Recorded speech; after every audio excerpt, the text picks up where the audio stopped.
But both those, the library and Okay. and the county annex office needs to be looking at that too, push a button or whatever. When he does appear, we will send him that way too. Yeah, Yeah. yeah. I just wanted to remind everybody of that. Mr. Chair, Go ahead. I got something real quick. Aaron, the Carabel Beach Wayside Park, they've actually gotten done quicker than what I thought. So that's looking good. And then Vrooman Park, you know, I saw the St. George Island playground, and I've got people saying, well, why can't Vrooman Park have a playground like that? We're working on it. Unfortunately, Vrooman Park can't get the TDC funds that St. George Island does, which I know that Miss Pat and all them raise money too for that. But I talked to John Solomon, and Vrooman Park is not handicap accessible. And we're hoping with these new, project upgrade, the grant that we got, it's gonna be ADA accessible. Yeah. So I'm hoping that once we get that designation, we can attract the tourists to Vrooman Park so that we can maybe start using some TDC funds for that park as well. So I just want the public to know. And I also asked about the walking path. I talked to Aaron about that, and I had some people reach out to me about that as well, about that maybe getting resurfaced. We can't do that right now. We don't have the funding. We're having to pay for some extra fencing that we weren't anticipating. So some of the money that we were gonna, Aaron set aside is gonna have to go for that, and kind of put that to the side for right now. So I just wanted the public to be aware of that. But we are working on it. We're trying to get all these parks upgraded and looking better for our community. Yep. So, Yep. thank you, Aaron, for your work on that. Thank you. One other question, Sarah, before we, and I'm not the commissioner of that district, Commissioner Ward and I share East Point, for Vrooman Park. But before we completely do upgrades to that playground at Vrooman, just like we're doing at the rest of them, Kendrick and D.W. Wilson, is there a possibility we can move that away from the edge of the road? Even over by the basketball court, or put the playground somewhere else, not by the edge of the road? Just a Yeah, we thought. would actually have to do a full redesign on that. I don't think we would have the ability to do that right now. I know we're doing the DEO refurbishment of the playground, part of the Hurricane Michael assistance funds, and we've already issued the purchase orders and such for that equipment. But it could be something in the future that, you know, we look into doing, or even adding more barricades along. So that, we're gonna, I think we need to put some kind of, maybe the same kind of fencing you would put on the edge of a road, like we have on Bluff Road. Okay, For a short turn, or something by that fence where Yeah. it's more Yeah. substantial. yep. Because it is just a swing road right there and everybody doesn't stop. Yeah. I think I've talked to Mr. Howard before about guardrails, and I don't know, I think FDOT, there was some kind of requirement, not FDOT, but, I don't know, the barricades we've got there, to prevent people from running into the fence, but I do agree with the chairman, it's just that park is so, I don't know, whenever it was designed, or, you know, made, or built, or what have you, I really would like to purchase the property across the way, and make it bigger, but, I don't think the person's interested in selling at this point, but. Not yet. Not yet. We're working on that, but there's a lot of things that go on behind the scenes that people don't know about. It's just we're working on it. It's just sometimes things aren't on our timing like we want it to be. So, of course, you know, my thing is I'd like to have a big old Park Up 65 or splash pad and everything for the kids. But again, it's all about how you pay for it and all of that. So, thank you for bringing that up, Chairman. No problem. Anyone else have anything for Ms. Griffith, because she's about to leave the room? Yep, yeah, we actually are ranked #1 for our recreational trails application for the multi-use path on St. George Island, so we have to do a presentation today, and hopefully that funding will come through. Yep. I got one question. go ahead. Maybe I just had a brain cramp, but item 8 with the budget workshop, those dates again? It's going to be the 27th and 28th, Okay, which is okay. Thursday and Friday. I- Yeah, I had looked at June's calendar, I do apologize for that. Thank you. Yeah, so it is 27th, 28th, correct? Correct. Anyone else have anything for Ms. Griffith? It was a brain cramp. I didn't say, we appreciate it. And Mr. Wall, did you say you needed some time to set up something for Miss Anita, or you're good? We are good. Okay. All right, so now we're gonna go to Miss Anita Grove. She is appearing via Zoom. Anita? Not quite sure. There she goes. There she goes. All right. not gonna worry about my camera at this point, but, Michael, is the first slide up? Yes. Okay, great. Thank you for letting me speak to you this morning, Commissioners. Commissioner Jones wanted me to update you on a couple of things. The Reserve has been working with the Conservation Corps, and that's the youth force that's been doing a lot of projects across the county over the last 5-6 years. We are working with the Franklin 98 project, which is putting in plants and a breakwater along 98 to help prevent washouts during storm events. So this process has been moving along. The Appalachian Regional Planning Council is the head of it, and we're working with the Corps to make sure that this happens. And we need about 800,000 plants, and we have got quite a few. The Corps has gotten very good at installing living shorelines, as you can see on Sawyer Street, Little St. George Island, and then also behind the Research Reserve building. They're probably the most experienced group here. But the slide you're looking at is Indian Creek. And this is a park, it's a county park, and it was purchased in 2009, and it was a collaborative of the high school, the Research Reserve, the Franklin County, and the Riverkeeper to take down a dilapidated seawall, level it out, and plant some seagrass. And it's been very successful. As you can see, the lower right-hand picture in 2015, all of that has grown in, so much so that the plants, the Spartina plants, are now behind the rocks. So, and you can move to the next slide, Michael. We've been trying to grow enough plants for the Franklin 98 project, although that's quite a feat. So we have a permit, the Reserve has a permit to take plants from donor sites. And since this is county property, we wanted to consult the county on whether we'd be able to use this as a donor site, since it's been, it's worked so well. And we have a lot of plants there that could stand to be thinned out. So that's the ask today, is could we harvest some of that Spartina at Indian Creek to be repotted and then eventually put in the Franklin 98 project. And it's been very successful.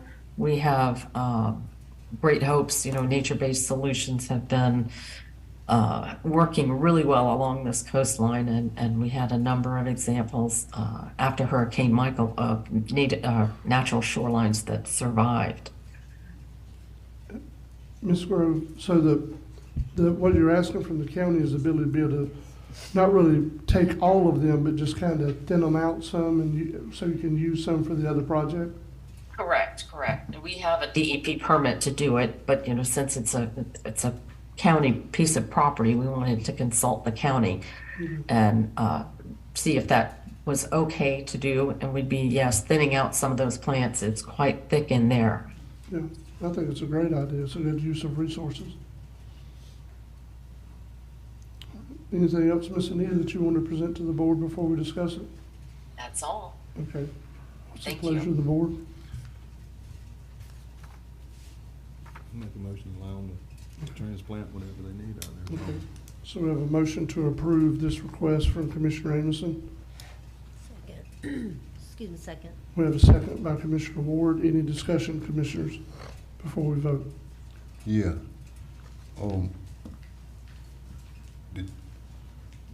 Before we do it, would you check who over the project and make sure that they don't need to be used in the county somewhere? Is you over this project, you mean? No, but any of the projects in the county. Okay. I think where he's heading, and I did. I talked to Mr. Currington and said, Yeah. Mark, will there be any other use for this? Actually, he was part of the meeting with Anita and myself. He said, no, he's good with it too, Commissioner. He good with it? Yep, he's Okay. good with it. Long as we ain't got to use Yeah, it somewhere else. I was thinking along the same line, yes, sir. Yeah. And another, with that though, over time, they're gonna be right back, Yeah. Yeah. So, I'm like the chairman said, it's a good use of our resources. So Yeah, it's good. All in favor? Aye. All opposed? That's unanimous. Thank you, Ms. Grove. Thank you. All right. Now we're gonna jump back to our regular agenda, And, public comments. oh, Mr. Ron, all I have is one here, is that correct? that's correct. Let me double check my phone. No one in the room turned.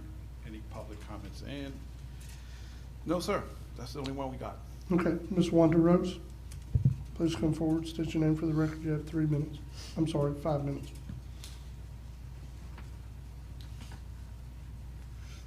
As stated, my name is Wanda Rose. I live in Carabel.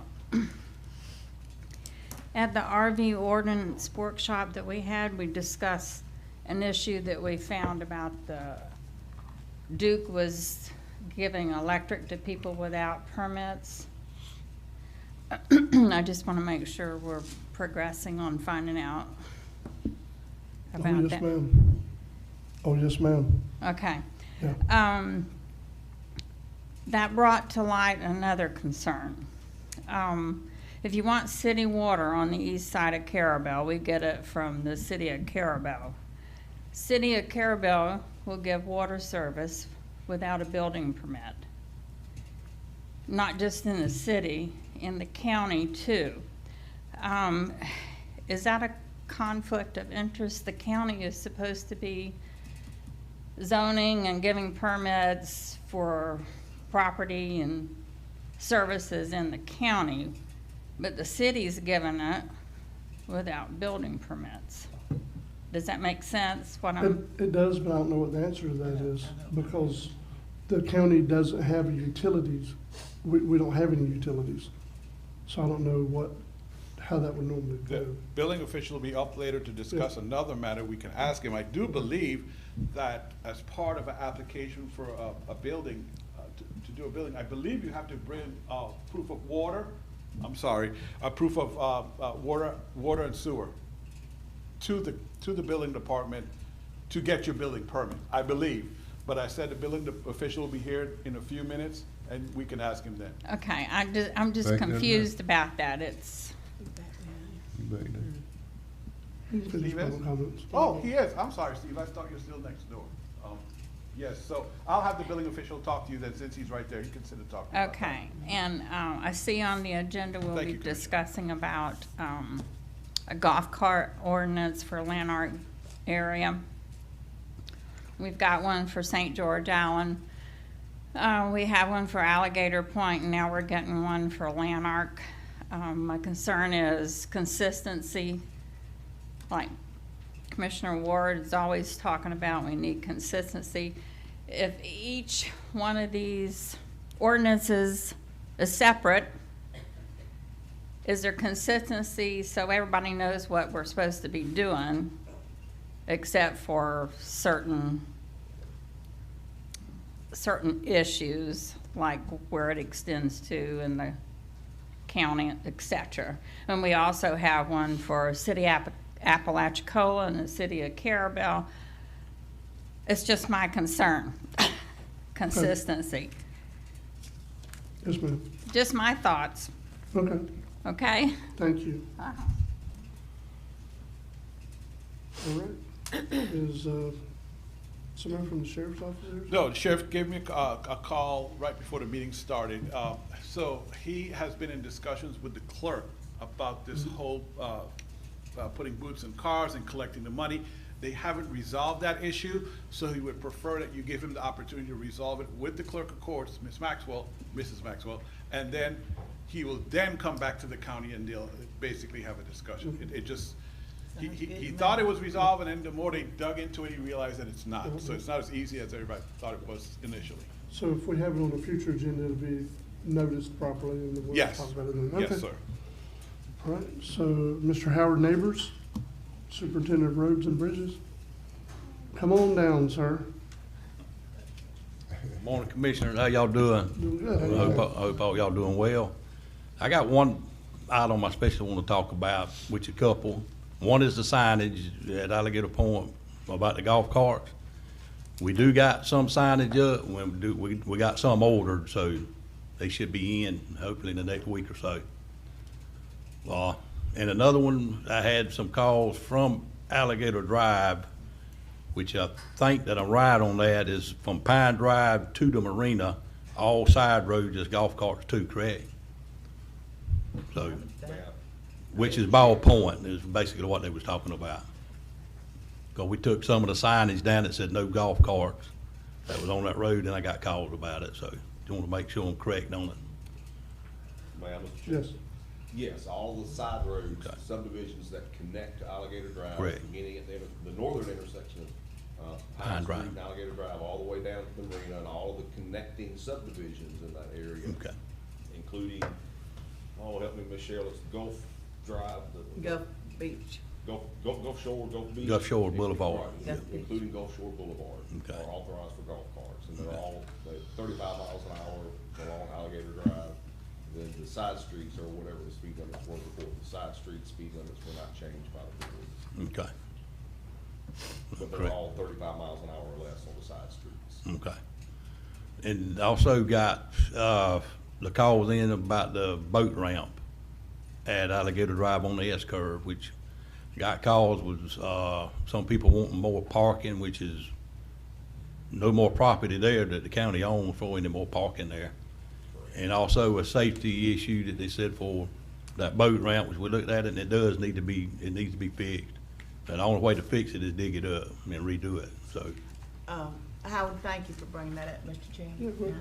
ahead. I talked to Caleb Brown, our engineer, and he said the only thing that you could do is exactly what Howard said, but it requires a permit. And so we need to get you and staff, get together and see what we can do about that to make it better. My question is too, what is the liability? What liability are we putting on the county by doing that? You know, if we go out there, right now you got liability. And you're gonna have liability afterwards, so, you know, I wanna direct, I don't need to do it by motion, just direct Howard and Michael and Caleb to get together and whatever we need to have done to fix that down there at Alligator Point. We need to do it. Okay. There's no parking down there. All you have is the shoulders of the road. And you ain't, I mean, you ain't even got enough room to make a loop to put your boat over. I mean, you got to back off Alligator Drive in there too. Yeah, Put but your one boat of the over. things they were wanting us to do is fix the boat ramp at the marina and all that, private Property, that's correct. We don't have no doings with that. Yeah. That boat ramp at the S curve has been bad for a number of years. So, and with the storms coming through, back and forth through there, it gets even worse. So if y'all can come up with some kind of solution. We looked at it, but we need a low tide, is really what we need, which the only way you're probably gonna get a good low tide to do that is in the winter. So, but we can dig out what we can and replace it with rock or shale or whatever the engineer comes up You just with. can't get below Well, the you high can't water see line. nothing, and Yeah, you that's dig right. something up, and something left sticking up that you don't see, somebody backs a trailer in there, tear the axles out, so, it's correct. Every one of our boat ramps are subject to that, then if Yeah. that's the case. And you have a Correct. lot of people that comes in there and, what do you call it, prop dredge? Well, they just have You bigger know, motors you can't than they help used it. to have, yeah. Yeah. You can't help it. Blows that big hole out when they blow. And then some of the smaller boats hits it and then they go way under. But, if you can, y'all get together and try to come up with a solution to that problem. Commissioner, if I may ask, Mr. Howard, is it kind of like what we've dealt with at Old Ferry Dock, where it's kind of just blowed out? No, And this people- is all buckled, this whole place, all that's gotta be dug up And it's at concrete? Alligator Point, that's correct, some concrete, a little bit of asphalt, Some asphalt. yeah. Well, I hope they're able to come up with something faster than what we've been doing at Ferry Dock, I just got to tell you that. Yeah. We've been 3.5 years trying to finally get all the permits to do that. Yeah. That's correct, and that's why, you know, we're going to dig all that stuff up, and Yeah. if you try to put that 57, a lot of your trucks are back in there, especially two-wheel drive, and they're gonna dig, you know, they're gonna dig holes there, I mean, It's gonna spin, yep. so, So it's what you call wore out, right? wore out, that's correct, Commissioner, wore slap out, needs, maybe get a grant or something to, in the future to, you know, fix it. Yeah. you know, like it's supposed to be. Well, and that's one of the things Caleb and I discussed, you know. He said, Commissioner, once you take that stuff out, you gotta go back with something. Correct. But what do you go back with? And we can't really do that without a permit, That's right. Correct. so. So, Anyone else have anything for Mr. Howard? I do, Mr. Commissioner, I got, I go, You go ahead. no, please. Thank you, Commissioner Davis. And Mr. Chairman, I don't know if this is under your purview, Mr. Neighbors, but at Carabel Wayside Beach Park, I don't know if this is, I need to talk to you or someone else about this. That's why we're gonna do it under discussion, but the parking spots at Carabel Wayside Park, some of them go lengthwise and some of them go kind of parallel. I was thinking, you know, I rode by there the other day and we're doing all this work. There's more and more people flocking to that area to enjoy the beach. And I was wondering, there might be an easier way to make more room for parking because you've got people parking on the right of way. If we could take those parallel parking spots away and make it perpendicular, I think you'd be able to fit more cars in there. I don't know if that's something that we'd have to get Caleb. Roberts and Roberts to do, or, Caleb, our engineer, to do Okay. a side drawing and bring Okay. it to the board, see if you like the site plan that they would do. you know, riding by there the other day, I'm like, there's 3 cars. Of course, nobody can park, and sometimes people don't see the lines. But, you know, they've got this wide car taking up probably what people could park in two or three spots. probably 3 spots, that's So correct. I think we'd make more room there and prevent potential people parking on the right of way, open up more parking there to make it more available, so. Yeah. Okay. But if you could just check with I'll Caleb. call Caleb. Okay. Yeah. Howard. Thank you, Mr. Neighbors. Yes, ma'am. That's it. Go ahead. Mr. Buster. Yes, sir. We got the budget coming up, they said next month. Yep. Workshops at the end of next month, last Thursday and Friday. Workshop, and I want y'all to bring in, make sure you tell us how your equipment is and everything. Okay. Or do we got to have some, so we'll know? Yes, sir. Mainly our loaders and stuff, that's gonna be next, Commissioner, that we need to, probably get a new loader, maybe 2 new loaders in the future. I know we got the motor grader and excavator, we got a new lowboy truck, and we got the new trailer too, so we haven't got the truck in, they're still building it, but I would like to bring up, which I hadn't got what we got out of the auction. Yeah, I was But gonna ask about that. Yes, and I'm sorry Erin is in her other meeting, because she talked to the gentleman for the auction, but from what I heard from Erin, Shane was out there, they said it went really well. It did, They but said a lot of the equipment sold for a lot more than people anticipated that it would. The dump trucks went for what? 27, 28, I think. $28,000, yeah. Was there Which any was items a- left? Do we know? Everything sold, Yeah. Everything sold, Everything including the sold. 19,000 pavers, huh? yep, even all that. Wow. What They that took Swiffer go away for? the chairs from the Chapman building, the old wooden chairs. Yeah. What he had out there sold right away, and they were heading back to Chapman to get the other chairs. So, Wow. yeah, they sound like they did really good. One thing I heard compliments from Shane and Aaron is that basically, by the time people got there for the auctions, anything that could start was started and running. So it's almost an easier sell. If I walk up to somebody and say, oh, like, I'm with Yeah. that. The trailers, somebody wanted one of the trailers and he couldn't believe the price it went for, so he kind of lost out on that. But, that's good for us, but yeah. So, hopefully, and that money goes back into each department's budget from whatever they put out there. I was shocked to see school buses out there, but that's a whole other conversation, I guess. It's some Yeah, other- they was think 6, 5 or 6, maybe 7. Yeah, and School I buses. heard that there was a couple more to school that they couldn't get out there, so. Yeah, But they sold too. yeah. Oh, everything went. What would I do with a school bus? Let's think about that. But anyway, it was good. The auction was good for Make the a county. cafe, Say again, sir? you make a cafe. You take everything out and you make your The extra-large food truck. food truck. Like you all said earlier, the building official is in the back of the room, so we're not gonna talk about any cafes or any buildings up and around the county right now. Is that what they So- do? If you can, Michael, get us an update. though, I will, I have so we Henry know give the you guys, answer to that. once John turns in his report, I'll forward that same report to the board and put it somewhere on the county website so people can see exactly how well it actually went. But I don't know what we got, but my question was, I would like to get a couple pickup trucks out of that, you know, Okay. if we have enough money, so. Yeah, Good. $28 for a dump truck, yeah, you should be doing, you should be Yeah, pretty the close. old tractor, and Yeah, you got your tractors. I think we had an older bush hog, I think it went for like 4,000, close to it. Zero turns, I mean, wow. Zero turn, There yeah, was a lot of nice items out there. yeah. A lot of them had high miles, obviously, but they still, I think, were in good working condition. Some of it was, most of it was, you get 10 years with the county out of stuff, pretty well, it's had it. Well, a Mo4 trucks was almost 20 years old, so. Good. Well, make sure you get Yeah, us, go ahead. let us know what, so we can be informed, Yes, sir, I'll get it for you.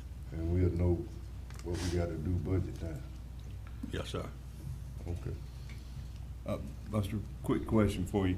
Yeah. Out there at the airport at the end of 1836, where we just paid to have all the tree cleared and everything, do we have any equipment that we can put on there to help level it a little bit? I think we're having some issues with it being too, that butterfly out there ain't gonna. I ain't gonna cut it. No, sir. But I don't know if we have anything in our arsenal, so to speak, to get that graded out a little better. And I got to thinking about it this morning when I went by to the Circle Drive there on Airport Road, where the old softball fields used to be. I do. How that's cleared out right there. I remember y'all root raked that at one time. We did, we cleaned it all up. But that was with a basically, root but rake? I think we root rated, but that's, when a lot of trees and stuff was out here. And then, they put that ball field out here too back years ago. Yeah. So, I didn't, Yeah, I didn't know if that was still the cleared area, but it But we kind do. of throws the eye off. we But got I- a root rake and an older John Deere tractor that we might can, I mean, you can't grade it or nothing, you might can push something with a dozer, cause, I mean, this dumb stuff's gonna grow up by high again. That's So- what I got looking at. It grew, Yeah. I mean, it shot off. I Yeah. guess it got plenty of It got sunshine. that sunlight to it and it went to grow in that good rich dirt. But, that was, if you don't mind, if we can get together with Okay. Ted and look at that or whatnot, see what kind of options we got there. Okay. I mean, it's not detrimental at this point, but I just hate to see us squander And we can't get it now, when we lease the dozer or whatever to build a road around them ditches that we dug. We can't, use that dozer in a lot of that area, Okay, let that stuff up. that was it. I appreciate it. Thank you. You will. Anyone else have anything for Mr. Neighbors? Mr. Howard, thank you for everything y'all do. Thank On y'all. behalf of the citizens of Franklin County. Thank y'all, Commissioner. Mr. Fonda Davis, Solid Waste Director, among other things. Good morning, Commissioners. Morning. I have only one action item on my report this morning, and it is landfill cap. 2 of our monitoring wells have been showing constituents of concern. Florida Department of Environmental Protection has required Franklin County to provide a preventative measure plan that will give a chance to mitigate the groundwater issues by trying to slow down the leachate production with a cap of clay. This clay will be a step to final closure. This is this Class 3 area. And this is, again, we got some monitoring wells that's showing some contaminant. It's been doing it, and the reason why is that area is not lined. We was grandfathered in, so that's nothing uncommon, but there is some concern. So I'm asking for the board's action to allow me to purchase clay for the Class 3 area, and it could cost up to $100,000. According to Dewberry, Mr. Caleb, he estimated about somewhere between 4,500 to 5,000 cubic yards. And with I talked to Mr. Jason White, with them hauling, delivering the clay, it's roughly about $19.50 to $20 a ton. So, and again, this clay, I hate to do it, but they hoping this would cap it and slow down the contaminant, the leachate, the rainwater that's going through the garbage. It's causing the contaminants in that area. I think I read the report since 2018, it's been showing off and on, so it's time to take action. So moved. Second. Motion to approve by Commissioner Lockley, second by Commissioner Sanders. Any discussion, Commissioners? This is something that we've been, no one's gonna come for a while now, so now it's finally coming. Yes, ma'am. And, but clay's expensive. Right. Mr. Chairman? Yes. Mr. Davis, can this be reused if we do go the direction of transfer station to cap some of the stuff if we have to close?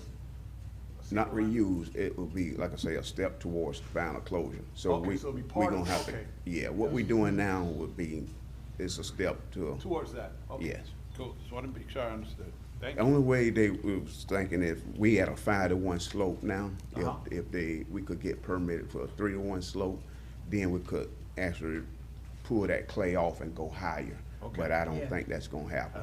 Okay, I don't see them lowering the standard on the slope. yeah. Right. All right, all in favor? All opposed? That's unanimous. I did wanna, it come up late to me, but I got a call from Musco for Kendrick Park, Commissioner, and, it was a warranty. I was here, but I wasn't involved. 2006, I think, was when the park was built, and we got the lights from Musco. It's had a warranty where every 5,000 hours they replaced the lamps. So they have reached that, and some of them is right at it, but they're gonna go ahead on and replace all the lamps. So you probably be seeing that Good. going on in the near future. That's why it's so good to have people like Musco. Yeah, they are so good. Yes, Um, that's all I have. All right, Mr. Chairman, if you may, I do have something. If you turn to page 26, the first item of my report. Let me do this. No.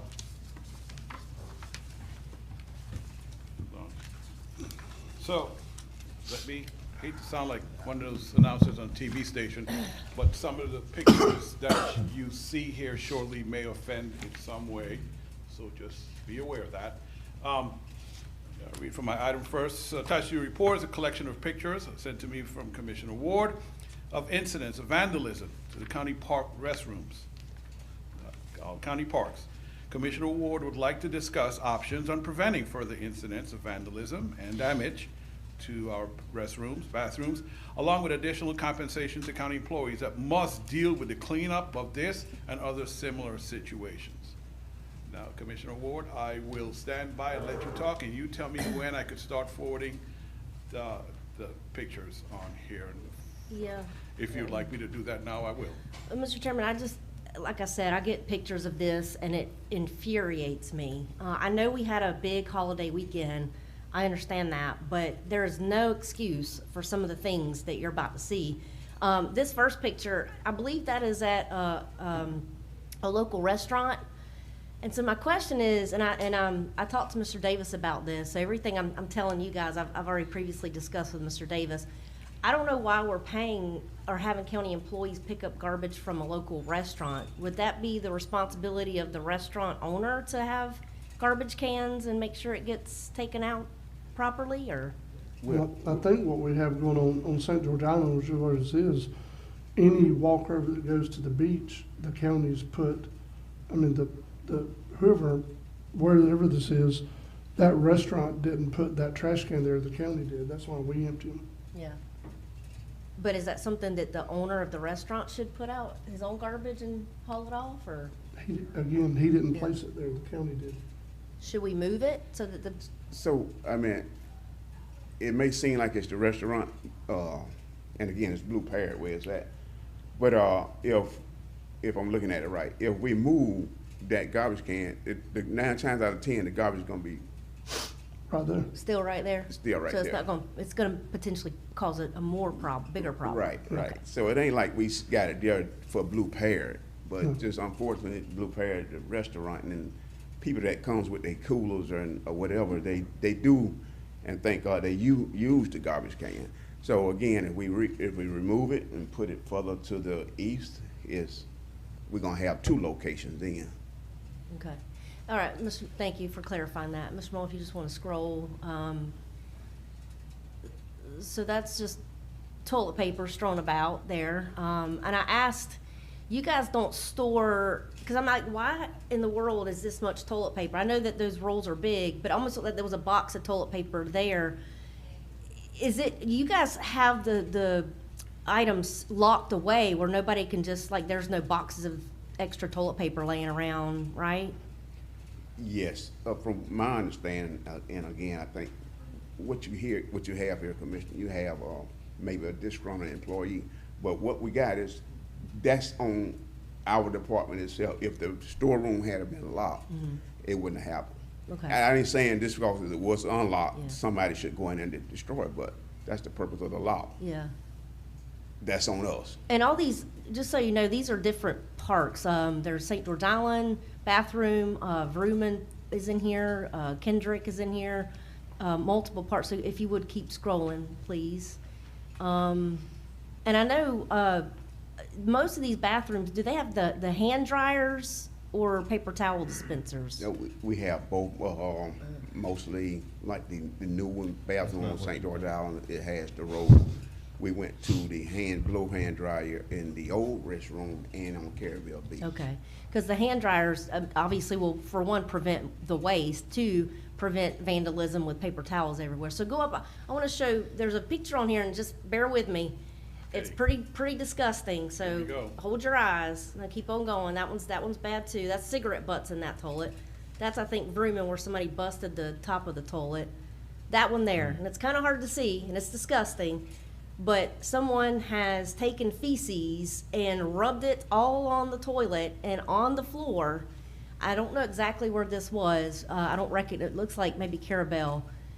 But that's just messed up. Who does that? I got worse. Who does that? It's worse than this, so let me know. So keep on going, because everything on here is just despicable. I don't even know what that is. Spray paint. They go in there, spray painting, they're tagging these areas, and I've done research on how to prevent it. It's difficult, and Mr. Davis's crew does a phenomenal job. But, Ready? yep, keep going. Yeah. It's just ridiculous. And again, I know we cannot put cameras inside the bathroom. I did see something somewhere where a library had put cameras in the now see, this is that somebody took a fire extinguisher and just sprayed it all around. So that's remnants of a fire extinguisher. So they're utilizing a fire extinguisher that's probably empty now in case something catches fire. People go get the fire extinguisher, there's nothing in it. That countertop's supposed to be blue. I think that's at Kendrick part. Just a complete waste. But getting back what I was saying, I know that there was one instance where a library put cameras inside a bathroom, but not in the stalls. It was in the common area where they wash their hands and stuff, and it cannot be recorded. It can't be moved, zoomed in, or anything like that. But, the solutions that I have, again, it's the bad ones that run it for the good ones. I don't know, the bathrooms are open all the time, or are the bathrooms open all day and all night? Yes. Okay. I think we might need to look at closing them down at a certain time. I think during the day, you've got enough traffic that somebody's going in there vandalizing. I'm hoping that someone would see it and report it. I'm not sure. But I know we can't do cameras inside, but maybe we need to put them outside to see who's going in and out. And then just extra staff. I mean, I know that we have inmates that's paid for TDC funds that kind of helps with Parks and Recs department. But, of course, we did the hand dryers. But my thing is this. Our county's growing by leaps and bounds. Everybody knows that. I know that we cannot control the people coming in, but we've got infrastructure that we need to look at trying to improve upon. Our staff, county staff, from Parks and Rec to the road department to mosquito control to EOC to everybody, we're gonna have to come up with a way to compensate these people more, to deal with stuff like that. That's just ridiculous. There's hepatitis A, B, C, I mean, there's all kinds of stuff that you can get from cleaning up excrement like that. I know that's not what they signed up for, and it's not fair to them, and it's nothing against you, Mr. Davis. You can't help it either. I'm sure you hear it from your employees, but we need to start looking at, I know we're talking about budget, and I know we've got the evergreen pay plan that's giving our employees raises, but you've got, the building inspector, P and Z, they're getting inundated with all this extra work because of the influx of people coming to our community, moving to our community, so we need to look at, like, and again, I'm all about keeping millage rate the same and trying to save taxes, but we've gotta do something to keep our employees committed. I'll be honest with you, if I'm getting paid what some of the county employees are getting paid to go clean that up, I'd be like, I'm out. That's not enough. It ain't worth it. It is not worth it. So we need to really look at that, when the budget comes up. And that's just my opinion. I'm 1 of 5. But I wouldn't, nope, no way. If I can say, I understand, Commissioner, you know, I come before you all the time talking about money. But I did get concerned from the taxpayers or the citizens.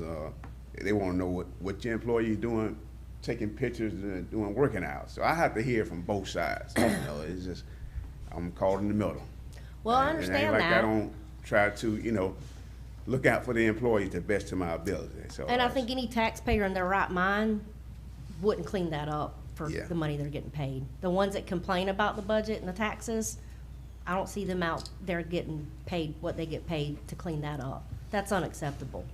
Right. And to me, it doesn't matter. I want to know what's going on because we have to remedy the situation because those same Right. taxpayers are going to these bathrooms and seeing a, excuse my terminology, but a poop rubbed on a toilet seat. They can't use the toilet seat.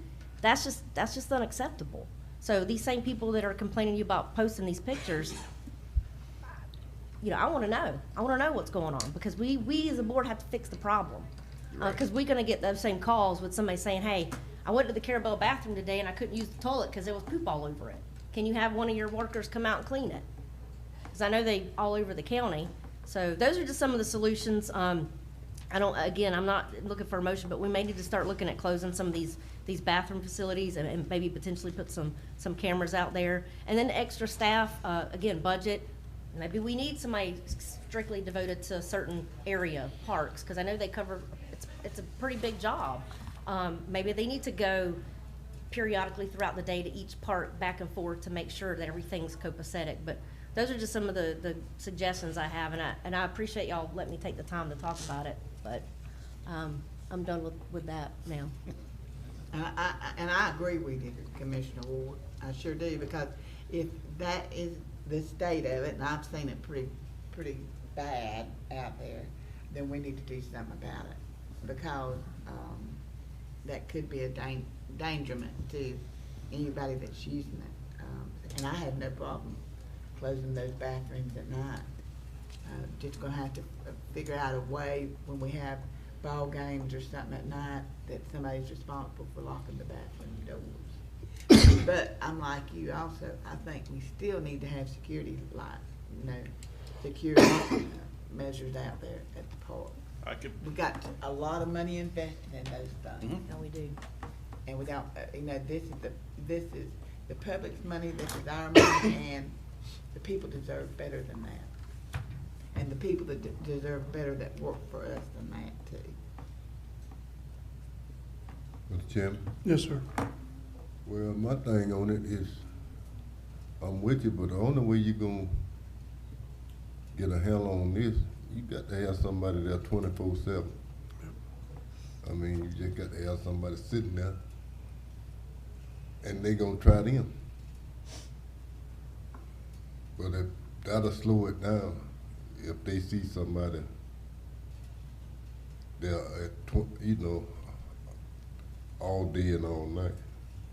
If you got them, if the beach open all day and all night,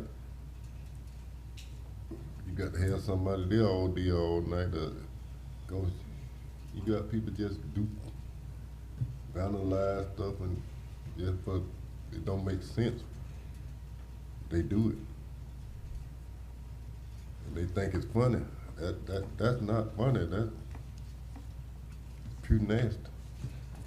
Mr. Chairman, I'll also say, and speaking on what Commissioner Lockley was going on, I think if we put cameras up and have signage that states this area is being surveilled, I think that might deter a lot of people going in if they think that, oh, I could possibly get caught for this and and then, fined or whatever, arrested, then it might deter some of it. Which is why I was talking about the extra staff too, committed solely to the parks. But again, there's multiple ways we can fix the problem. It's just a matter of what's the best, most effective way. I don't know. And Mr. Davis, do we have signage up at the bathrooms stating that we don't probably have any signs that says if to report vandalism or whatever, call this number, or we don't have We do anything not. like that? Because people may not see it in action. We have tried I hope they call the locking, sheriff's office if they see somebody and they're actively vandalizing it, but. right, we have tried locking what is now Buddy Ward's Landing and Baruman Park. They just tear the locks off. Yeah, they gonna do that. That's why you need 24.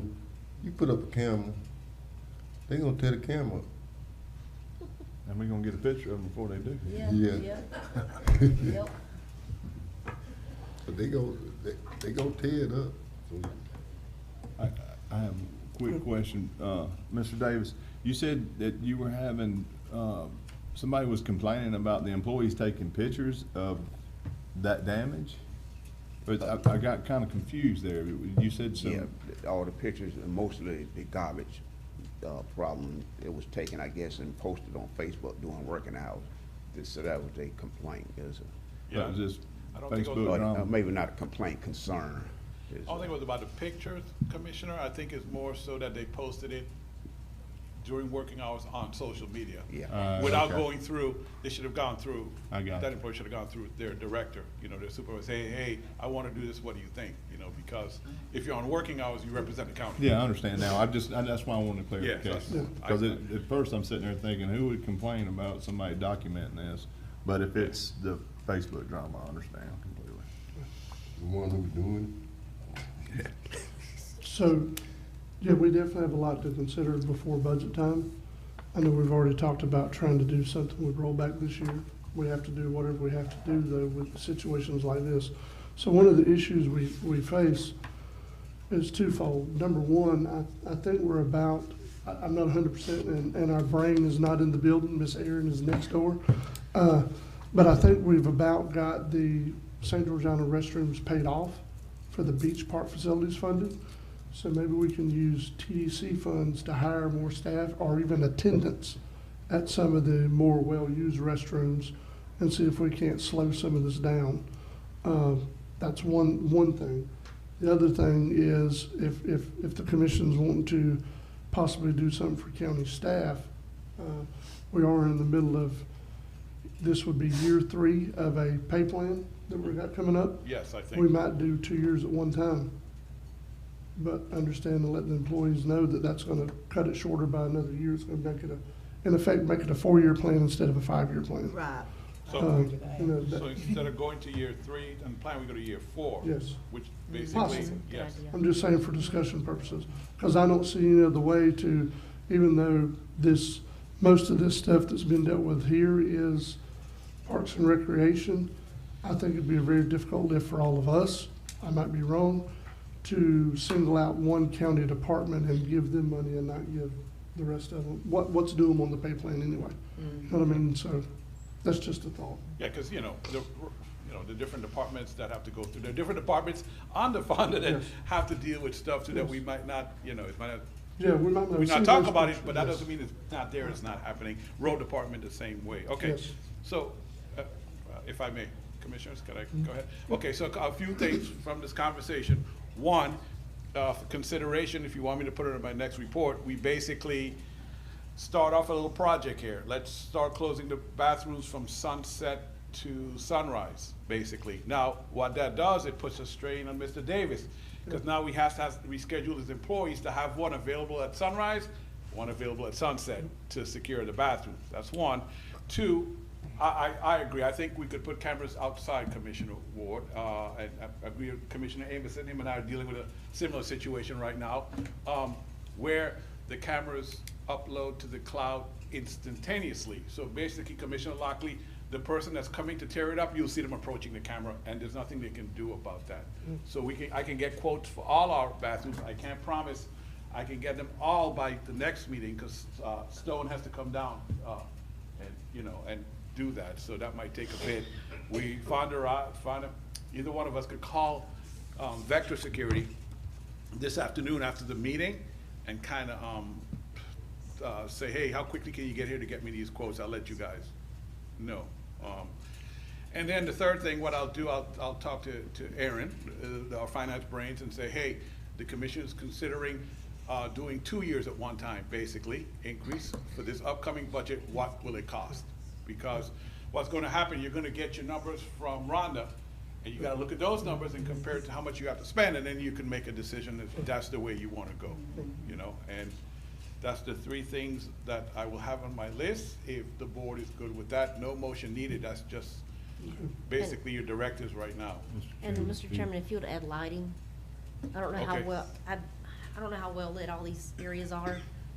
That's If you a, just is want to that add a that to case the mix. thing, the lighting? What's that? She wants to add more lighting around some of the Oh, bathrooms. yeah. What needs to be, I don't, you Yeah. know. Okay.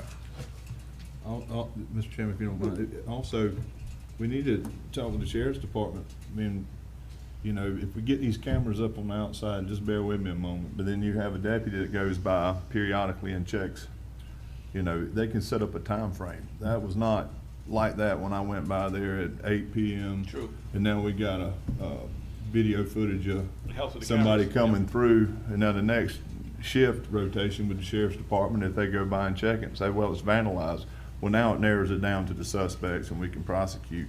But if we can probably get with the sheriff's department, I'm not saying that the sheriff's department be security guards, but I mean, as a part of their patrol, just check out, you know, the people's property and see what's going on, you know, just a little spot check here and there on places like that, because at the end of the day, that's the taxpayers' money. I mean, property, it's theirs.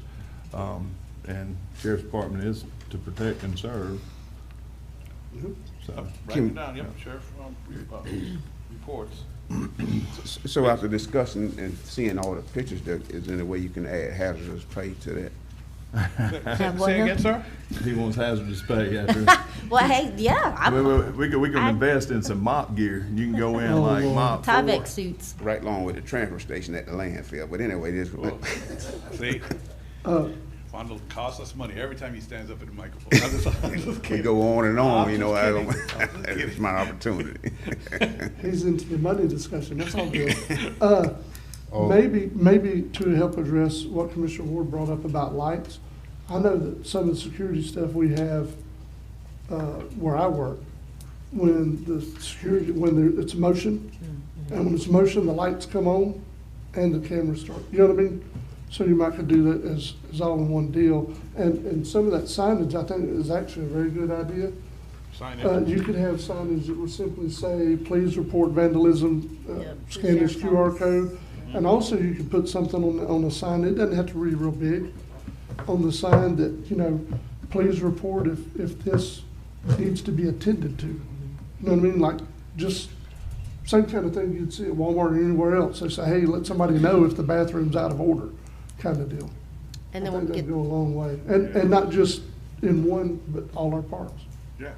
that have public facilities. and then again, Mr. Chairman, the whole, this under video surveillance, I think will deter, because all the research I've done says that a lot of it changed and got better after signage was posted when people knew they were on camera or being videotaped. Mr. Davis, Yes, sir. I wanna tell you like I told, Mr. Buster, check your equipment, let us know how your equipment is, we got budget coming up next month, and we need to know, you can't work without equipment, so let us know how your equipment is and Okay. all the things you need, so we can get down and have a serious talk. Okay. Go out there and learn things and come back and tell us. Right. Will do. All right. Anything else, Mr. Davis? I think we got him enough today. I think so. We've caused enough problems with them. Mr. Chairman, if I may, so I just realized, I looked at the time, we're having so much fun, since, like I said, we had our dessert first. We have 10:30 public hearings, they should go rather quickly, because they're just zonings. Can we take a break, have Courtney set up for those, we go through those, and we go back to our normal agenda? Is that okay, or you wanna? We can. Does Proceed. anyone have anything else for Mr. Davis first, though? Mr. Davis, thank you for everything y'all do on behalf of the citizens of Franklin County. Thank y'all for your support. Yes, sir, we can do that, sir, if you're good with that. Okay. To give her time to set up. Yep. All right, so we'll recess till 10:30.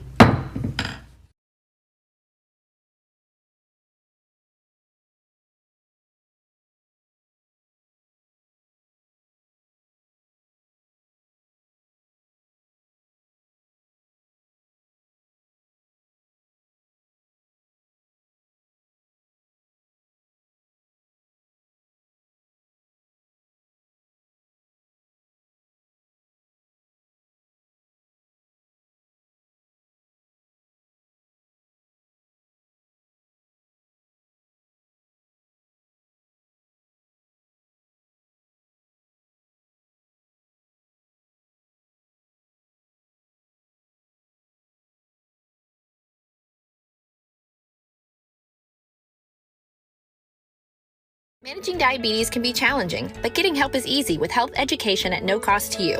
Ascension Sacred Heart Gulf provides Living Well with Diabetes classes. Attend a class to gain insights into how to eat healthy, get active, manage medications, check blood sugar, and control stress. For the class schedule, location, and more information, call 850-229-5620 or visit ascension.org/Gulf Diabetes Education. This message sponsored by the Health Hub of Gulf and Franklin Counties.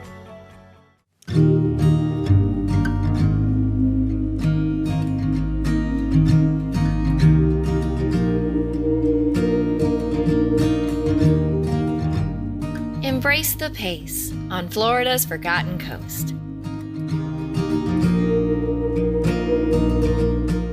Hi, I'm Carol Landis. I'm a professional realtor in love with St. George Island.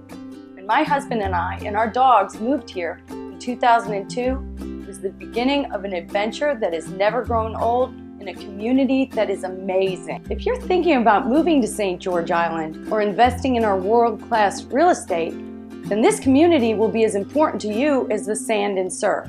Well, Kara to me is much more than an agent. She's become a friend, and since we bought the house, we've needed work done, and she knows everybody there is that can help us with that. One of the key elements for the historical growth and value of St. George Island real estate is the fact that it's a great place to vacation and to live. The beauty of the Gulf of Mexico with its white sand beaches and blue sky has always been a magnet for me. It was love at first sight. As your realtor, I can help educate you on the various aspects of buying and owning coastal properties. From taxes to coastal setback lines to where to find the best oysters, it's all part of being your realtor. Too often our friends tell us of it being a hardship to buy a house, and the agent was gone as soon as the closing. We've had quite the opposite experience with Kara. If you're looking to buy or sell real estate on St. George Island, I'd love to work with you.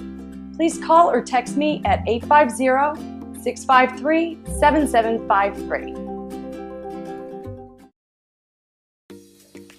We would like to welcome you to Florida's Forgotten Coast. We hope you enjoy your stay here in Franklin County. We'd like to take this opportunity to remind you of some of our safety guidelines for our beautiful beaches. Here on the Forgotten Coast, we love pets. Please observe our leash laws on the beaches and on other public places. When visiting Franklin County beaches, please be aware of beach flags and surf conditions. For the most recent information on these conditions and more, please download the Forgotten Coast mobile app. It is very important to us here in Franklin County that we make all our beaches accessible to everyone. We have placed mobile masts at different assets throughout the county. We plan to add more the coming year. Franklin County has some of the most beautiful beaches in Florida. Let's keep it that way. Remember to remove all your trash before you leave and leave only footprints. We welcome you to enjoy our beaches. But at the end of the day, please remember to remove all your beach gear before 9 p.m. Remember, May through October, we have other visitors here, the sea turtles. So we need to keep our lights off at night on the beaches as well. Your safety is important to us, so please remember when visiting our beautiful beaches, you're swimming at your own risk as we do not have lifeguards on duty. We hope you enjoy your stay here, but please remember, no glass bottles on our beaches. When visiting our area, please park in designated parking places only. Don't park in the county right-of-way or on private property without permission. Go to floridasforgottencoast.com/beach safety for a complete list of county and beach ordinances and safety rules. Thank you. Thank you. Thank you. Thank you. Thank you. Thank you. Thank you. Thank you. Thank you. Thank you. Thank you for visiting Florida's Forgotten Coast. Help us keep our beaches as beautiful as they are today for future visitors and residents.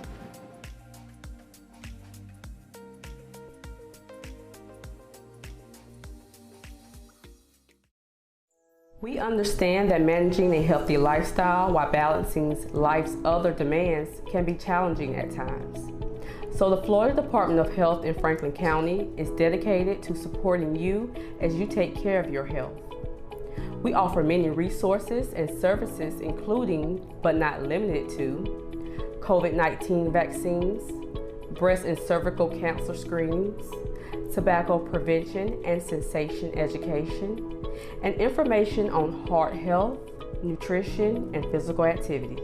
Maintaining a healthy lifestyle can help to prevent chronic conditions like heart disease and stroke, diabetes, COPD, and obesity. Healthy lifestyle changes can also help you maintain a healthy immune system. Tips to good health include eating a healthy diet, being physically active, avoiding tobacco and excessive alcohol, managing stress effectively, getting enough sleep, and seeing your medical provider for routine checkups. To find out more about how we can help you maintain a healthier lifestyle, please visit franklin.floridahealth.gov or call 850-653-2111.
Franklin County Board of County Commissioners now back in session. We're going to skip in our agenda to the public hearing that's scheduled to commence not before 10:30. Attorney Schuler, or I'm sorry, Ms. Courtney, we'll turn it over to you. Okay, I just have two for you today. The first one we're going to look at is an ordinance rezoning a 0.16 acre parcel of land in section 29, township 9 south, range 6 west, from C2 commercial business district to C4 mixed use residential. If you look at the map here, this is located on St. George Island for Mr. Hyde. This is 135 East Gulf Beach Drive. And right now it's zoned, I'm sorry, this one's 135. Right now it's zoned C2 commercial business. And both of these together are owned by the same owner. And they're just trying to get it to C4. Ms. Banks, I'm sorry, I have a question. Is it? I'm sorry, repeat that? I have a question. Oh, Is that okay sorry, to? So basically he's wanting the properties beside, they're already C4? This one's already C4. This one on the end, I believe, is C4. So he just basically want continuity? Yeah. With the other zones? Correct, Okay. correct. All right. Thank you. Mm-hmm. Does anyone have any questions for the applicant? I'm going to say, I think you answered the question perfectly. My name's Robert Heidi. I'm the owner of the property. And we're just looking for continuity in that area, that we're surrounded by C4. And I'm at the point in my life that I'm trying to divest of some of this stuff, and people are looking at property, and this is kind of a unique property. It's a 2-story smaller building, 1,100 square feet, and people could have a business downstairs and reside upstairs if they wanted to, which I think was the original intent in that area. And we're just looking to have that opportunity to do it. But like I say, there's one lot next to us that's owned by the building that's just been painted. I understand it may be an arcade. It shows a C2, but it's owned by the same people who've got all the C4, so I'm assuming that's the same. And there's 2 other lots that are C2, and that's a septic drain field for the Skinny Minis, so I'm sure that's going to say C2 for a long time also. So continuity is kind of what I'm asking for, yes. All right, thank you, sir. Anything else from Ms. Courtney that you had to tell us about this? No, sir. All right, pleasure of the board. Public comment? All right, call for public comments. If you would, sir, we're going to see if anybody from the public wants to comment on it. Does anyone in the room wish to comment on this publicly? Now's the time you can come forward and make your comments. All right. What about on Zoom, sir? All those attending by Zoom, the chairman has called for public comment. If you'd like to, please indicate that by raising your hand, and he will recognize you. As you can see, sir, no hands raised. Okay. All right, so pleasure of the board. So moved. All right, we have a motion to approve by Commissioner Lockley. Second. Second by Commissioner Ward. Any other discussion? All in favor? Aye. All opposed? That's unanimous. Thank you. Thank you. All right, Ms. Courtney? All right, the second one is for the property right next door to it. It's also a 0.16 acre parcel of land located at section 29, township 9 south, range 6 west, from C2 commercial business district to C4 mixed use residential. This one is 139 East Gulf Beach Drive for the same owner. And basically, like he was saying, he just wants his to match everyone. What's happening is they're having a hard time trying to sell the property. But if they have the C4 availability for both of those parcels, they'll be able to have living quarters and commercial. Okay. And I have not received any opposition for either of these, by the way. Thank you for stating that, Ms. Courtney. I guess this one about the same situation. It is. It's an adjacent piece of property, Commissioner. It's the same property. Yes, same property owner. Yeah. So if there's no questions from the commission, we'll call for public comment. If anyone's wishing to comment publicly on this. Nobody in the room. Mr. Morone, check Zoom, please. The chairman once again call for public comment on this item. Anyone who wants to do so, please indicate by raising your hands. No hands raised, Mr. Chairman. All right, pleasure of the board. So moved. Second. Okay, we have a motion to approve by Commissioner Lockley, second by Commissioner Sanders. Any discussion? Seeing none, all in favor? Aye. All opposed? That's unanimous. All right, that concludes the public hearings, correct? Yes, All sir. right, then we will go back in our agenda to Ms. Jennifer Daniels, Emergency Management Director. We all over the place today. Yes, we are. Hi, good morning. Good morning. How are y'all doing? Doing good? I only have 2 action items on our report for this morning.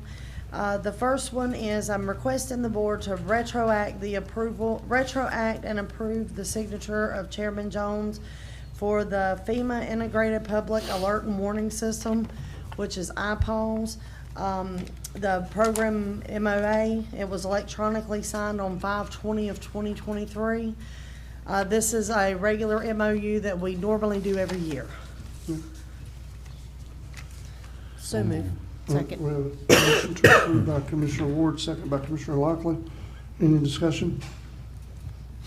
All in favor? Aye. All opposed? That's unanimous. My second action item, I do want to explain a little bit. Right now, the Emergency Management Office actually fills and stages sandbags throughout the county at several different locations. The problem with this is as the sandbags sit in these storage facilities, the filled sandbags start to deteriorate, they rot, and then we're basically wasting taxpayers' money. We want to, instead of doing that, we want to actually, when we need sandbags filled, we have empty sandbags that we purchase that we have staged at all these locations. We can request that the road department bring us a load of sand, dump it there. We can provide shovels. We even have these devices that you sit and you put your bag on and you just dump the sand right in and it like funnels it into the bag to make it easier. Every other county in the state of Florida that provides any kind of sandbags does this the same way. Although we do want to keep a small amount staged at these areas for our elderly, for our special needs people, people who are not physically able to get out there and actually fill sandbags. We normally have all of our sandbag locations manned when we are issuing these sandbags out, so there should be people there to assist with that. And I would like I'm asking your permission to switch to this different way of doing sandbags. So moved. Motion to approve by Commissioner Amison, second by Commissioner Lockley. Any discussion? Ms. Daniels, I'm fine with us switching it up. And I'm probably gonna take some flack for my question, but I have a question. Since we're in a low-lying coastal county that does not have the ability to shelter in place, should we really be doing sandbags? Does it really do anything? I'm trying to put you on the spot. I'm just, you know. Well, okay, yes and no. One, Okay. if you do not stack your sandbags properly, no, they're not effective at all, Okay. period, at all. Two, one of the problems we've seen is a lot of times people come and get the sandbags and what they're actually wanting is the sand. Yeah. They're not even wanting the sandbags. They take the sand and they go dump it on their property, and then they come back and try to get more sandbags. I've even had them bring empty bags back and say, can I refill? If it is not done correctly, no, it is not gonna do any good. And in major flooding situations, no, it's, I hate to say it, more of a feel good than anything. Yeah, okay. Well, I just thought I'd ask. Yes, sir. Not trying to be controversial, but I know No. we're switching it up, and I'm not trying to take away anything that is a help to any of our residents, especially in the time of crisis or need. Mhm. That was not the point of the question. But you're correct. In major flooding situations, no. Now, I think it might be a point of emphasis, though, that we could do through your department to make sure residents know that if they are getting sandbags, there is a proper way to stack them so they do actually help some? We- You know what I mean? Yes, sir. We push that out on our social media, on the kiosk. There should be a new slide on there that talks about how to properly stack your sandbags so that they will efficiently work.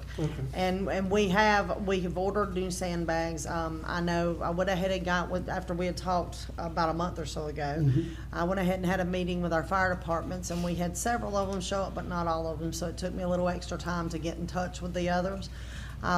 St. George Island, normally they stage their sandbags there at their fire station. And so I've already made sure that they have empty sandbags on hand, they're ready to go. And I've talked with the other fire departments too, and everyone seems to be good with this also. Okay. Yes, sir. Thank you. You're welcome. Any other discussion before we vote? All in favor? Aye. All opposed? That's unanimous. Thank you. The only other thing I have is we finally received the 2023 Atlantic hurricane season outlook, and right now they're predicting 12 to 17 named storms, 5 to 9 hurricanes, and 1 to 4 major hurricanes. Now they do not break it down as to what is going to be on the Atlantic side, what's going to roll into the Gulf, but that is the prediction for this season, all for the entire Atlantic side. And just, Mr. Chairman, so everyone's aware, one of the named storms is Franklin, is that correct? Yes, ma'am. Okay. Let's hope that he doesn't come near us. I'll just say everyone, say lots of prayers, cross your fingers, and we'll get through it. Yes. Is we storm ready?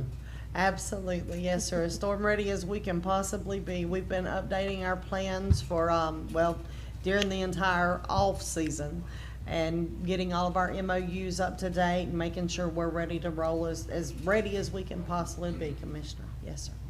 Good, good. And Mr. Chairman, I got a quick question. Jennifer, I know that you have on your report about the tags, return entry tags. Is there a certain time or day that y'all are available so that the public can come get one of those? Yes, ma'am. Re-entry tags can be, you can come to our office at any time. We're there Monday through Friday, 8:30 to 4:30. And we are supposed to close for lunch, but we are usually at least one of us there. The only thing is the time to get your tags, if you don't have them, is now. Please do not wait till we have a storm rolling in on top of us, because once we activate the EOC, there's no way to continue issuing re-entry tags at that point, so we stop at that point. You can go to our website. We have links on our Facebook. You can actually complete the application, email in the documentation to us, and we will even mail you the tag, so you don't even have to come by. Okay. If you have questions on how to do it, my staff will be more than happy to walk you through it and take care of it for you. Thank you. Yes, ma'am. Anyone else? And Ms. Daniels, now's probably a good time, if you think you have tags, to locate them and make sure you know where they are. Yes, it is. So you do actually have them in And- case the storm comes? Yes, sir. And re-entry tags do not expire. You do not have to renew them. We do not issue expiration dates on those anymore. So if you have them and your address is not changed, then you have the tags you need. Also, please, everyone sign up for Alert Franklin. That way you are up to date on all the information regarding evacuations, re-entry, even where to receive help after a storm. Thank you, Ms. Jennifer. We appreciate everything y'all do. I got one quick question, Yes, because it was asked me yesterday and I didn't have an answer for it. Are we in the burn ban right now? We are not. Lanark is still under the burn ban. Okay. That, just them, but the entire county, no, sir. Okay, thank you. And that's because of the fire department, correct? Yes, sir. That's correct, yes. Oh, and Mr. Chairman, if I Yes. could, on that same issue, since it's come up, Fire Chief Carl Whaley told me yesterday afternoon, he had received a request to put up essentially an informational sign at the county's volunteer fire department in Lanark, reminding people of the burn ban remaining in place. I told him the ordinance was still in force and effect, and I saw no problem with him putting that informational sign up for Lanark and St. James, reminding people of the burn ban. Thank you, Mr. Chairman. Yes, yes, sir. Thank you, Ms. Jennifer. We appreciate it. Yes, sir. Thank you. Mr. DeWitt Polis, Mosquito Control Director.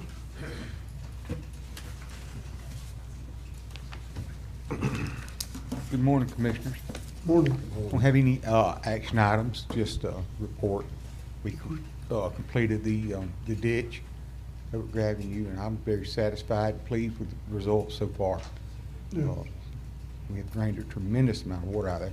And we did go back and report to seeing where we did unstop the pipes going under Gray Avenue. And so far, so good. We are looking into some different deterrents for the beavers, some mechanical stuff we're trying to put together. And other than that, it seems to be working right now. Good. Mr. Pullis, I'm going to ask you a question. And this is just from concerns that some people have raised. Don't we do mosquito control because it's what the state kind of really wants us to do? I mean, it's kind of something we need to do as public health and safety, correct? Yep. The current pesticides or any of the pesticides that they recommend for mosquito control are not harmful to other species or insects or butterflies or anything else, are they? Well, they could be. Yeah. But the science behind mosquito control, and I've answered this question a lot of times for some of the public, that's the reason we calibrate those trucks. We have a certain size droplet that we actually try to produce because we want to target just the mosquitoes. I've had people, well, can you kill the yellow fly? Yeah, we could. I could turn the amount of spray up and the droplets would, make them bigger, basically. But the reason we don't do that is because we don't want to affect the beneficial insects. So, yeah, there's a lot of science behind that. We're not just indiscriminately going around spraying everything. The droplet size are specific, just trying to target the mosquitoes, and it seems to work really well. Right now, I'm actually on the very low end of that because the mosquito population is it's not real high right now, so we're on the low end of that. I could turn it up and still be within the perimeters that I need to be, but I've just chosen trying to, conserve the chemicals and stuff, While still doing the job. Yeah. Well, that's why I brought it up today. I knew you could probably explain a lot better than I could. People have asked me, and I said, well, I'm pretty sure we only do what we're supposed to do, but we'll ask and we'll get it clarified. So. Yep, we have the trucks. We calibrate the trucks, probably every couple of months anyway. Yep. But we have to do a droplet analysis, and they actually send people down because we don't have the equipment, and they do a droplet analysis, make sure we're falling in the correct perimeters, droplet size. I think it's between 200 and 400 microns each droplet. But anyway, we stay on top of that, and the state requires all that. So they come down and do an inspection on us every 2 years and go through our trucks and our droplet analysis and everything, so facilities. Can I ask a question? Yes, sir. You said the mosquitoes are low. What about the yellow flies? Yeah, well, that's probably what we get most complaints about right now is yellow flies. It's one of those things, usually at night the yellow flies, they like a chicken, they go roost somewhere. And so we can't really affect them. We'd have to spray during the daylight hours. The droplets are so small because we're trying to target the mosquitoes that it really don't affect them. It might run them a little bit, but we're not trying to kill them. They don't have any, they're a nuisance, but as far as any diseases, arboviruses, anything, they don't carry anything like that. So, best thing is some kind of, like the beach balls and stuff like that they're attracted to. And they're here for a short period. It's just a real big news. Most of our calls right now are about the yellow flies. Good. Mr. Chairman, I've got something. Mr. Polis, on your report, it says that you're still waiting on a response to hire someone from Evergreen? Yes, yes. There was some confusion there for a while. We've been dealing with this for a while, back and forth there. And they actually had my full-time position that the board approved under the road department. And so we were trying to get that straight. And then the amount that we can hire the individual, we actually have somebody that wants to come from another, from the cities, one of the cities, that wants to transfer, has been working with me for years. And so there's an experience level that's in that. It determines, it's built into Evergreen, but we haven't been able to get a solid answer. So I've talked to or tried to talk to Mr., I think, Mark with Evergreen, left several messages, and I haven't heard. So I was gonna comment on the same thing. I'm glad you did. I would tell you, go ahead and at least advertise for it at the salary that you know now, and then let us press and see, because even if if you're able to negotiate and hire the person, and then we get it worked out, we will make sure, well, the board, not we, the board has already determined and said they will make sure it is retroactive to whenever you hire them. So, you know, I mean, I unless it's this one particular person, you're trying to work out a negotiation, but unfortunately, that's not how we hire people. Right. I hate to say it. We have a set salary that we advertise for, and we do that. So, I mean, I mean, you're a very small department, and I know you need all the manpower you can get. I mean, I would tell you at least advertise, and while you're advertising, let me try and press Evergreen as best as I can. You know, I can't promise anything, Yeah. because unfortunately I don't control them that way, but that would be my recommendation Right. to you.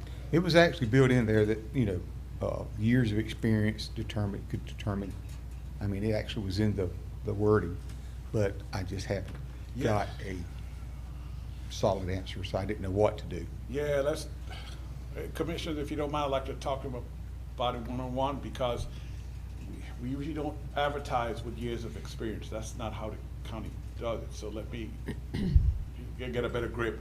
and No, try my I'm best. sorry, I wasn't gonna advertise a job for years of experience. That's just what it said in the Evergreen. Yeah. You know, I was gonna advertise for a full-time position. Yeah, I would tell you, go ahead and do that, and let's see what applications we get, and then we could make a determination. And I'll try my best to press them. You know, if not, we might have to make a decision. I ask the board to make a decision, you know, based on what you and I present to them. Right. Okay? Can I ask a question? So even if we hired somebody today, doesn't matter what department they're in, across the county, as they become a county employee, they're immediately gonna fall under the Evergreen stuff. Yes. So as we address the next year and you know what I mean, in the budget or whatever, if there are years of experience, that would be considered then as their county employee, correct? Yes, that's kind of want to Okay. work out to make sure I get a clear understanding Yeah. of what Mr. I mean, Polis it is trying to do. wouldn't be on the front end, Yes. but it would be after they become a Especially county after employee. probation and all that Yes. kicks in, yes, that's. Is that what you were asking about, Mr. DeWitt? Yeah, basically, I mean, I was Okay. just trying to, you know, I wasn't sure about the actual beginning number. Yeah. Yeah. We have to advertise at the base number. Once they're in and he approves them, they pass probation, then I think is when we consider any years of service after that. I don't think it was really clear in Evergreen that what the beginning number would be with the Yeah. mosquito control Okay. position. I'll work that out and we'll get back to the board. Okay. And I did hire the part-time position, and actually last night was his first night. He was out, so we'll be training him for about 3 weeks. Who was that? Mr. Messer, Jimmy Okay. Messer. Okay. He's retired from the prison Yeah. and could work the hours, so. Okay. I'm sorry, who? Ray? Is that what Messer? Jimmy Messer. Anyone else have anything for Mr. Polis? Mr. DeWitt, thank y'all for everything y'all do. Thank you. On behalf of the residents.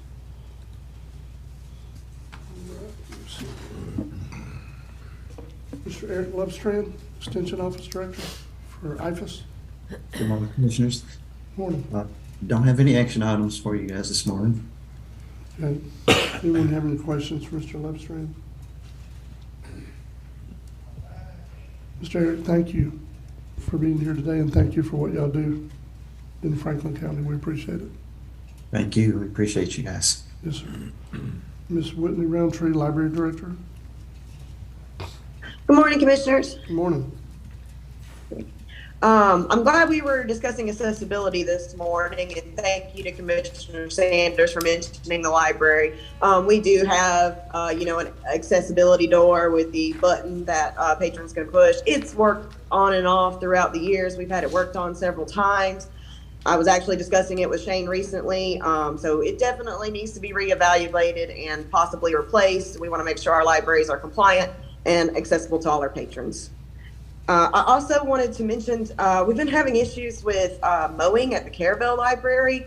I've had to bring it up several times throughout the year. We've kind of gone back and forth on, are we on the road department schedule? Are we on Fonda's schedule? And it doesn't look like we're on anyone's schedule.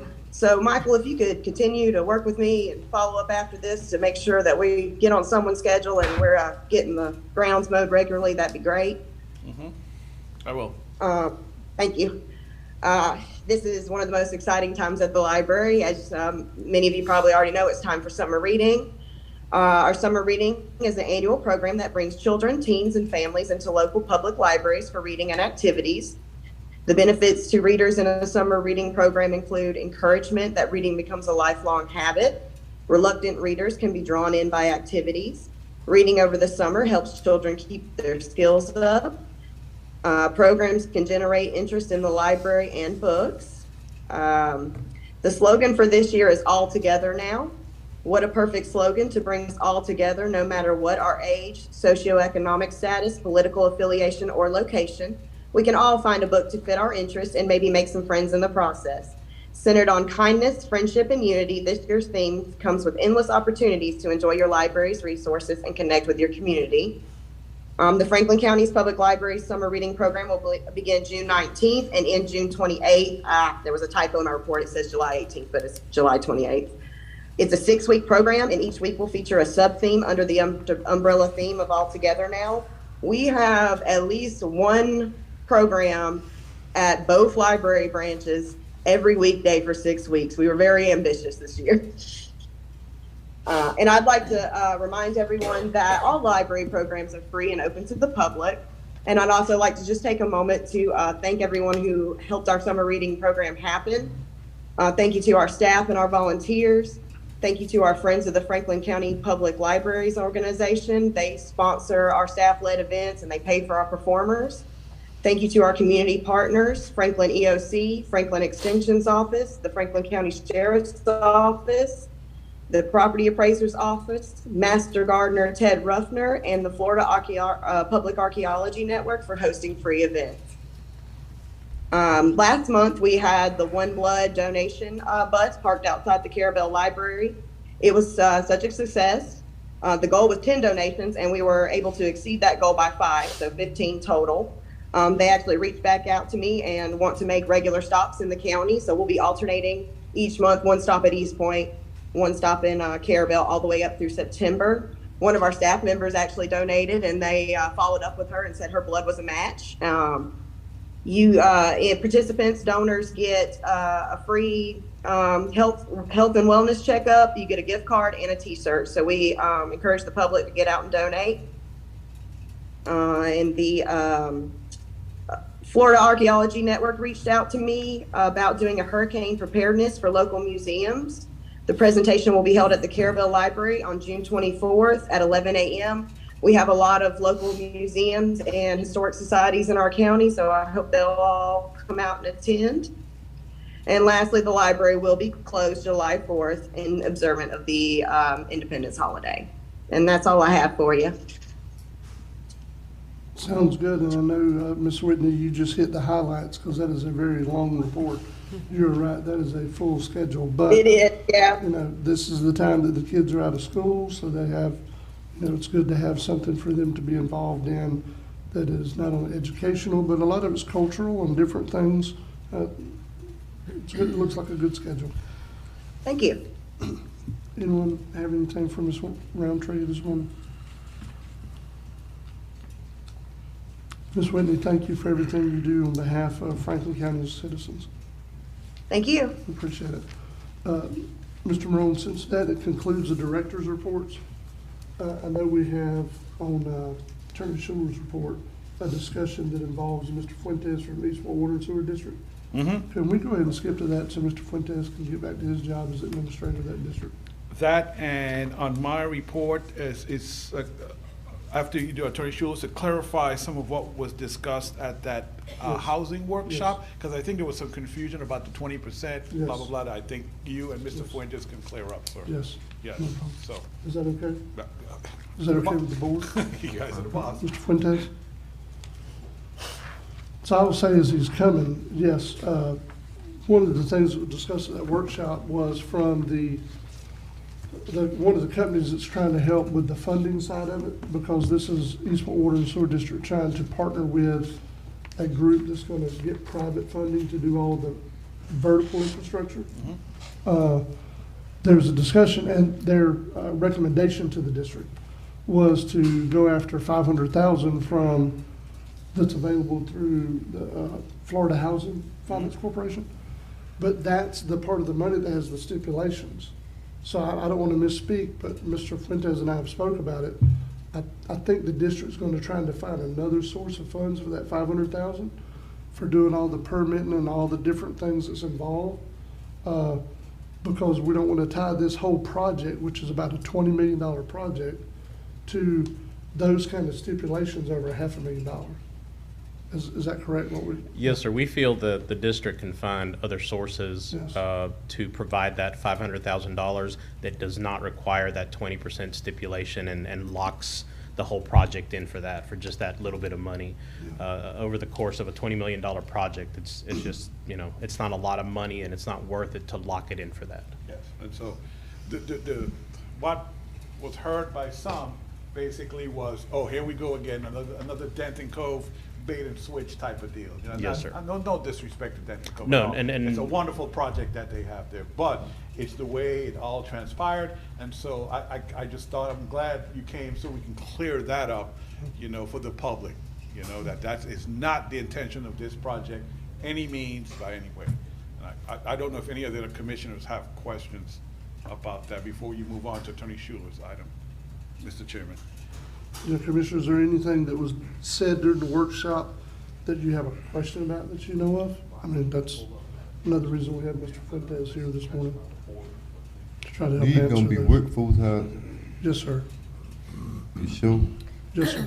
The stipulation's gonna be the job that they have, and then we're gonna work back to the economy part of it. Okay, because them people you dealing with, you told me, wanna give you $500,000, they trying to slip in your back door. Yeah. That's what we're pushing for. Yes. While we're waiting on them, just, you know, I was concerned with that. And Yes, sir. just to reassure you that I think it's honorable what you're trying to do. Yeah. It's what we need.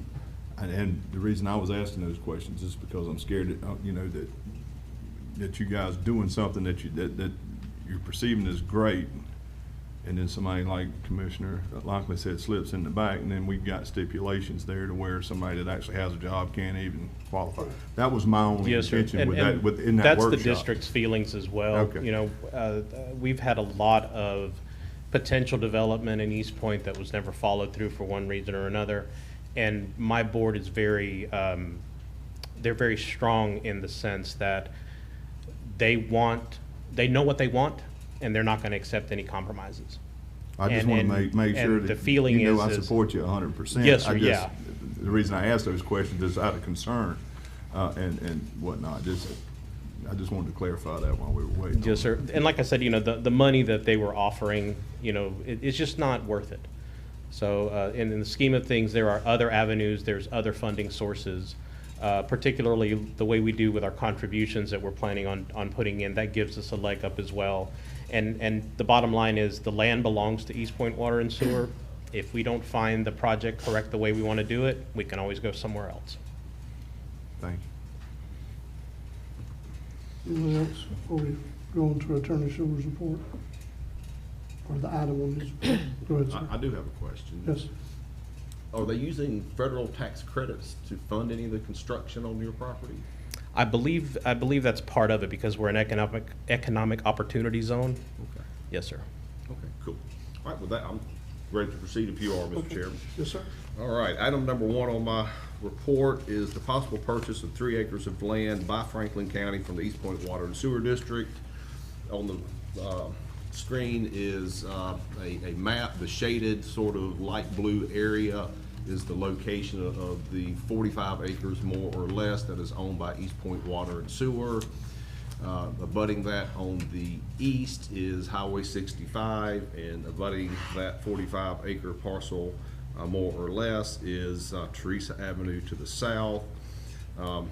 One reason I'd asked for Mr. Billy to be here today is when this concept was broached to me by the chairman last week, there was not yet an opportunity to identify where that 3 acres was. I thought that Mr. Billy would be able to help clarify any questions that the board had about where in that 45 acres. The purchase price and the process would be very similar to what we've done in purchasing several other parcels of land throughout the county recently, which is you enter into a contract with a not to exceed number. There has to be an appraised value.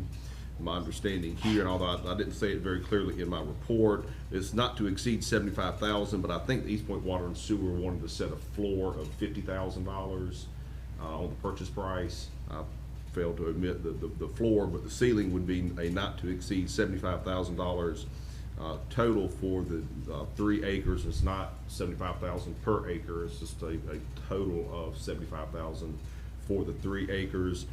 Of course, that there would be closing costs and other things, survey costs, appraisal costs, but the value of the land could not exceed $75,000. And so what I'm requesting today is board discussion and consideration of purchase of 3 acres of land from East Point Water and Sewer. The purchase price to range not less than $50,000 for the total of the 3 acres and not to exceed $75,000 for the 3 acres. They have to authorize an appraisal. I don't think we can get around that. We're required by statute, given the price range involved, we have to get an appraisal. And then maybe Mr. Billy can help in discussion with the board to sort of refine, because we will need to identify where the 3 acres would be. My suggestion is that it at least front on one of the 2 public roads, either the county road, Teresa Avenue, or State Highway 65. So we don't end up with a landlocked parcel or an interior parcel that has a access easement, then somebody's got to build a road. So with that, I will turn it over to Mr. Billy. I was thinking the northern corner of the property that fronts 65. Okay, now on that map, it would be where the where the label white put on writing the is at the top. Right there, sort of where at the end of property and the end of 65. You're talking about basically the northeast corner. Right there where his mouse is. There we go. Yes, sir. Okay.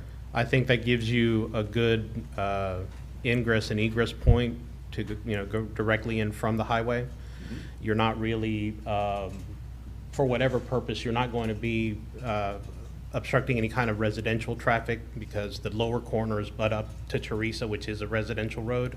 Right. So that was my feeling. My thinking was, closer up to the north by 65 and have the entrance off of 65. Okay, and then knowing that, my recommendation for the board would be to consider, instead of like a rectangular piece running like narrow on the front and then running a distance back, let's try and make it a square so that it's a more usable piece of property for the county. Yeah. So I think the 3 acres in a square configuration is 360 feet of frontage roughly. Okay. 360 by 360, something like that. Okay.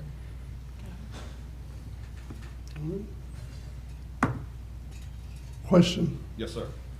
just because I want to know. So if it, for instance, the appraisal comes at 100,000, where does that put us at? Then it would be the same as with the other contracts. The parties, either party can choose to walk away. Okay. Or they could choose to renegotiate a purchase price, Okay. but not to exceed the $100,000. Okay, that's what I wanted to know. Thank you. And what's that property zoned right now? I believe it is agricultural, if I'm not mistaken. Yeah, I mean, you're basically going to be, you're lucky to get 4,000 an acre on ag land. Yeah, I can't speak for the appraiser, but I can show you from experience. It's going to help them have cash on hand. And that is ag land. I thought that was recreational, because I looked this up, but I may be incorrect. Trying to pull it up on me. Let's look at it. Let's see. What do we want to know, what it's zoned? Yeah. I'm sorry, I didn't hear the Look, question. I got a question. If we purchase this, could we possibly move VOC there? Could be a discussion, I mean, that's Yeah. a good area for it. could be a discussion.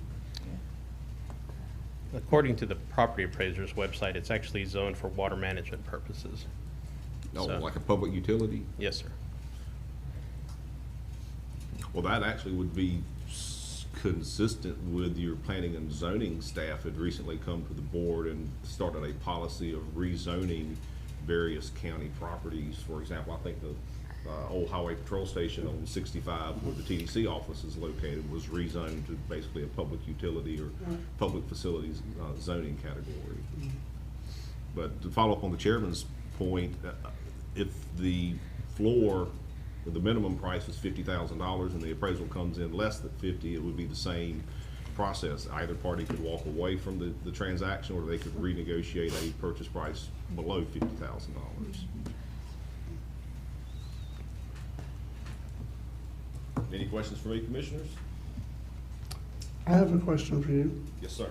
and I probably should have asked you before now. Should I abstain from voting on this? Yes, sir. Thank you.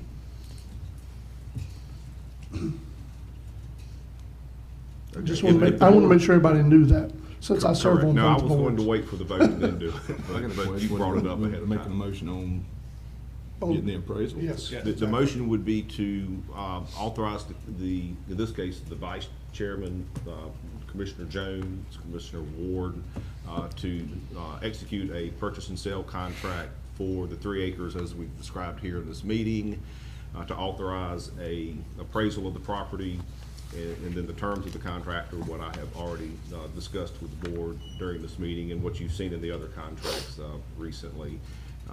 Essentially, if the appraisal falls outside of the price range, which is 50 or 75, then either party can walk away from the contract, or they can renegotiate a new purchase price. And all of the closing costs, including the cost of the appraisal, which will be fronted by the county, would be split 50-50. If in fact the appraised price is something that is outside the range and the parties don't agree, then the county would end up paying for the appraisal. The appraisals typically run about, $1,000 or less, and they typically have run less than that for the county. The source of funds, there's been no discussion of that, so we may need to identify that just for Ms. Aaron, but I'm going to assume a reserve from contingency unless there is other directions from the board. Well, without Miss Aaron here, that's kind of hard to do. Yeah. But I think it is for reserve. I think for purposes of this discussion, it would be reserved for contingency. Mr. Morone is nodding his head in the affirmative vigorously. Yes. So that would be the motion that I would recommend, Commissioner Amison. So moved. Yeah, we have a motion to approve by Commissioner Amison, Second. second by Commissioner Lockley, Commissioner Ward. Any other discussion before we vote? All in favor? All opposed? That is a 4-0 vote. And for the record, Mr. Morone will prepare the voting conflict form for Chairman Jones to execute. Mr. Fuentes, do you have anything else to add? No, sir. If you guys have no more questions, I'm sorry. I want to say something. Yes, sir. You said a statement that it's a good place for the EOC, but I want to say we didn't vote on that day because that clown ran to the paper or be putting in. That was an offhanded comment I made. Hey, he'll be putting in EOC going to East. There we go. I got your point, Commissioner. So we didn't vote on that. Make sure we let them know we vote on that. I'll call it myself, Commissioner, if you'd like me to. Thank you for your time, Mr. Fuentes. Thank you all very Appreciate much. it. All right, Mr. Ted Mosteller, Interim Airport Manager. And if you see, before Ted begins, if you, right under Ted, Mr. Steve Kirschenbaum, the CEO, he would like CEO, I'm sorry, Steve, the chairman of the board would like to make a few comments as Ted is finished. I'm afraid He that Steve had to leave. Okay, sorry. I'll handle a couple of his comments. Okay. Go ahead, Mr. Stibb. Good morning, board, staff. As you just learned, my report has been turned upside down all of a sudden. You have my information for FYI stuff there. Steve has called a special board meeting of the OED for the 13th next week to discuss the lease situation with the FBO. He did leave a couple things with me to bring to your attention. Number one was that special meeting. Number two, Michael, what do you have on Neil Nichols?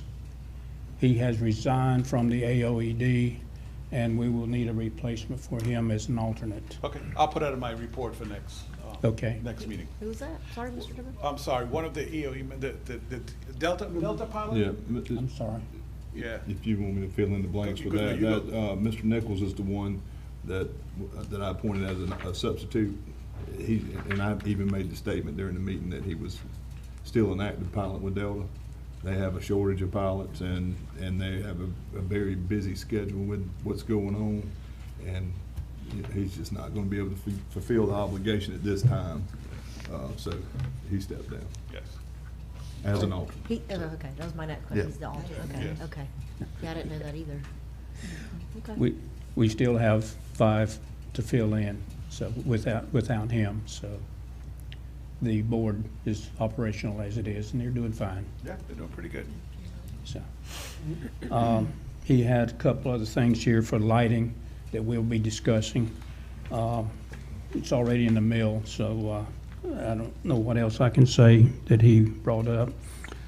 He did bring up the tax appraiser mapping situation to deal. He wants to get AVCON together with the property appraiser for some mapping of the to do with the master plan. And back to mine, other than that, you have my report there. The action item I would like to bring up would be the Florida Airports Council, FAC. You have the information that I provided in my report, and it's Florida Airports is a driving force behind one of Florida's economic engines. And Florida airports are an economic engine again. And it is a statewide voice for aviation. And what I would like to do for your action is we would like to join, be a member of the FAC.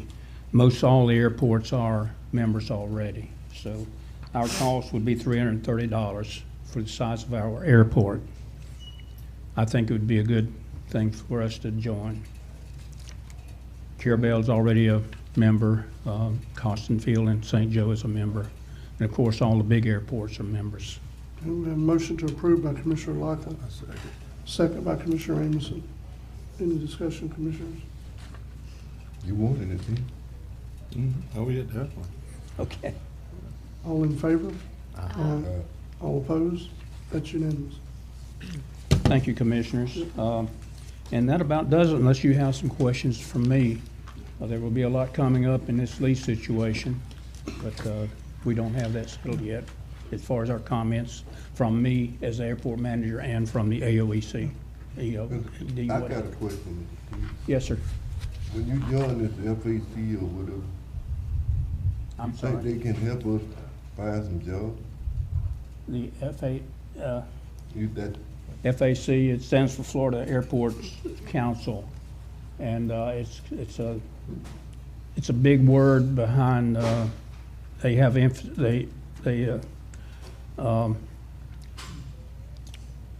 go with the FDOT.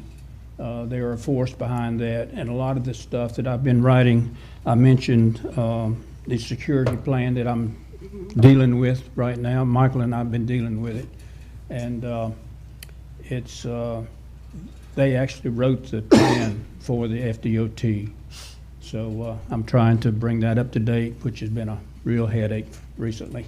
So, But we're working on it, and this security plan is required for the airport licensing that we're dealing with immediately. It's got to be done this month. They can write us some jobs that, so Commissioner Locke, you're asking if the FAC could lead us to economic opportunity at the airport? Yeah. I Yes. guess that's something Ted and I will look at it and let you know. Yes. Yeah. okay. Okay. Thank you. Thank you. Mr. Chairman, I got one quick question about the security plan. With the security plan, Yes, sir. Mr. Ted, is that something new? Now, I remember when the FDOT come out and inspect, I remember he was having that discussion, but I'm just wondering, did we have a security plan last year, or? Yes, sir, we've had one since 2005. I wrote the original one when I was airport manager before. And it has to be updated every 2 years. Plus, if we have a major change at the airport, it has to be updated. The biggest thing at the very moment is I'm trying to get contact information on all of the tenants, those who rent the T-hangars. They're requiring phone numbers in the minimum for contact information of those tenants, and that's new. The gentleman that's heading it up now with the FDOT is new, and everything has changed. That was gonna be my next question, have they changed the standards or whatnot? And I actually talked with Andrew, Centric, about, obviously they've run in other airports and they're stepping in and helping you, giving you some advice and whatnot. And I believe he's gonna be reaching out to you, or you could reach out to him on that, especially with the T-hanger information, to get those numbers. And Yes, I received an email this morning that he commented on, and I have the tail numbers of the aircraft that he said were in those hangars, and I've witnessed what was in those hangars, but I failed to get full names of the people who were owners of those aircraft, and also contact information. Okay. And that's what I'm trying to get updated now from the FBO. So, thank you, keep up the good work. thanks, sir. We're in there scratching. I have a question, Mr. Ted. Yes. I'm not trying to overstep my bounds because I know that there's an airport advisory board. But you mentioned something earlier about something y'all might be discussing at upcoming meeting concerning the property appraiser. I don't understand what he wants That's fine. there. That was his comment. I understand. And that's okay.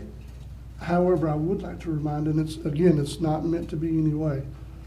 The Airport Advisory Board is an advisory board to the county commission. I think he understands that. So if there's any discussion we need to have with our property appraiser, they need to make that recommendation to us, and we can have those discussions. Okay, I'll get that I back think that's to a him. more appropriate way to keep it, because that's the same way all of our other boards function. TDC makes recommendations. They do not approve anything. Yes, sir. They recommend it as a board for approval. So just, again, I'm not trying to be any way, but from what I heard, I'm just trying to clarify. Yes, sir. Well, that was one of the things he put on his list. This was the list he just gave me, so. Yeah, I believe, as per discussion me and him had, is that he was wanting to get AFCON and the property appraisers Yeah. together. That way we could go ahead and get that and update that master plan and Yes.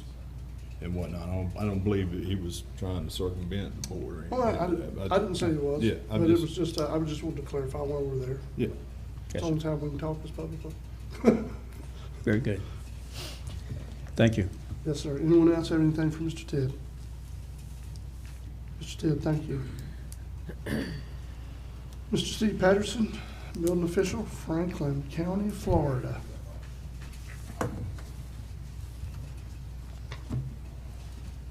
Sir, you have waited us out. It is now your turn.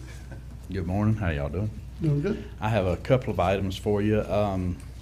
First, I'd answer that question about the city of Carabel giving water, giving water taps and sewer taps. We have no control over who they give sewer and water taps to. City of Appalachia, East Point Water and Sewer, if somebody pays their $3,500, they get their water tap. It has nothing to do with the permit. So you can buy if you've got vacant land that you want to sell later, you can go ahead and get your water taps for it because you never know when they're going to go up. So That's right. We really have nothing to do with that. First item I've got is, I know we've talked about getting some help for me inspection-wise. And we talked to EPCI and they gave us a bid, and it seemed a little,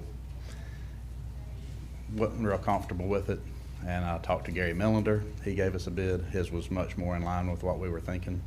So he's gonna do, he had approached us with $50 per inspection, minimum of 5 inspections per day. So, and that'll be any overflow. It won't be a regular thing, but until we get somebody in here, it'll be just a little cushion for me to help out. And so, and it may not even be every week that we give him inspections, but we'll see as needed. It'll be on an as needed basis. So y'all's, and I guess Attorney Schuler would have to work out the details of the deal with him. If they approve it, I will. But that's, I mean, so that's what I'm asking for. So you're wanting to look at hiring Mr. Guerin under, on a temporary basis? On a temporary basis, To do inspections as only? needed, inspections Right, as needed. right. So $50 an inspection. Second, because I've been waiting for this. So we have a motion to approve by Commissioner Lockley, second by Commissioner Sanders. All right, any other discussion? I just have something to say. Remember when that company, Steve brought to our attention that company that was willing to go and come in here and do that. I had kind of real bad feelings about it, but now that I know Gary Millender is gonna come back in place because he served the county well for so many years and he knows what he's talking about, so I'm just glad to see that. And get Steve that extra help too. While we're here, before we vote, I want to ask a question. Have you gotten anything ready to re-advertise for the position you're actually needing to fill? Not yet, but we're, because this was gonna be our first step. Right. To get that, and then we'll work on it. Right. We've got so many things going on right now that we're. Oh, I understand. I just don't want to. Which I'm gonna get to here in a It's second. just not my desire, and I'm just one of 5, Okay. for us to say, okay, we're gonna do this, and we're gonna wait another year to actually advertise No, it's for the not gonna be, position. it's That's, you know what I not mean? gonna be that long. This is a temporary. Yeah, we're almost to the end of a budget year now, and we I know. discussed this last year at budget time. Been a busy year. I understand. Any more discussion before we vote? All in favor? Aye. All opposed? That's unanimous. Okay. What up, sir? The other thing is the reorganization of the zoning and building departments, combining them together. And just how we're gonna go about that. And the plan now is that we're going to kind of run it as a group effort, team effort, and see who fits into what positions and how we need to, you know, instead of us just assigning somebody duties, we're gonna kind of have to, you know, just go all in and be, I'll be very hands-on with it to see, to get the right person in the right position to do for each job in the zoning. And so I guess Courtney's moving into a different position. Yes, the Commissioner, some of the issues, and I mean, again, Steve is out in the field a lot, so I'm the one in the office, you know, more often than not. What was bothering me, so we have Courtney doing so many different things besides being the zoning administrator. And so it takes her out of the office a lot, especially for the complaints. I mean, she's at Atlanta Village, she's throughout the county inspecting, taking pictures, bringing it back. The problem is, someone comes through the door, they have a zoning question. So the way it's set up right now, your permitting clerks that are up there, they don't do zoning at all. So they're forced to say, I'm sorry, you have to wait till Courtney gets back. It's a bad look. It's not anybody's fault, but it's just a bad look. You have 2 clerks sitting there, sometimes 3, depending on what Angela is doing, and we're telling them we can't help you because that one person that's in that department that has one person is not available right now. They're out doing something else. So I would just say, Steve, this isn't working. We got to switch this. So basically, I'm asking what we're asking the board is, we want to reorganize to move zoning back into the building department. So understand, your building department clerks will now be zoning clerks also. They're taking on a whole new job. And I'm going to reassign Courtney, stay with complaints, can't get around that. And then she's also going to do more, well, is Pat still here? She's going to chair the LTPT because your chairman is leaving you, amongst things. She's going to do more admin work. Short term, she's gonna help Erin get through budget and the projects that we have remaining. Erin just needs help. She has had the opportunity to interview the people that for the part-time. Courtney knows everything. She helped build the project website that we have right now, commissioners. So it's a more of a natural flow. So we're gonna totally change Courtney's job, reorganize that. Long term, and you see in my report later on, we have the grant, we're gonna apply for the grant. Courtney is gonna work with Mark because, you know, again, I keep saying this, he's counting down to his retirement. She is going to be the middle person between Mark and ARPC, as ARPC basically updates our comp plan and our zoning ordinance. So that's a long-term job. Short-term is to get Erin through budget, basically, along with helping her with some of the projects we have outstanding. Up front, Steve is going to work, and he's going to get around to it. He's going to let you know that he still has a vacant position up front. He's going to advertise. He needs your authority to advertise for that position. So everybody up front will now be the building department and the zoning department. So everybody's playing Should've been that way. dual roles. Well, Commissioner, you're right. It was like that for years. And the two are married because really and truly, a lot of times you can't move forward with a permit unless you've gotten a clearance from zoning or they've been through P&Z. But however, realize we're probably one of the few counties that was like that. Because you go to McCullough County, the zoning office is down the hall, the permitting office is up this way. You see? So it is a separate, two separate things, and Steve could explain better than I could, I'm sure. But for us, we just don't have the staff to separate it like that. We tried, it didn't work, so we're gonna go back, as Commissioner Sanders is saying, back to what it was. We combined those two offices, basically, and we reassigned Courtney to work more the administrative side, if I could just sum it up that way, basically. Mr. Chairman, I got some comments. Okay, go ahead. So earlier, I talked about raises. Okay, our county's growing by leaps and bounds. I know we can't help but control the growth that's coming in our county. You got added extra work with Courtney. You've got added extra work with our floodplain administrator. You've got added extra work with our clerks. And I always am an advocate, is everybody okay with this? And if they are, I'm okay with it. Because I want the staff to be aware and know their job entails and make sure they're okay with it, which you said that they Yes, are. they are. But again, we've got to compensate these people. Courtney, I know, had 9 complaints in a short amount of time on zoning the other day. As more people move into our area, they may not be aware of what ordinances we have, and so they're giving more complaints, and that puts more of a job on Courtney. Just like Erin, just like you. You were texting me over the weekend. I'm like, do y'all take a day off? Our county's growing, and we need to make sure that we have the staff in place to accommodate all the extra influx of people that are coming in to get building permits. I know we do building permits online now, but I know some people still like that personal added view. And I know some people come and see you, Stephen. You're not here because you're in the field. So I just want to make everybody aware and the board aware. These are my thoughts. I'm one of 5, but we've got to make sure that our county staff is taken care of because of all the added extra work and multiple job roles. We'd have to pay multiple other people. The salary we're paying, we'd have to hire multiple other people to do the job of what one person in these departments do. That's just my opinion. We've got to make sure they're compensated.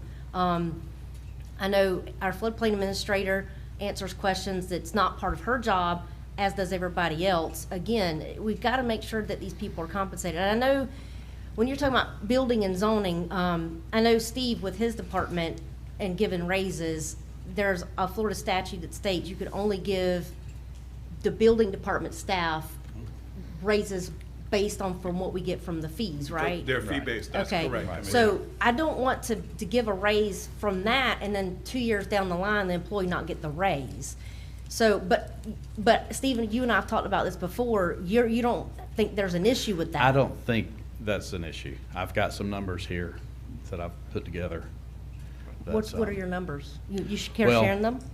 No, I don't mind. I mean, just on salaries, we're talking, the state average for a certified floodplain manager is $55,000. Ours makes $34,900. The average permit tech makes $35,000. Our highest paid one makes $27,900.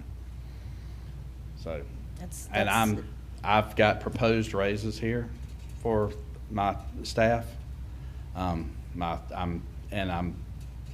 increase for Angela, who's our floodplain administrator, would bring her to $44,026, and then Erica would bring her to $31,558, and Tammy, and this new position we're advertising for, hopefully, to $30,378.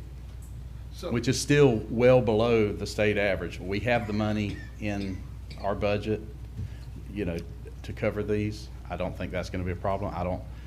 And my staff is the most important thing to me. I mean, that's what makes it all run.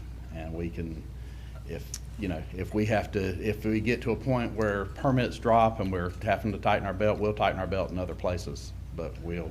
Well, my thing too is it's like Steve said, they're inundated with multiple job roles and getting paid. I'm just going to throw the number you just said, $27,000. I mean, that's, and then we're having people leave to go to other jobs because they're getting paid more, and we can't get staff. And as we continue to grow, and we're going to continue to grow, I don't care what anybody says, as much as we like it or not, we're going to have to make sure that these are positions that are filled to service our community. Right. To service the people that we have, our citizens. And if you go to most counties, the way a zoning and building departments typically work is they will take their plans and they go to zoning and turn their plans in. We have 30 days to get a set of plans out as a building department to get the permit out. But most counties, they give them to zoning. Zoning can have them, there's not a set time. I mean, they might have them 8, 10, 20 weeks. I mean, it just depends on the county and how fast they are. And then they go to the building department after that. We don't have that step with us. We do it all. We kind of look at all the zoning when we do the building permits, unlike other places. I mean, so it's not, And there's certifications that are required. I think anybody that gets a certification needs to be well, more Angela, paid. she's been certified for quite a while now, and was under the impression that she was getting a raise at that time, and we're like, well, we'll do it retroactive, but we keep asking, and it's Evergreen has.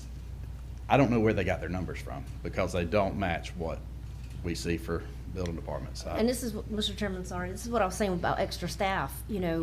How inundated is your department? You got 2 clerks that are given here at any given time, Angela in her office, so 3, but Angela's having to be pulled from her primary job to answer questions when they're inundated with people. And then you got Courtney, who may be out in the field doing a code enforcement complaint. It needs to be, I don't know, we need extra staff or whatever, but my thing is, I just want to make sure that our citizens, the services aren't compromised. When we have somebody coming in wanting to talk to a specific person or ask a question, and they say, well, I can't help you because the person that would answer that question is not here. I think we need to do what we can to make sure our citizens don't, and there's not a delay in a building permit because we don't have the staff or whatever the case may be. And we have some people that are unhappy with their service they get from us, but the majority of people that deal with other municipalities rave about our service. That we're with the best the limited building staff, department to that's do it. great. And I kind of want to clarify the difference between this conversation we're having and one we had earlier. Earlier, we were talking about the entire county because of what they do. Here, what we're talking about is adding another job, it's like adding Parks and Rec to the road department. Basically, that's what we're doing here. So I want to make sure everyone is clear. That's 2 separate conversations, 2 separate issues that we're dealing with. Right now, we're talking about reorganizing the front to add jobs to all your permitting clerks. They will now be part of the zoning department. So the increases, whatever increase, I wouldn't even, I don't agree with the term raise. I'm more the increases to accommodate for the new job, the new role that they're taking on. That's the difference between this conversation and what we had this morning. I just kind of want to be clear about that. Well, the difference is Steve is gonna use money from his own building department funds per Florida statute to give these raises, not coming out of ad valorem or anything like that. The other is coming from ad valorem. Yes. So, do you need and I don't know about making a motion, maybe there's something on the next agenda, but what do you need from us to go ahead and do what you need to do to get these people what they need to be at? Guess a motion. It has to be by action of the board. Yeah, approve our. Let me ask a question here. I'm sorry. You're good. Number one, I'm just looking at this update from Steve Patterson, that's all I'm looking at.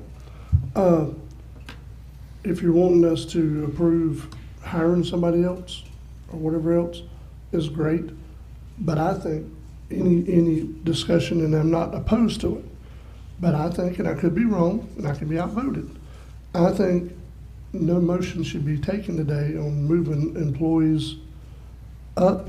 It doesn't matter where it's coming from unless it's properly on the agenda. And we've had numbers and we've looked at it. That's just me. But again, I'm one of 5. But if there wants to be an action to try to hire somebody else in the department, I'm good with that. We did that last year. We still don't have them. So, yep, I'm good with that if that's what you want to do. Well, at these salaries, you're probably not gonna get anybody. I mean, I hate to be that guy, but. Yeah. So what we need to do is go ahead and approve the person that he wants to hire, like Mr. Gary Millender. Go ahead and approve that and then leave this. I thought we were voted on that. Oh, And we that's know. done, Yes, yeah. Yes, ma'am. We already voted on Yeah, that. he wants to hire somebody else in the He's talking about front to hire somebody else. Okay. to help with the zoning, and would help with that, Okay. them having to Okay. take over zoning. He wants to do that Yeah, also. we have that position budgeted Yeah, already. It's already that we- budgeted. And we just never filled it. Chairman Jones, the issue is, it's not that we didn't fill it. Every time we fill it, somebody leaves. Yeah. They So go to, that the goes- grass is greener. That's right. Yeah. No. The one I'm referring to filling was last year during budget discussion. We talked about hiring somebody to work with him. Right. Oh, And we I thought you were still- talking about up front. No. 'Cause up front, yeah. We still haven't filled that position. Yes, because the other position up front that's budgeted, every time you hire somebody, they work for a Oh, while, I get know it, trained, and I they know move it. on somewhere else, and so that becomes vacant again, yeah. Well, another thing, we approved a part-time person for Aaron. Yeah, Still don't have it. it's just, Still don't have it. I know. yeah, it's. I mean, I think I agree with the chairman. I think since we need to make the public duly aware too, I think that what we could do is just say, Steve, approve him to hire or advertise for a position. Is that right? Mhm. And then the money, the numbers, if you could put him on the agenda for the next meeting. So you want a plan in Yes, writing, yes, is what you yes. want to review? Yes. Okay. I think Oh. that's, Everybody can see it. You know, the county growing. It's moving forward, it's not gonna move back. So, they gonna need people. Not only in this department, sooner or later, you're gonna need people in all them departments, cause people gonna move in here. It's starting slowly, but they doing a lot of building as they moving in. And you got to keep up with this stuff. You can't, you got to keep up with it. And one person can't do it. You got to have some people. Put them to work. Yes. but on that, Get your top, what you need in your top priority. And that ain't gonna be enough. You still gonna have to bring people in. That's all. but Mr. Chairman, in addition to that, we gotta give them a salary that they can live on. I mean, 27,000 to me, I'm sorry not to demean anybody, but you can barely live off that with the inflation the way it is. We've gotta make sure that we take care of our employees. And I know, I echo the whole rest of the board on that matter, but, so we need to make a motion for you to advertise for that position. I'll make that motion. Okay. I'll second. We have a motion by Commissioner Ward, second by Commissioner Anderson, to approve of the advertising this position for the permitting clerk, basically. Is that correct? Basically, and we'll see after Right.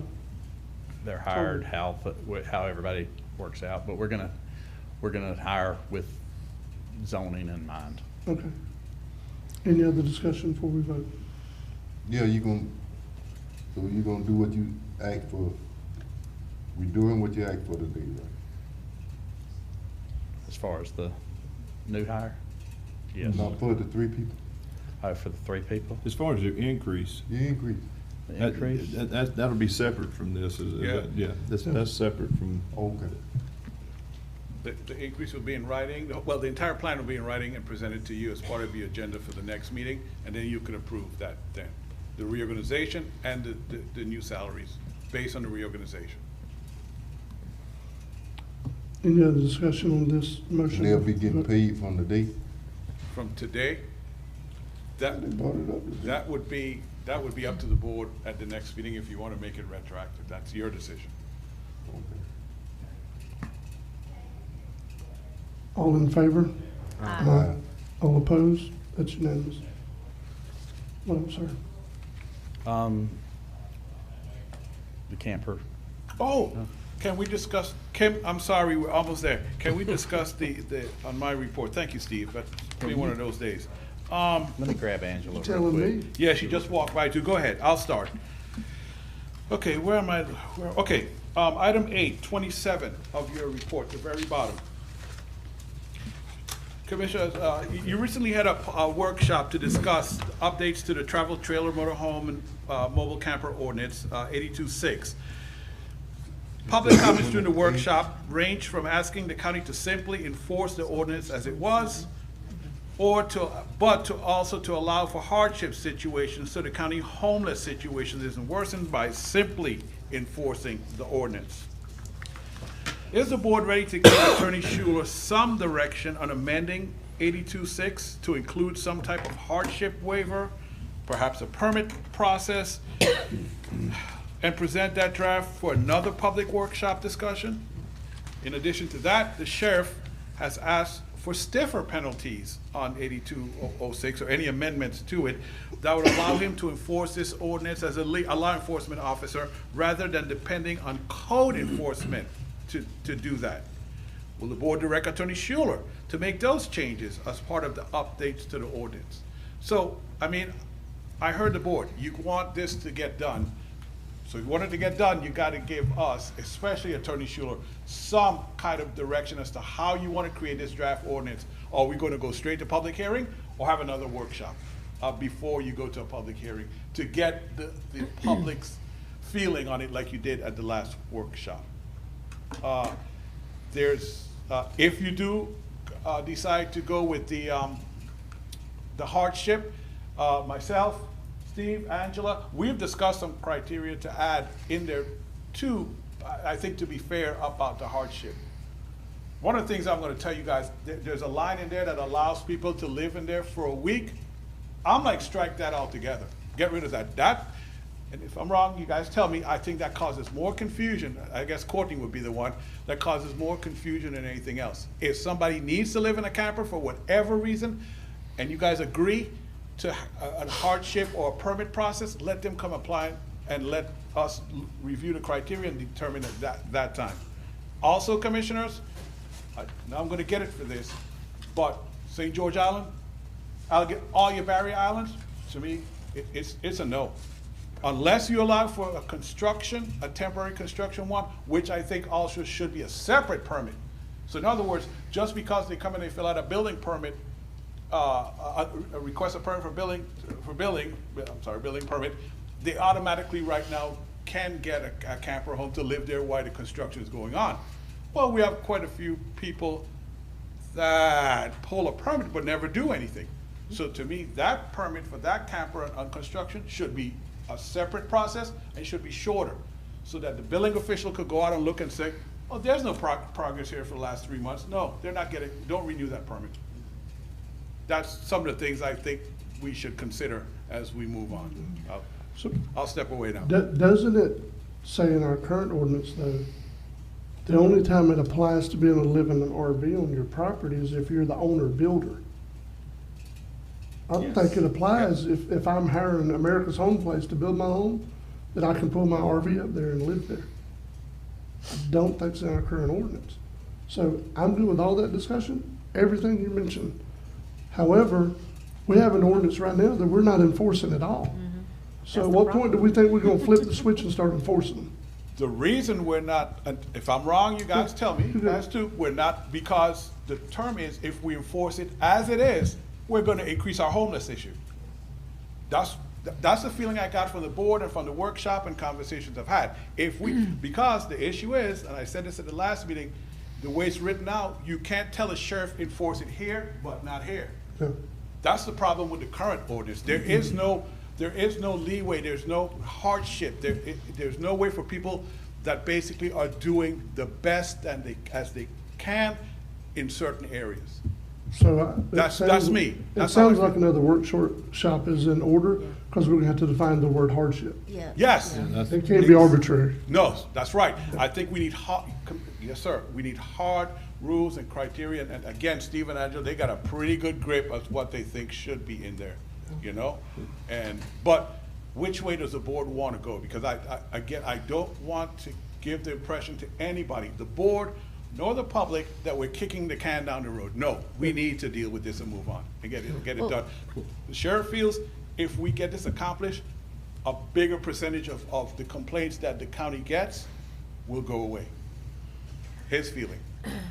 Well, Mr. Chairman, I said in the past multiple times, what goes to ordinance if it's not enforced? So obviously, we're working towards that. We need a code enforcement officer, but we need to make it where it's enforceable. But we also, and I've said this before, we need to get a bigger bark with our bite. So the ones that are in violation of the ordinance, any ordinance, we need to make sure that it's not just a letter being sent and they're throwing the letter away and there's no I guess you could say no follow through, no accountability. We've got to make sure that it's a stiff penalty so that people don't want to do it. And if they do it, then we need to be stiff with our penalty so that they will comply or start complying with whatever ordinance. And that just goes not only with this one, but all the other ordinances we have on the books. That's true.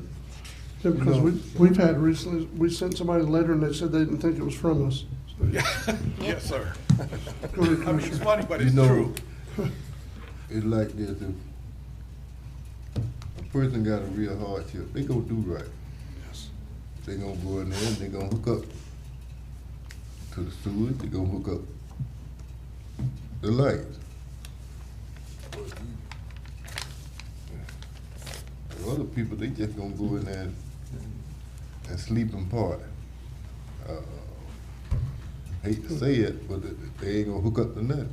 I mean, they just gonna be in and out, no water, no light.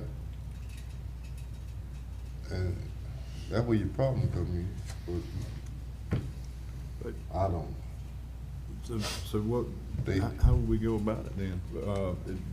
Just call for a workshop and ask Steve and Courtney to, or whoever to get this information, let us look at it, workshop it, and then move forward from there? Is that?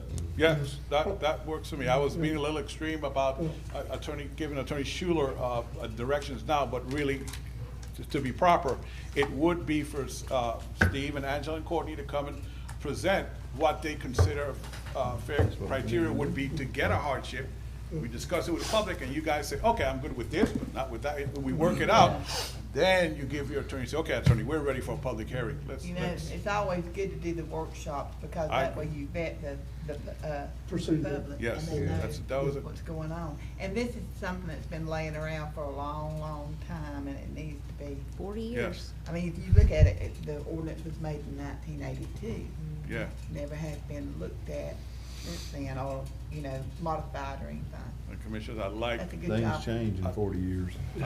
I'd like to, I'd like to invite the Department of Health again, because I think as we move forward, they need to be on Team Franklin with this, you know, to make sure that we do this, that they'll do their part also, because it's kind of rough when somebody calls the office, call Steve, and say, hey, there's 8 people in a camper, they're partying, and there's sewer everywhere. You call the health department, they go out there, they check, and say, no, we don't see anything. No, there's a disconnect somewhere.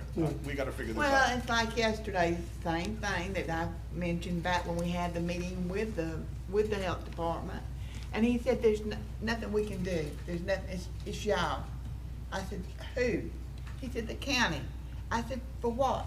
For allowing the campers to be there. I said, but it's your job if poop, I'm like you, Mitch, if poop's on the ground, it's your job. That's not the county's job. It's your job. Well, we didn't see anything. I said, well, you may not have seen nothing. We did have a big wash of the rain, so it probably washed it off. I mean, let's take care of the problem. Let's not pass the buck to everybody else, you know. Mm-hmm. And to me, I think there's plenty of ordinances on the books that we can go and steer in from, you know. This government here in Franklin County has been working all these years on the ordinances and stuff that's here. We just need to tweak them a little bit sometimes, maybe. So do you need a motion for a workshop? I don't know. Turn, sure you had your hand raised. Yes, sir. As the staff is talking about hardship, I have a question that I'd like for y'all to bat around while you're chatting. You're not We're not excluding proposing that the hardship would override the existing zoning requirements, are you? No, actually, in Okay, the for hardship. example, the zoning code requires a principal use of the property before you could have an accessory use. So is there a proposal that the hardship would allow a camper on a property as a principal residence? Look at you. Angela has the ESPN. She's already restricted. ESPN, there you go. Yeah, I'm sorry. That's what, I watch too many movies. I'm sorry. I gotta get distracted in some way. Well, let's just do a full-on Drew Barrymore and call it Espen. Yes. So, her thing is we restrict which zones it can be done, which one of the county zones it can be done, which allows right now. So what's the consideration, which zone? How about we have that discussion as a nice friendly staff group? Holding hands, singing Kumbaya. Just as a, since we're talking about throwing out there, R2 and R4. Next. R2 and R4, I think that's where we should consider it. Yes. R2 and R4 only, not R1. Yep, I'm with you. I don't know where all that That's is. basically what she said, but I didn't want to put her on the spot right now. I don't have a so, clue what yeah. she said, I'm just. Yeah, I know. All Off the one, cuff. nothing but house. That's right. Yes, yeah.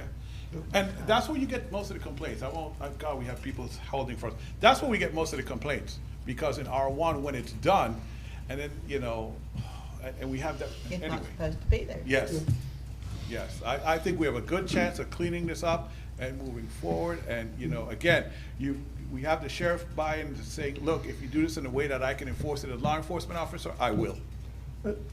Well, just devil's advocate, Yep. since we're talking about hardship, what if, you know, great-grandma left them one piece of property in R1 and that's their only piece of property, they can't afford anywhere else? All they can afford is a camper. So they're not already It gets living to be there. a slippery slope when you start trying to define. It is, but we have to, I Have to think. start somewhere We're there. gonna start somewhere and draw a line. We have pretty much all of that. So do we already have, workshops scheduled for July? So when will we try to do this workshop? In the middle of July? Let 'Cause me into do this this. month- Into this month, we're gonna be down south. So let's use the same process we just talked about. How about you get Steve and Angela to submit to you in writing what they think it should look like, the criteria for a hardship, and then we bring it at the next meeting and we determine at that point when to schedule the workshop. That's fine. Because then you have a fair discussion of what you like and what you don't like, and then you give a chance, then you have your discussion, then you have a chance to deal with the public on that discussion. Make sure Mr. Schuler's got a copy of it too. And we have- Oh, we're gonna drag him into this now, don't So we kicking have and a couple screaming. of we're pages dragging of him. stuff Well, here. because he's bringing up some good Yes. points that nobody thinks about. Some of them are questions, I some know. of them are, but it's Okay. kind of discusses everything, So pretty much all. whatever you have, just give it to Mr. Rowan, he can email it to us. Yeah, And we we'll go can, from we there. can, we can get it to all of y'all. Yeah. And if some of it's gonna be, you know, some of it is, you know, where we're, you know, it's a question or, you know, not, some of them are statements and Yeah. rules, but it's all stuff for your consideration. 'Cause that we've kicked around, Michael and Angela, myself, Courtney, we've all sat around and talked about different. Well, it's also gonna take, I don't know, I've never done this before. I think it's also gonna take, probably 3 to 6 months of implementation. if you start trying to track anywhere there's an RV in unincorporated Oh. Franklin County. There's- You're not gonna flip the switch and start doing it next week. There's, It's gonna take a little Oh, time to yes, implement something like yes, that. sir, I agree with you 100%. You know, and I do know it's not gonna have overnight like we said. No. Now, but I do know this, it ain't gonna get no better till we get some, till we do something.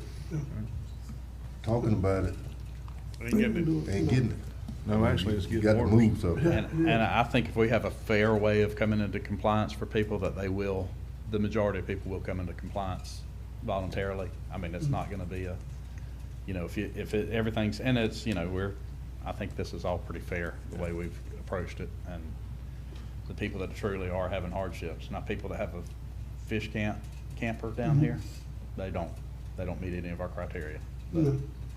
But truly the people that are in need of a place to live, that are Franklin County residents and Franklin County voters, they're there's somebody They're- else that they're don't gonna be apply, and taken that's care of. people that's wanting to put a camper on a lot and rent it out. That's in here, Yeah. we've got all of that covered. It's getting worse. They It want, is. they want to rent out for tents. I mean, No. the complaints we're getting, Commissioner, the complaints we're getting in the office, anyway. So we don't need a So- motion. then. We just- We'll get the get information at this the to next all meeting, y'all. we'll try to schedule a It'll be, workshop. okay. Don't get worse. Let's do it. Thank you for reminding me, Yeah, Steve, I it's- already it's forgot, getting so I'm All sure, right. I'm sure Kim and Tim are gonna kill us shortly. Ms. Kim Bodine, Career Source? And Kim, before you start, I did include on the agenda, but this also includes her budget that she's doing, so, Okay. okay? So, Okay. hey, Kim. Hi, good afternoon, Mr. Chairman, Commissioners. Good Can you afternoon. hear me? Yes. Okay, great. So there's two items that we have before you today. One of them is our budget. By state law, it's required that you approve our budget. The most significant thing that I can tell you about our budget is this budget is already outdated. However, it's the one that we approved. We didn't have allocations from the state, so we level funded with last year, but we have taken a pretty significant hit on the budget. We lost about 17% of our budget. So we will be bringing, modifications through the year for you to look at. So that's one item that we have is our budget, and you have that before you. The other item is federally required under WIOA law. We have something called MOU IFAs, and so the alphabet soup isn't very clarifying, but it is a memorandum of understanding that includes an infrastructure funding agreement. This is required by federal law with mandated partners. And so every 3 years, we have to renew those, and it's really just an agreement that talks about how we'll work together. And there's a requirement for these partners to provide some of the cost for operating a comprehensive career center in our region. And so these are a template format. We're not really creative with them other than filling in the information that's needed. And they do also require local elected official agreements. But I'd be happy to answer any questions about either of those. Ms. Kim, do they need to be as two separate motions? No, they can be taken together as long as the minutes reflect that they were both approved. Okay. Any commissioners, y'all have any questions about what we're looking at with this MOU or, I'm ready to make a motion to approve. okay, you want to approve both of them or just one? Well, can we do both of them at the same time? Yes. She said we can as long as. Make a we- motion to approve both of them at the same time. Second. All right, so we have a motion to approve by At the Commissioner same Sanders, second by Commissioner Lockley. We're approving both of these items. Any discussion, Commissioners, before we vote? All in favor? Opposed? That is unanimous. 4-0. Anything else, Ms. Kim? Mr. Chairman, I did want to thank the commission for approving a lease for us, especially in light of the budget cuts we've received. The ability to have the lease in the Armory is key for us financially. And we always want to have a location there where individuals can come see us in person. So thank you so much for doing that with us. Thank you, Ms. Kim. We appreciate it. All right, have a good day. We appreciate you. Thank you. Mr. Tim Center, Community Action Agency. Good afternoon, Good Mr. afternoon. Chairman and Commissioners. It is afternoon, so just wanted to give everybody a lunch break for a second. I'm Tim Center. I'm the Chief Executive Officer of the Capital Area Community Action Agency, and we are on your behalf administering the State Housing Initiatives Partnership, or the SHIP. I'm here on behalf of our program manager, Terry Much, who is in Tallahassee, and he's dealing with the loss of a very close family member yesterday, and so he apologizes for not being here. And I'm also here with Angela Webster, who is our point person on the ground here in Franklin County at our office in East Point. If you're not familiar with Community Action, before I give you an overview of SHIP, I did want to comment that we do other things besides housing assistance in the county, and so for your constituents that you deal with in your districts, you can refer them to us should they need assistance with utilities to help keep people's lights on, or if they are moving and they need help with the deposit. This is for folks who are financially eligible for our services. We provide basically a federally funded safety net for the region, which includes Jefferson County all the way over to Gulf County. We also offer some weatherization assistance program services, which include making a home more energy efficient, changing out windows, adding insulation, things of that nature. That's where we hope to combine our efforts between weatherization and the SHIP program. We also have our Head Start program here in Franklin County. So if you have folks who are looking for childcare and have childcare needs, should they be in school or working, our program is during the school year. And this is a pre-K program, ages 3 to 5. And we're working on a new location now as we're moving out of Apalachicola in the 6th Street Rec Center. And our last program is a program which is designed because of all of the underlying services that we provide, which are to help stabilize a family and an individual who might be in poverty, to help them get ahead. So our Getting Ahead program is designed to help move people off of public assistance through a 15-week program. In fact, we have our transition ceremony for this last class coming up next week, or this Saturday. We'll be over in Gulf County at the Senior Center. If you'd like to come over and join us for brunch at 11 a.m. on Saturday, we'd love to have you so you can learn more about the Getting Ahead program and see the success that we have with our clients. I'm here to give you a quick overview on the State Housing Initiatives Partnership, or SHIP, and let you all know kind of where we are in the scheme of the 2-year contract that we currently have with you all as it relates to the 22-23 program year for SHIP. And if you're not familiar with SHIP, SHIP is a state-funded program that comes to you through doc stamp funds that offers assistance to low and moderate income households in 4 different areas. Down payment assistance for new homeowners, owner-occupied rehabilitation to help make homes, bring them up to par, any emergency repairs, and also disaster recovery assistance. The down payment assistance, rehabilitation, and the emergency services are actually provided in the form of a loan in terms of us or the SHIP program paying for the repairs to be made or the down payment to be made on behalf of the client, and then that amount is then paid back over time. Both down payment and rehabilitation is done over a 10-year period of time. Emergency repairs are done over a 5-year period of time. One of the biggest things that we've been doing is taking over the program from Lori Schweitzer over the past year, who managed the program on behalf of Franklin County for several years. And actually, prior to Lori coming on board, I believe Michael was the point person for SHIP. So we've got the best tutor available to us to make sure we're on the straight and narrow and drawing it within the lines of how the program is supposed to work. But the biggest thing that we've been trying to understand is kind of where we are right now. Currently, with down payment assistance, there are more than 44 recipients over the past 10 years, and some of those will come off of the down payment assistance with their loans being forgiven over the next year. And we received 7 new applications in September. for down payment assistance.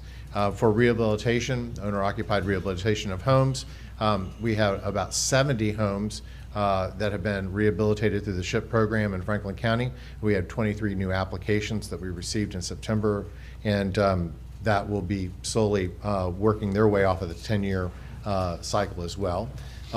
We have 6 current emergency repair clients. 2 of those will actually have their loans retired this year, leaving 4. And we do not have any current emergency client applications that have been submitted. And then as it relates to disaster, all disaster clients have been served, and we have no current disasters right now. The big thing here is to make sure you understand with those 4 programs, that accounts for about $315,000 annually, which provides for about $55,000 in down payment assistance, $100,000 for rehabilitation, $100,000 for emergencies, and $60,000 for disasters. When we aren't in a situation where we have disaster applicants, those monies will be shifted into both emergency and rehabilitation. But in other words, overall, we can serve about 10 clients through SHIP annually. So you'll see the numbers kind of always cycle through. Well, we receive applications currently. Franklin County's process is that you all solicit applications in September annually, and then those application process is open for a year, and we have a month, excuse me, for the month of September, and then we go through and do the eligibility work and all the reviews that are necessary with the repairs to be completed within 2 years' time, because the funds are available for a total of 3 years. So the 22-23 funds need to be spent by 24-25, and we're in the process right now of going through and still working with some clients to finish up their applications. June 21st is the deadline for them to complete their applications with us to determine eligibility and for us to be able to move forward with the areas of repairs. We have a couple things that I think are important to understand. I mentioned the application process is open for 1 month, that's September. Most other counties, however, keep that application available year long. And so if somebody moves to town or if somebody comes up and realizes they need some repairs to their home, they don't have to wait until that September window opens up. Our weatherization process that we use is also open year-round, and we'd like to probably at some point recommend that you consider making the application process available year-round. We do have about 8 clients who have applied in the last year or 2 who are on the wait list. And so in a way, that application process continues to stay open, even though it's only available that 1 month for folks to do. The other thing is the issue of looking at prioritization and how do we prioritize those folks who are extremely low income, moderate, and through moderate income in the continuum, is taking a look at issues beyond just simply their economic status, but maybe also looking at issues of who really needs the help the most. If you're looking at single mothers, for example, which is your highest population of those in poverty in the county, that may be a prioritization. Or maybe it's seniors. Maybe it's folks who have disabilities in their home. Those types of priorities would be very helpful, especially having those prioritizations in place, because if you did shift to a year-round application process, if Michael applied in January, I apply in February, and Angela applies in March, but Angela's the single mother, she would move ahead of us in that prioritization list. And I think that sort of thing is what we would look for in this program that's designed to help those who are struggling the most. So with that, that's my quick overview of the Franklin SHIP efforts, and I'd be glad to answer any questions for you or for your constituents, or we'd also love to schedule individual meetings with you to talk about how we can promote SHIP within your district. Mr. Chairman, I'll, if you don't mind, I actually am glad you guys are here today, because I spoke to Angela at length. We've met multiple times, because as a commissioner, I'm trying to wrap my head around all the programs of assistance to our citizens that we help, and it gets confusing. And me as a commissioner, I get contacted a lot about, hey, who can help me? Are y'all still doing this money? And a lot of them are confused because they think you guys are controlling the governor's grant of the $700 was it $1 million? 700,000. Or 700,000, and y'all, that's not you guys. I don't wanted y'all to, the public to be aware that y'all are completely separate from that. And again, I wanted to let the community know what you guys do, what your job role is, so we're not diverting, or the public's not coming to you guys and you just having to divert them somewhere else. So it's basically just continuity of who to send the person to that can help them the right way and for the right program. My question though is the application, you said the month of September, and I think that's some where the confusion is too, because people say, well, is the application process still open or is it closed? So the month of September currently is what's available to get an application into you guys for assistance. And then you guys go through that process and picking who you think needs the assistance the most. I wouldn't mind doing that for the year. I think that's, it'd be less confusing if we could say, oh, you can submit an application anytime. But then you mentioned, and I just want to make a note for the record too, the SHIP program, you guys, you only do stick-built, right? Stick-built homes, not mobile homes? I do not know that we do mobile homes at all. Yeah. Is it I'm sorry.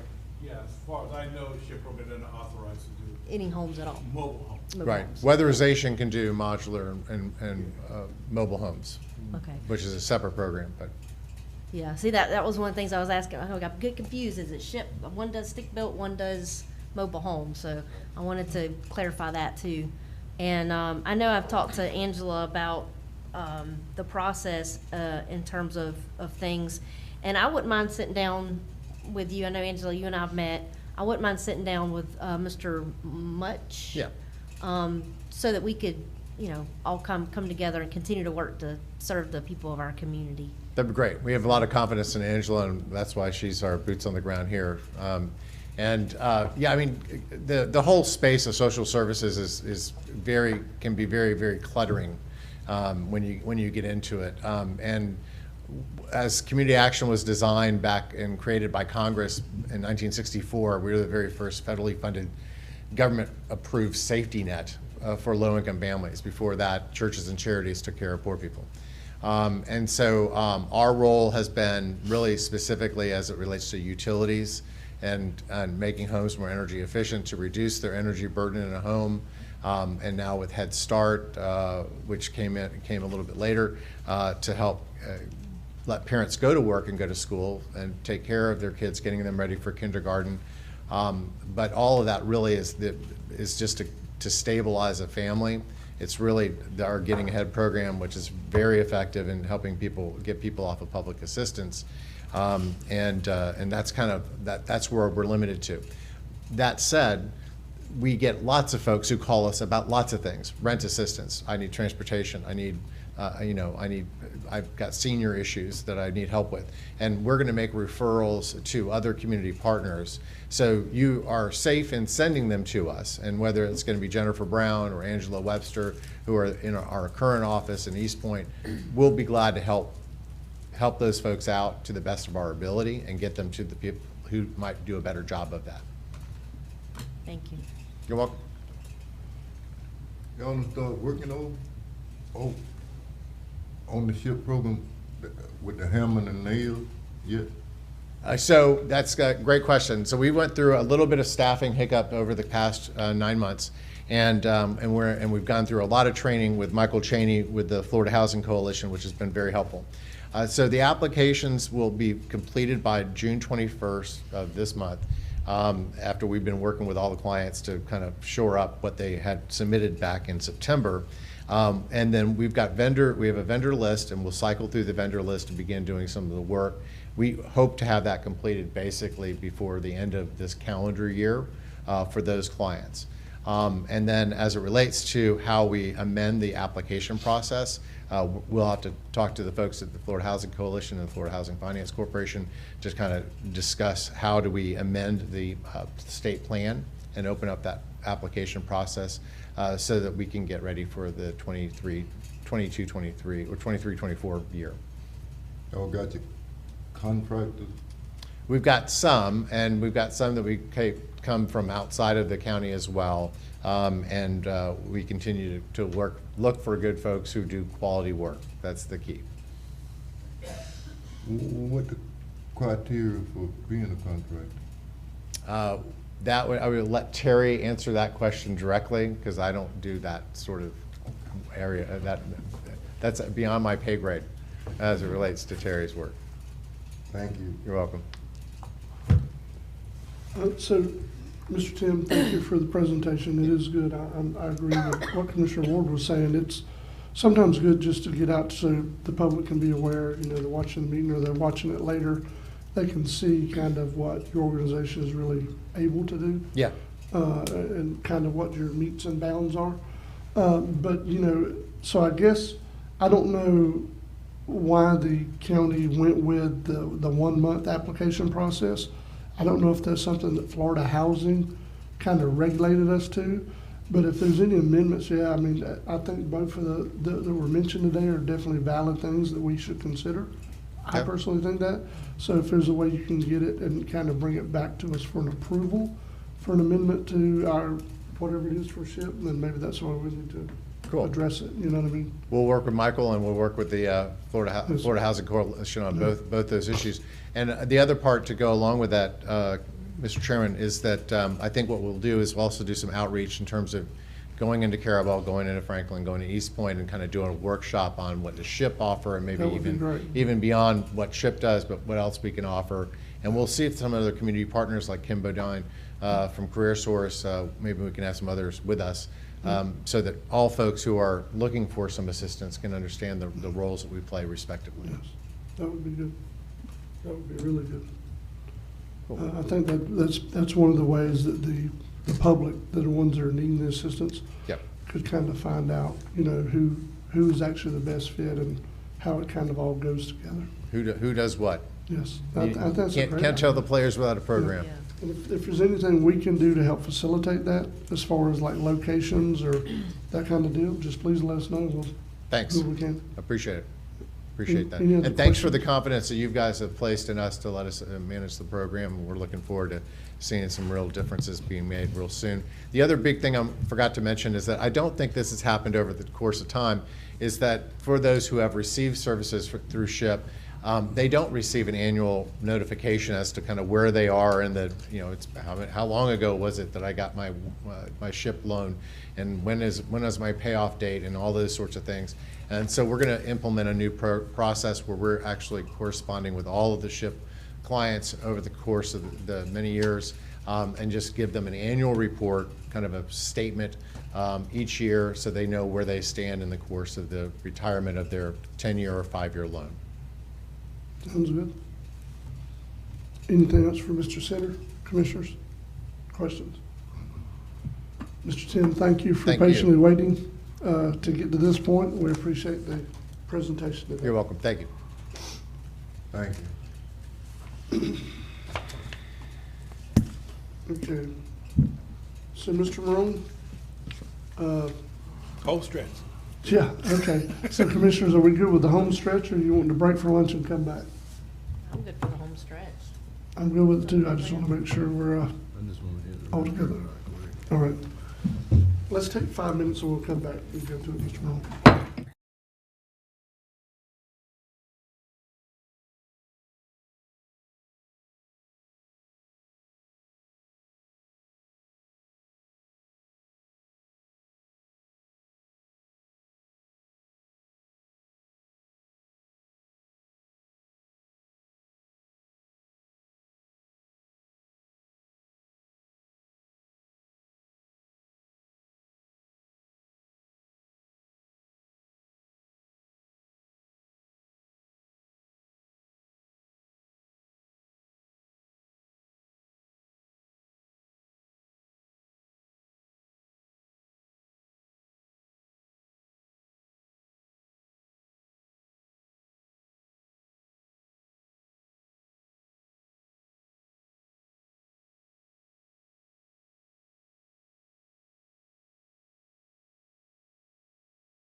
Maybe we should. Franklin County Commission back in session. We're going to, the next item on our agenda is the report of Mr. Michael Malone. That be me. We're starting on page 26, item 2. At your February 21st meeting, the board approved by motion to request a proposal from ARPC to assist the county with updating its comp plan and zoning ordinance. ARPC and county staff agreed to apply for a DEO Community Planning Technical Assistance Grant with their assistance that would reduce any cost to the county for the comp plan zoning ordinance updates. Attached to my report is the letter of request, the CPTA proposal, and ARPC letter of support for your review. I'm asking the board to approve them and authorize the chairman to sign the necessary documents. And Ms. Caroline Smith from ARPC, who did a fantastic job with this, is online in case you have any questions. Do you have any questions, Commissioner, about what we're discussing? What we're... Motion to approve. Okay. Second. We have a motion to approve by Commissioner Sanders. We have a second by Commissioner Ward. Any discussion before we vote? All in favor? Aye. All opposed? That's unanimous, 4-0. Thank you, Ms. Caroline, for Thank being you, Ms. willing to be on the Caroline. line. Okay, item 3. These annual things. The county staff received a request from East Point Civic Association to close Highway 98 for the East Point July 1 Freedom Festival. The FDOT permit will request Highway 98 closure in East Point from Schuler Street to School Road. Sheriff's Department will reroute traffic to Avenue A. So move. Motion to approve by Commissioner Ward. Second. Second by 2, Commissioner Anderson, Commissioner Sanders. Any discussion? I just got one question. Yes. Schuler Street to School Road, that's not a block or two. It's a block. What they've done is they've asked Miss Connie, it used to be Hard, Connie Rohr, to use that place there that they vacated now that they don't have and they're gonna have stuff set up there. That's why they'll block just that block.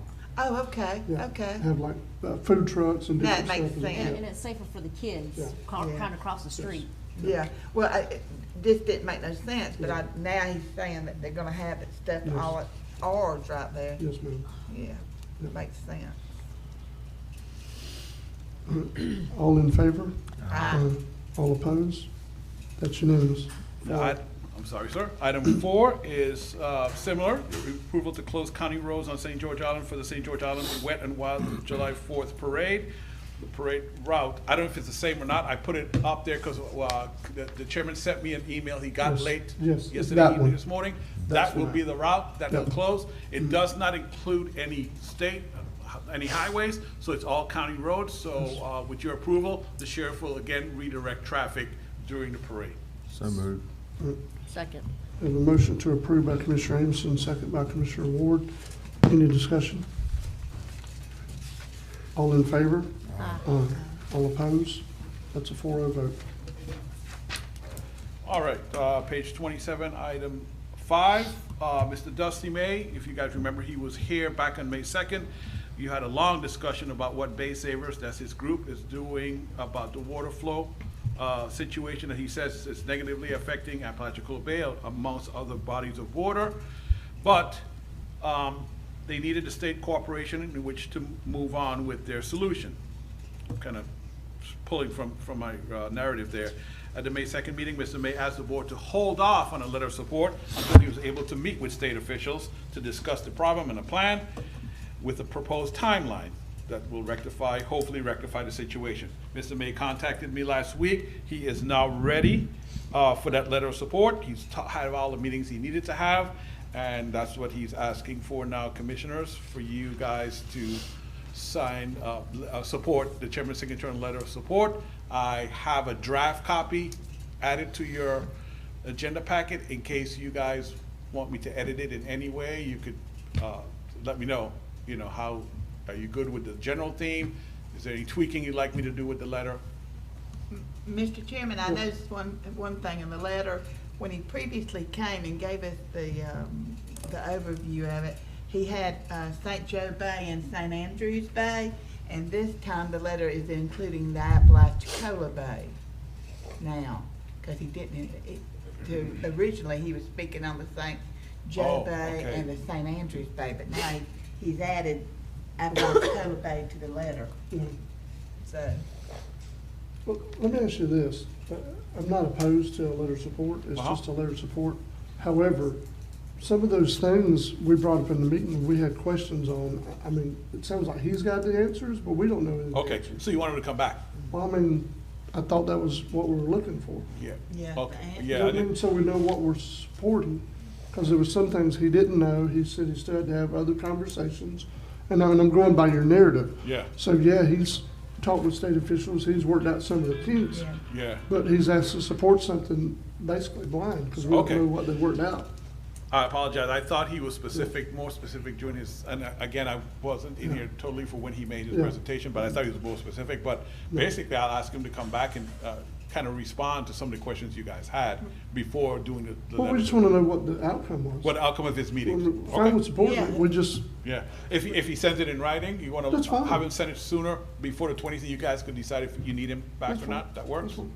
Is this letter, Mr. Chairman, sorry, is this letter time sensitive? no, I don't think He it didn't is. say, indicate that, Commissioner, in his email? No, he's but, been working on this for 4 or 5 years. Yeah. I don't Oh, that's think it's true. time because that, Mr. Chairman, if you don't mind if I chime in, because I've had multiple discussions with Dr. May.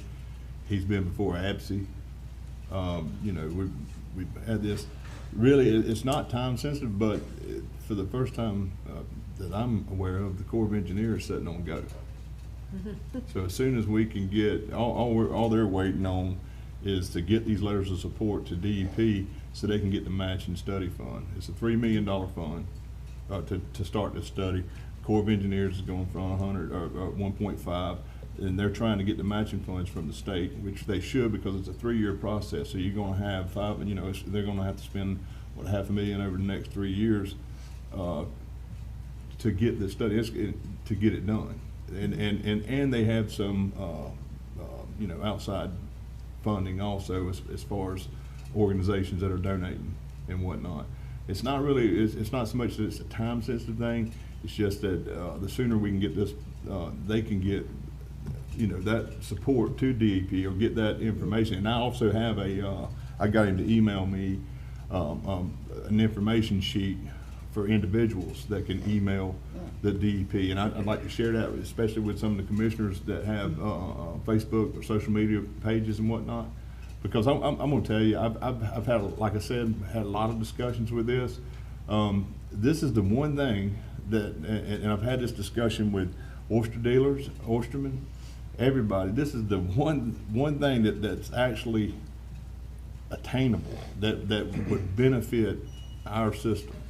If we can divert that freshwater flows and that sediment back into the bay and quit losing what we're losing, that is a win all the way around. In the bigger picture there, I believe why the Corps is so aggressive with this, or I guess won't really get on it, is because they've been in right in the middle of a water war for how many years? And this is a kind of an easy fix for them in so many ways, and it's a win in their category, because I can see where their motivation's coming in, because the data is in, and there is a lot of it's shocking to me the amount of sediment and flow that's going out that we're losing in our estuary that we need, and they don't need. So I mean, this is the one project that from in this discussion I've had with multiple people that is actually going to benefit us. I mean, we sit here and talk about studying this and studying that, and we don't never really do anything, but this is something that's going to be doable, that's very doable, and it's going to benefit our community just as much as it's going to benefit any Bay County or Gulf County. Let me put it this way, it would probably benefit us more, given the fact that our bay is more economically is more of an economic impact potentially, especially with the oyster industry and whatnot, and the commercial fishing industry, more so than it is with St. Andrews and Gulf County. Now, I mean, I know they have their scallops and it brings in a certain amount of tourists and whatnot, but ours is affected. It affects us more, I think, than it does any of the other ones, because we have the oyster issue. We have we just have a more diverse ecosystem than they have. So I believe it would benefit us to really get behind this and push as far as we can push from our side. So some of the questions that they had answered, you've heard some of those answers? I can't remember what the questions were, but we have been around and around with this. And like I said, we've talked it to death, and honestly, it's a win-win for us, as Franklin County is concerned. Well, Arlen, if you support it, I support it. 110%. If you want to do it contingent on whatever information you're asking, Dr. May to send a summary, we could do that, get the summary as quickly as possible. I mean, Commissioner Amoson's been involved in it more than any of the rest of us. As a matter of fact, I know y'all noticed I keep grabbing my phone, that's city commissioners, because Dr. May is trying to get the city to also write a letter of support. And I've been, I told them as soon as this is over, I'll go have a talk with the ones that are. I'm good with that. You good? If he supports it, I support it. Got a motion? A motion to authorize contingent on, getting a summary from Dr. May to the board. Okay. As soon as possible. So what's the pleasure of the board? So move contingent on, if Commissioner Amoson's happy with it, I'm happy with it, so. Oh, I just get hung out to dry. No. We have a motion by Commissioner Ward. Do we have a second? I'll second it. We have a second by Commissioner Amoson. Any discussion, additional discussion before we vote? All in favor? Aye. All opposed? It's a 4-0 vote. Go ahead, sir. Item 6, Commissioner Ward would like the board to discuss and consider, I said approve, scheduling all future public workshops and public hearings at 5 p.m. Do you think that would allow for increased public participation? Mr. Chairman, I did this, and I hate that Commissioner Lockley's missing out because I want to know what his opinion is. Every time we have a workshop, I get, very important workshops like the RV workshop that we had, code enforcement, and had people say, hey, why, I can't miss work, I can't take off work, and we're having important discussing and very important topics that concern our citizens and our county as a whole, and then we don't include them because they can't Zoom in or be here in person. So I just wanted to bounce the idea and my opinion on you, my fellow commissioners, because obviously we can't talk behind closed doors. I don't know what that's going to do for the county staff either. But again, just my thought. I think it's only fair that we do try to look into this because I think it would involve. I want our public to be able to say we had every opportunity and chance to be at a meeting or to be involved, and not that we couldn't be there. We couldn't give our 2 cents because we had to work and couldn't take off. So that's my only thing with that. So this would be concerning public hearings and public workshops, but we'd still have the board meetings at 9 o'clock, 2 Tuesdays a month. Is that what? Yes, that's for now. I'm with you, sir. For now, let's just try workshops and public hearings and see how they work out, and then we could decide in the future. Yeah. Well, I think it gives us greater flexibility. I mean, I know we all have different schedules, but like Commissioner Ward probably has, because she's brought it forward. I've had several people, especially since we had the workshop with the RVs, say, look, I wanted to be there, but I couldn't. Why don't you guys meet when we're able to be there? And it's hard to look somebody in the face and say, you know what? Nah, we're just going to do it when we do it. I mean, you know what I mean? So I agree with what's being stated here. I do. If it don't work, we can always change it. Well, that's what I was about to say. I said maybe we could do it as a trial run, and if we don't have the people present and it's nobody in the room, then maybe we can go back and do it the old way. But in addition to this, the public workshops and the hearings are probably some of the most the ones that can be here that it affects, especially with the public hearings, are going to be here. Those take a while.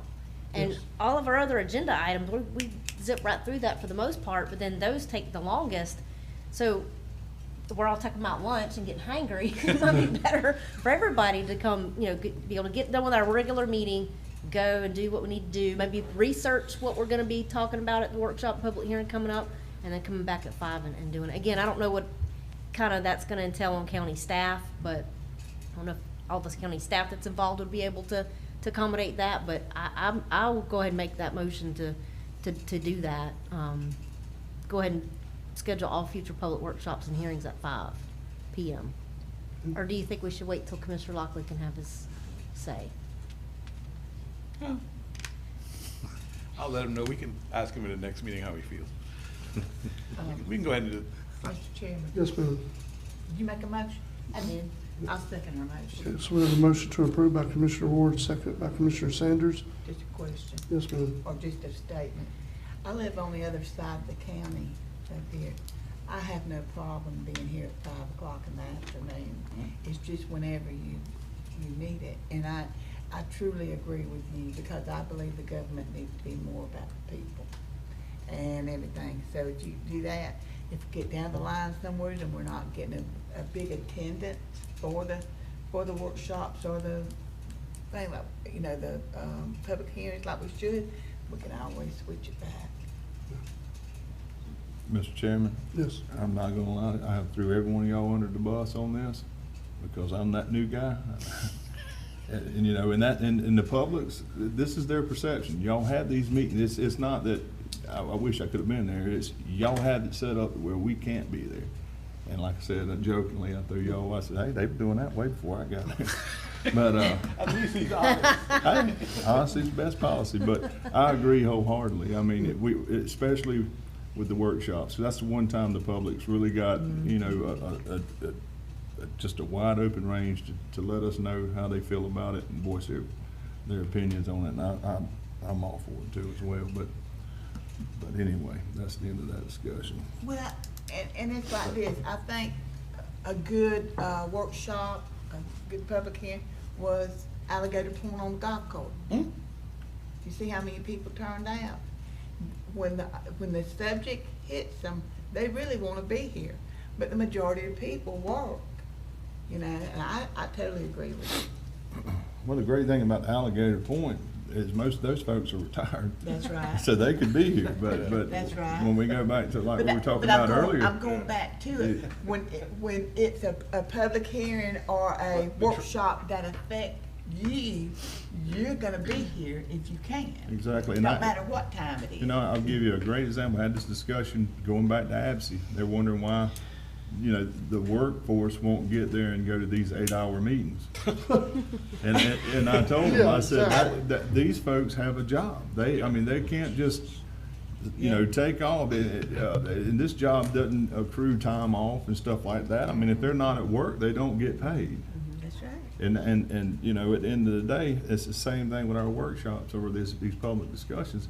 They can't just pop out and say, hey, I'm gonna, you know, go to this workshop and take 3 hours off because they had bills to pay. So.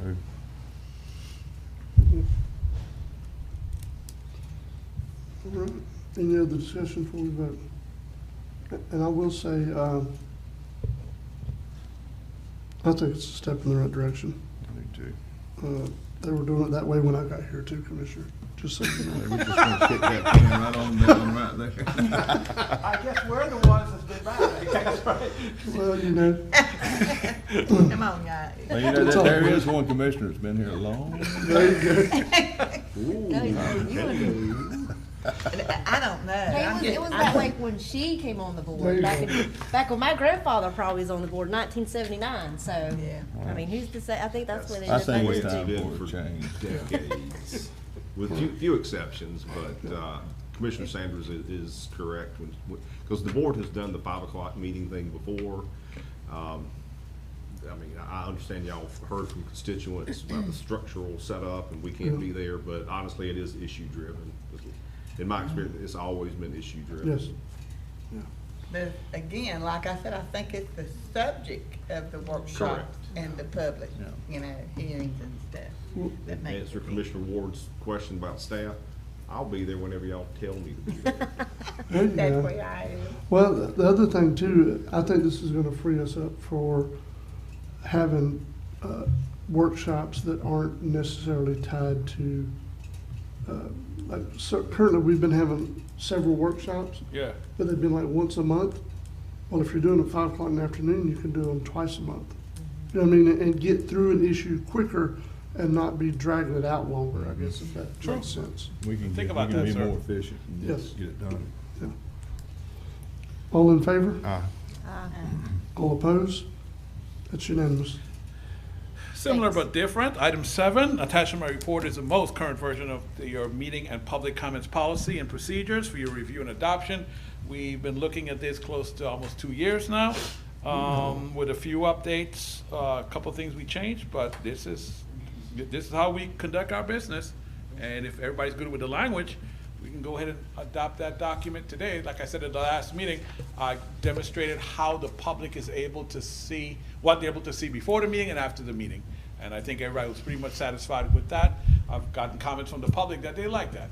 They like those links on the agenda to get them exactly where they want to be, so, or what they want to see. So if you guys are good, we can go ahead and get a motion to adopt this. I'll make that motion. Okay, we have a motion to approve by Commissioner Ward,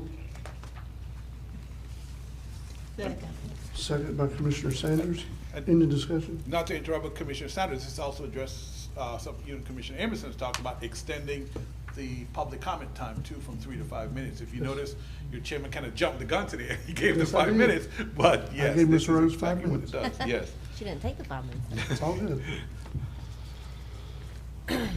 All in favor? Aye. All opposed?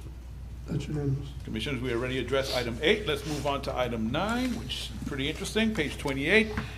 Commissioner Ward recently met with Weems Memorial Administration representatives and Alliant Management representatives. You commissioners have been asking me what was the result of that meeting, and I would prefer that Commissioner Ward tells you herself how that meeting went. First, what I'll do is because it was a 5-hour meeting, 5.5 hours. It was a long day. I met with Alliant personnel first, and then I met with the HR person, Ms. Jenny Griner. So I'll talk about the meeting that I had with Alliant first. So in the contract, there were a lot of questions that I had based on what their management fee incurs and all that. So my thing was, in the contract, it talks about a pass-through expense, okay? Pass-through expenses, the way they explained to me was, Mr. Walker, the CEO of Weems, is an Alliant employee. So Weems pays the Alliant people money to give to Mr. Walker. So it's like the middleman. I'm like, why do we have a middleman? It makes no sense. I feel like personally that Mr. Walker should be a CEO, a Weems employee to answer to this board, not to Alliant.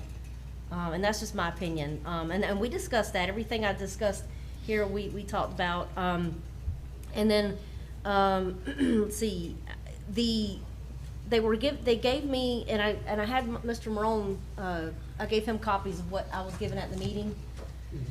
And I guess I'll focus on some of the stuff that I feel like they have helped with. So there was an EMR system, and for people that don't know what EMR is, it's an electronic medical record, and they had a program called Athena that was not working out. It worked well for the clinics, but it did not work well for the hospital. So a lot of the money that we could have, we were getting revenue for, we weren't getting because of the way that was. So Alliant recognized that and made the change, so now we're getting more reimbursement based on that EMR system. Because in a hospital setting, the way you chart, if a nurse or a respiratory therapist such as myself goes and charts a certain thing, that is what submits the charge for the insurance for them to submit the claim to get their payment. And if something's not right, then they won't pay the claim. So, so that was one of the things that Alliant has done to help benefit Weems. In addition to that, I think a lot of what they are doing that's good is getting the fees reduced for the pharmaceuticals. So they're getting a cut price, what normally pay for a medication, they're getting it a little bit cheaper because of their buying program that they have. And then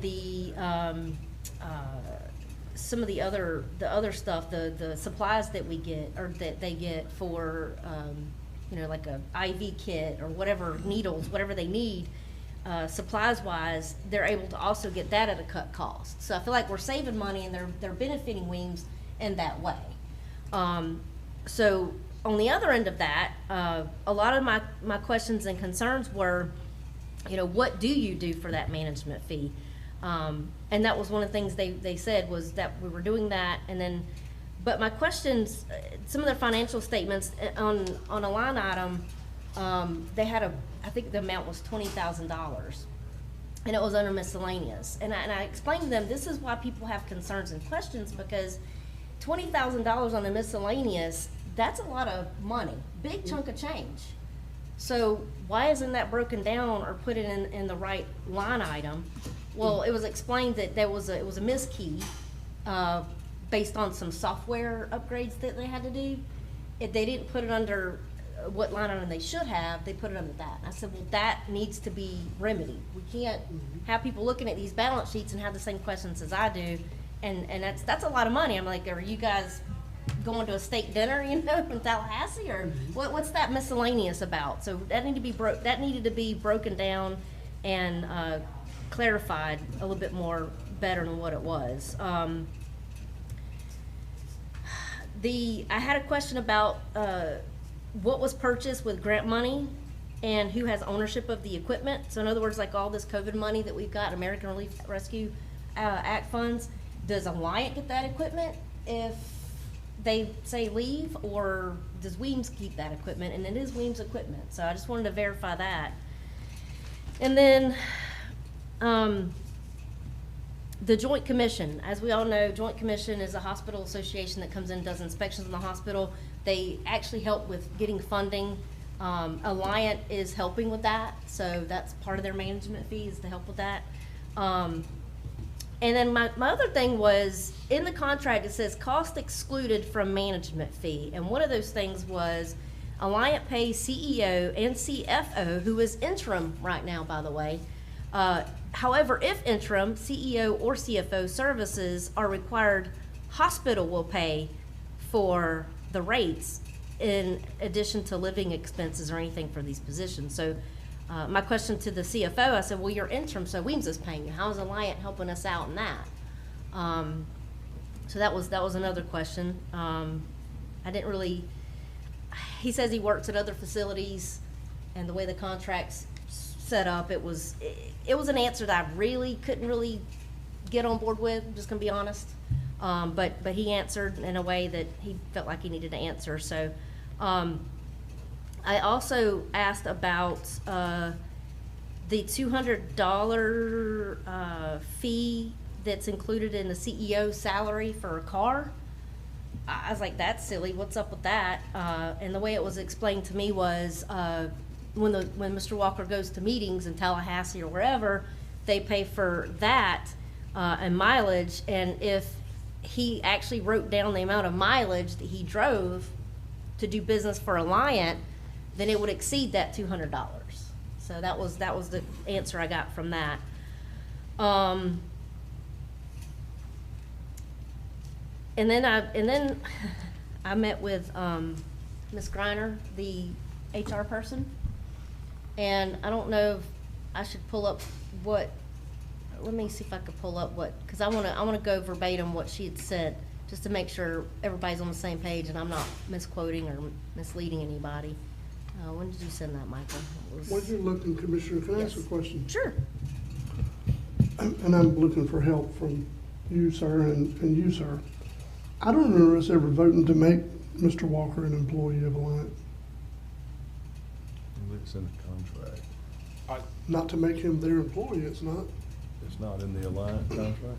I think that's part of the actual approval of the management contract itself. I mean, we have to look at the record. I don't recall one way or the other about a separate motion, but most likely it would have been embedded within the county's approval of the management contract itself. Because I believe, and I haven't looked at it in a very long time, but my recollection is that that contract provides that the CEO and the CFO would be Alliant employees, but I'd like to caveat that with let me look at it, because I haven't looked at that contract in a long time. Well, we need to look at it, because I don't think we ever voted on that, not knowing that we're, so here's the problem I have, and I'm not trying to hold you up, Commissioner Ward.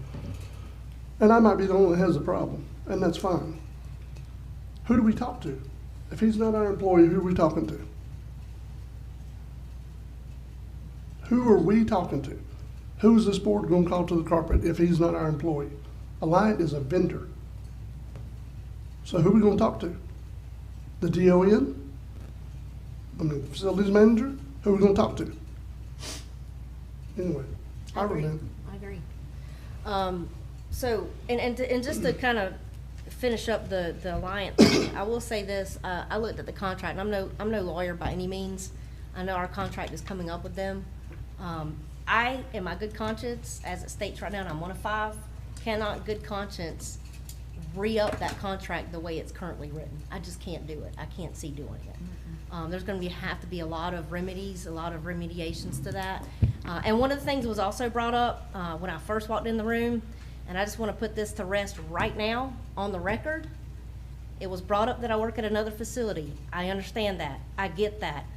It was brought up when I was running for election. I'm tired of hearing that. I don't wanna hear it no more. I've told it every one of their faces. I work for another facility, yes, but it is my job, our jobs as county commissioners, because it is a tax, let's face it, it is a tax run. People get money for the hospital from our taxpayers. I do not want that to ever come up again, because it is my job to ensure that all the monies going to the hospital are fiscally responsibly spent and spent where it needs to be. And I'm all for good, adequate health care for Franklin County, period. I don't want to hear it out of anybody else's mouth that I work in another facility, because all in all, at the end of the day, I'm about what good quality health care for our citizens in Franklin County, period. So that's kind of where I left that with that. Well, hold on just a minute, Mr. Chairman. May I say something, Mr. Chairman? You sure may. I don't care where you live at. You're a county commissioner, and if you want to know anything that's underneath the umbrella of the county, that's your job to come and do that. Now, I'm gonna tell you something, you better be glad I wasn't in there, because I probably jumped on out and went on home. Well, I'm not gonna put up with somebody like that. I flat out asking they came and said that to you? Yeah, they did. But again, I got thick skin, so it's okay. But my point is I don't want people to think that because I work for another facility, I'm against Weems. That's not what this is about. I'm for the people of Franklin County to have good quality health care. Period. Excuse me, That's Mr. it. Chairman, let me get clarification. That was brought up in your meeting? Yes. That's what I mean. I was thinking that you was just catching it on the No, outside. no, That was in the no. meeting. Wow. No. But again, that was addressed. It was like I said, I got thick skin. I'm good. So the next thing was I met with Jenny Griner, which also was interesting and informative. So one of the things that she brought up was she wanted to make sure that we were aware as a board that what she sent was not what we got. She implied that she thinking that maybe something somewhere, translation got lost with how it was sent and manipulated. Do I need to comment on that, or do I let it go? I will let it go. All right. Because it was addressed, and I explained that that's what we got. I don't know how it got messed up. I know sometimes when you're trying to send a certain document in an email file, it gets distorted, it gets, and I explained to Ms. Griner, and I told her, I said, I had to go, because I had my sheet that I pulled out, I had to go to a copy machine and enlarge and copy and paste and enlarge, and I had to use some fancy footwork to get what I had to be able to read it and make it. So I'll let it go for the most part, but keep in mind, I forward you guys the exact email that I got from them, and then I said to you, I will send another email trying to enlarge it so you can read it. You did. Now I'll let it go. Yeah, you did. You're right. And you were trying, I think your purpose was to make it where we could read it. That's right. And it was not legible. What we got in the beginning was not legible. I know. You were just trying to help us make sure we could read it. But anyway, my problem with the Weems wage report is, I'm just kind of scrolling what she had stated here. She did answer the questions. My problem was, so the RHC, I had a question about RHC, was revenue cycle manager. And then RHC is regional health clinic. Some of these positions, like one of them I had a question was, it was the clinic manager who served all the clinics. And apparently I made her upset by saying that, it was not my intent. I just want to know what the entitlement was, what the title was. And once they explained it, I was okay. I said, well, why couldn't you just make sure that was when you came and made your presentation, that was on there. That would have probably prevented me saying what I said, but nonetheless. A lot of the people here have multiple jobs and multiple job descriptions, which is why they were getting paid what they were getting paid. I also asked who authorizes the wage increases within the organization, such as CEO, CFO, and all that. I had a problem with, and I told her that I was going to bring this up. The way I asked how she comes up with the salaries and the income and the pay that the workers get, because, and she said that they use a formula from the Florida Hospital Association, and the Alliant also had an annual salary survey results, which I gave copies to Michael Moore to give to y'all. But I told her, and I'll flat out say this here on the record, because I told her, I think it's dumb. I think it's stupid the way it's set up. I think the formula is stupid, because you've got people that have worked there for 20 years and getting paid the same, if not less, than what somebody new coming in gets paid. And they've got a travel nurse or a travel person in there, they're making way more than some of these others that have been there for 20 years, that have been through thick and thin, have been through however many CEOs, however many changeovers. I told her that, me as a commissioner, I felt like that was silly, and we needed to maybe work on trying to get that changed, because where they should have incentive for their years of service. I just think that's crazy. So we talked about that. I talked about the whole change and maybe looking at that. There were some other issues that we discussed, and of course, years of experience. So that covers that part. All of which are transparent and consistent throughout the Weems organization. So I don't know if I should bring this up or not, but let's do it. She brought up, I guess she had some issues with what has been stated at the meeting in terms of certain things, and she wanted to clarify some things that was stated by myself and another commissioner. She's never gone to Northwest Florida Community Hospital in Chipley, nor Doctors Memorial in Perry. She's never been to either facility. When she did assist Calhoun and Bluntstown and was away from Weems, she continued to devote her minimum of 40 hours to Weems, working most weekends to ensure there were no lapse in her primary responsibilities at Weems. And Mr. Walker did confirm that her quality of work was not negatively impacted by her doing this other work. But they've assured me that has ceased. She's no longer going over there anymore or doing anything for them.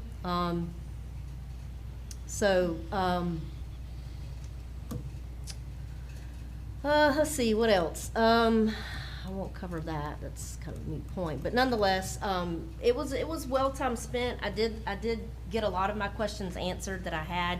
There were some questions that were still kind of like, I'm not really quite satisfied with the answer they gave. Nothing against them, it's just the way it was. And it was brought up that, sometimes discussions, we all have to work together. Obviously we want good health care for our community, but we as a board and commissioners need to work together with the CEO and Alliant, whoever else, to ensure that happens. And sometimes things might need to be discussed behind closed doors. And I said, well, you have to understand that we as a board cannot talk behind closed doors. We have to be open. We cannot talk to each other because of the Sunshine Law. In addition to that, I explained, I said, and I didn't speak on behalf of any other commissioner. I said, this is on behalf of me, Jessica Ward, Commissioner, that I say things and bring things up before this board so they can be on the record. So that it's on the record that we talked about it, we discussed it, in case anything ever comes up in the future, that we can go back and say, oh, well, no, this was brought up and this is what was discussed and this was what was talked about. But I tried to make that as short and sweet and possible as I could, but we do have to work together at the end of the day to make sure that we all have what we need to understand and make sure that we provide the best health services to our community. That being said, I do agree, like I said before, I don't understand, it makes no sense why Mr. Walker is not a Weems employee. But again, that's something that we can address, I guess, in the future, whenever their contract comes up for renewal. But that was pretty much the gist of the meeting. It was a lot more to it. It was, like I said, a 5-hour meeting, but that's pretty much the gist of it. It's a lot, but 5.5 hours is a long time too, though. It was a long day, Yeah, but I it is. appreciate the time that Mr. Walker and his staff afforded to me, and the Alliant staff afforded to me, so that I could, because again, I was trying to still wrap my head around how the relationship was. And I asked about TMH, because they keep getting thrown into the mix too, and they're, I think the only thing they do with it's a very loose affiliation. It's more just relationship with like MDs and stuff, and like the telehealth, and they sometimes help get with their, what do you call it, their program to buy stuff, certain things with. Yeah. So they're buying programs for supplies and stuff. Well, I know that Dr. Newton was supplied by TMH or brought here by TMH. I think they're paying his salary. But you know, on the flip side of that, we have clinics that are run like doctor's offices. Try to go walk into the clinic and get help. I've done it at both of them. Good luck with that. Or try to get them on the phone. You have more luck with Appalachian as you do Carabel. Carabel, they'll probably call you back tomorrow. You gotta leave a message. They're not supposed to be doctor's offices, they're supposed to be clinics. But anyway, I will did, relent. Mr. Chairman, one more thing to bring up, just while it's on my mind. I did, and I've talked to Mr. Walker about this before. We talk about revenue and revenue and revenue. And, you know, we do have this relationship with TMH, and one of the first things I said, I think, at the beginning of the meeting was, we need to, in my opinion, look at having these specialists come to our area. We have people that have transportation issues. We have people that aren't medically able to go to Tallahassee or Panama City to see a urologist, a pulmonologist, a nephrologist, you know, all these entities, a neurologist. Why can't, I mean, it's easy. Why can't they just pull a doctor? I know things aren't, sometimes they're not as easy said than done, but get some of these doctors to come to these clinics. Have outpatient hours where they can see these patients. That's revenue. That's a revenue stream. It's guaranteed money, because to go to a specialist, you have to have pre-approval authorization from your insurance company. So it's an easy fix. If they want to get revenue, that's one of the, to me, the best, easiest ways to do it is to start bringing in some of these specialists, so that people, our citizens don't have to go out of town to get that specialist appointment. That was just a suggestion that I had to them. So we'll see what they do with it, but. And that's a service that it services the community. Yeah. Not a detox. Yeah. Mr. Chairman? Yes. Mr. Morone, quick question for you. We touched on this a little bit at the last meeting with him, but initially, the administrative sharing program, I looked in the contract. I didn't see that language in the contract. Was that just a good faith gesture, or what? It was. I mean, So what was discussed, and I'll try my best to draw from memory rather than minutes or written word, is that when we talked about sharing, the intention was, so if you had an employee making X dollars, right now Weems, and that employee could be shared at other hospitals, that employee will continue to make X dollars, that same amount of money. It's Weems, Weems would pay less into X dollars, and the other hospitals that employee was being shared with, Commissioner, you could correct me if I'm wrong, would contribute to that. But it was not for the employee to make X dollars and then they'd be shared and then it's added to that, if you understand. The whole purpose of what their management agreement was about was to reduce our costs, Weems' costs, for administration costs. For what we pay for administration. So all the employees that would be shared, all the administrators, no matter what they do, they would have their same salary, but our cost, our contribution to their salary would be less because they're being shared. That's what was promised right there by Mr. Jim Coleman at that podium. How it ended up where it is, I couldn't help. I don't know, you know. And I share the sentiments discussed. I will say, when the whole idea of the CEO being a Alliant employee came up, it took a lot of convincing on their part to tell me. I didn't like it, and I like it less now. I'm with the chairman, who is there for the county, you know? The Weems Board of Directors, their job is to look out for Weems operations and to work with the CEO and with Alliant now that's added under their umbrella. I get that, that's their job. But it's a county hospital. A lot of people forget, it's a county-owned hospital funded by taxpayer dollars. That's why the county is involved with that. You guys are on the hook. Everybody else can walk away, you can't. When it was leased, when I first started working for the clerk, it was, I swear it was not my second or third meeting, when, I won't call his name, walked in here with the keys, he said, look, I can't do this anymore, and you guys need to figure a way to make payroll. Big courtroom up there. It was. And that's the day I got called the B word. So, anyway, so. It was bad. But again, everybody else could walk away from this situation except for the Board of County Commissioners. Oh, yeah. That's why you're involved. Well- That's why you ask the questions that you do. And Mr. Chairman, I mean, I'll tell you straight up, and I've said it many times before, I don't think the county should be in the hospital business, but here we are. We're having to, I mean, here we are. We've been dealt this chip. We've been dealt this issue. So we're having to, obviously make a way.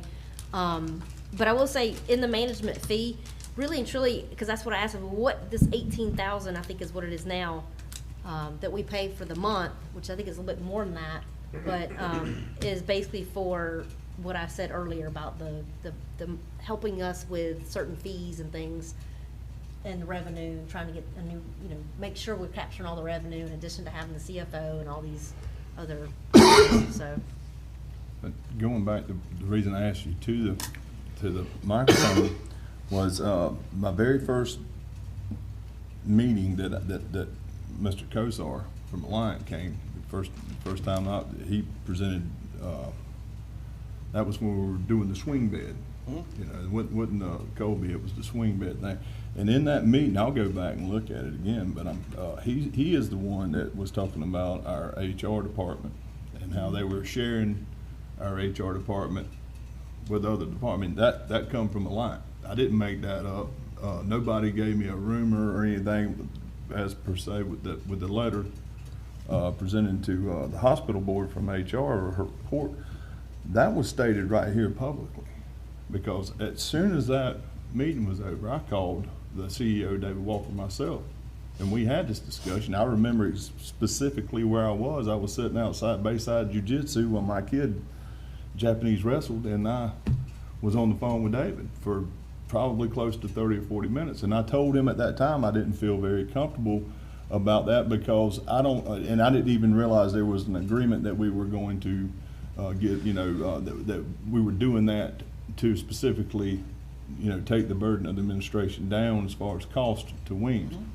I just basically told him, I said, well, that doesn't make sense to me. Why are we doing a full-time, paying a full-time salary for a part-time HR? Now that was Alliant that said that. That wasn't anybody fabricating anything. Like I said, we can go back and check that. I'm not apologetic about anything I've said, and I'm gonna put that on record. This is not personal. I'm with Commissioner Ward. I'm here to look out for what's best for the taxpayers of Franklin County and their health care going forward. I'm not against Weems. I'm not against anything. But one thing I am against is the way it just seems to me and to the public that no matter how hard we dig, the hole keeps getting filled up. And it's just through bad management decisions. I mean, it's a rinse and repeat cycle when it comes to Weems, and it's getting old, and that's why I'm going to ask these questions. As long as I'm sitting here, which is going to be about 3 years and 6 more months, I'm going to keep asking these questions, and I don't care who I make mad out at that hospital or anywhere for that matter. Commissioner, I know you said you got called the B word. I'll guarantee you I've gotten called way worse than that over the last 3 or 4 months, because it seems as though in certain individuals' perception of what's going on is that I'm spearheading this and whatnot. So I just want to make that publicly known that I'm not, this isn't anything personal. These are questions. Going back to the salaries, we still don't have a clear answer. I'm sorry, but we don't. I would still like to see, I want to see a W-2. I mean, black out some social security numbers and let's see them. I mean, let's see. I want to know who's on salary. I want to know who's working in hours. That's the kind of information I want to see. You know, as far as like you were talking about last time, Mr. Chairman, about next time we ask for something, it shouldn't take that long. You know, and that's the thing that gets me looking at this letter and this report or whatnot. That's not a hard ask from our position. Just like you said, we're the ones that's left holding the bag. If we ask for something, we should. This cart's getting led by the wrong horse. Is the way I feel about it. That we should get answers, and we shouldn't have to call. I mean, I asked you after that. After we initially asked to see those salaries, Commissioner Lockley's the one that asked that, and he wanted to make a motion. You said no, we can request it. That next week, I asked you. Hadn't heard anything. The next week, you told me that you had spoken with the CEO. CEO says that it was getting held up with HR, and it was back and forth. It was like watching a tennis match. You know, CEO blaming HR, HR blaming CEO, and then we get something that quite frankly didn't answer our question. Still hadn't. So I would ask you again to ask the CEO, to ask the HR, whoever, that we would like to see some salaries. I want to see the structure. So I want to see if there's one person out there doing 3 jobs that's being compensated for all 3 jobs, I want to see their name and the 3 job descriptions that they're doing. I'll go a step further. I think they need to be in portable document format, PDF, so they can actually be read. Was that it, Commissioner? I'm sorry. No, I'm fine. Okay. I hope people don't feel like I'm beating a dead horse, but listen, when we started having some of these discussions in the last month or two, and it come up about, you know, some of the people that we hired are no longer our employees,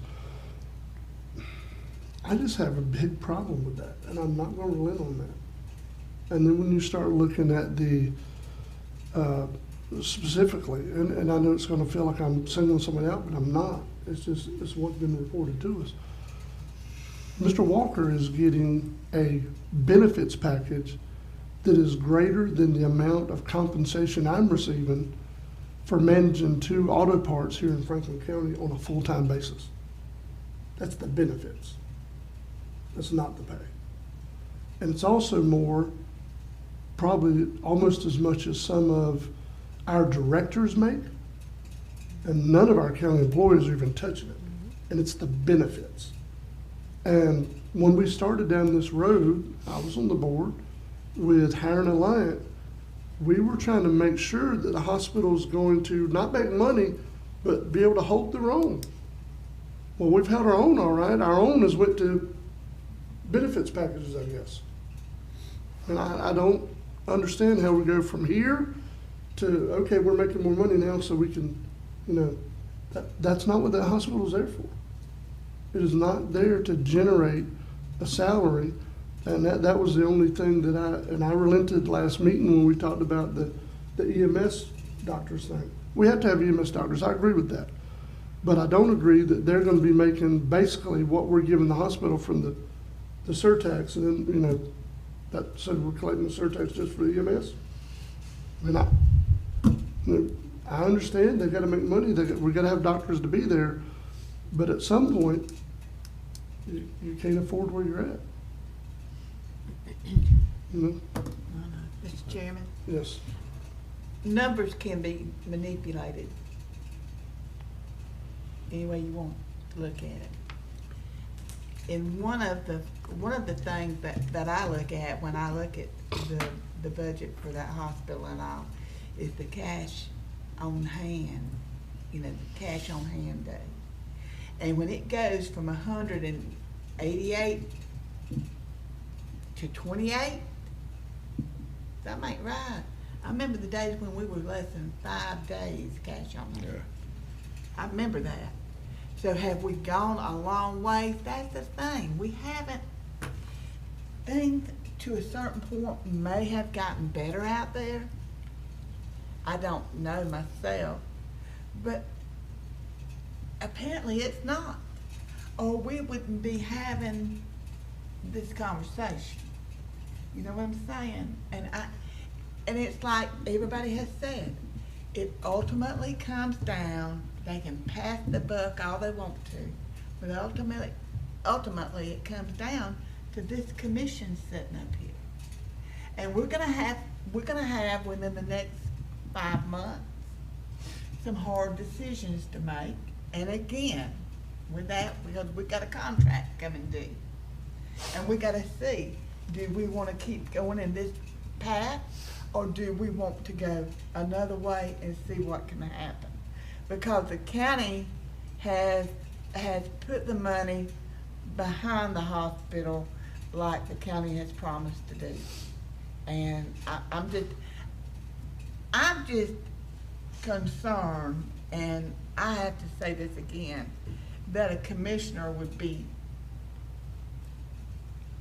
talked to, like Commissioner Ward, to question her loyalty to Weems and made a statement about Sacred Heart.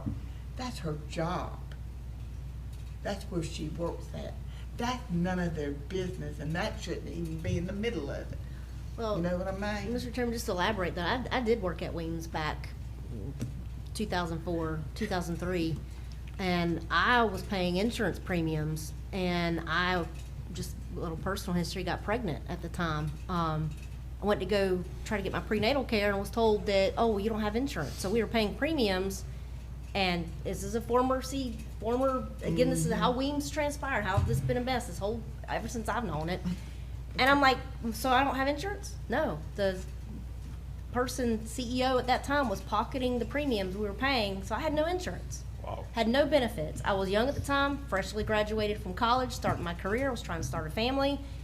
I had to go do something that was best for myself. I had to get benefits. I had to get retirement. And I would still work at Weems to this day, had they had that available when I worked there back 20 years ago.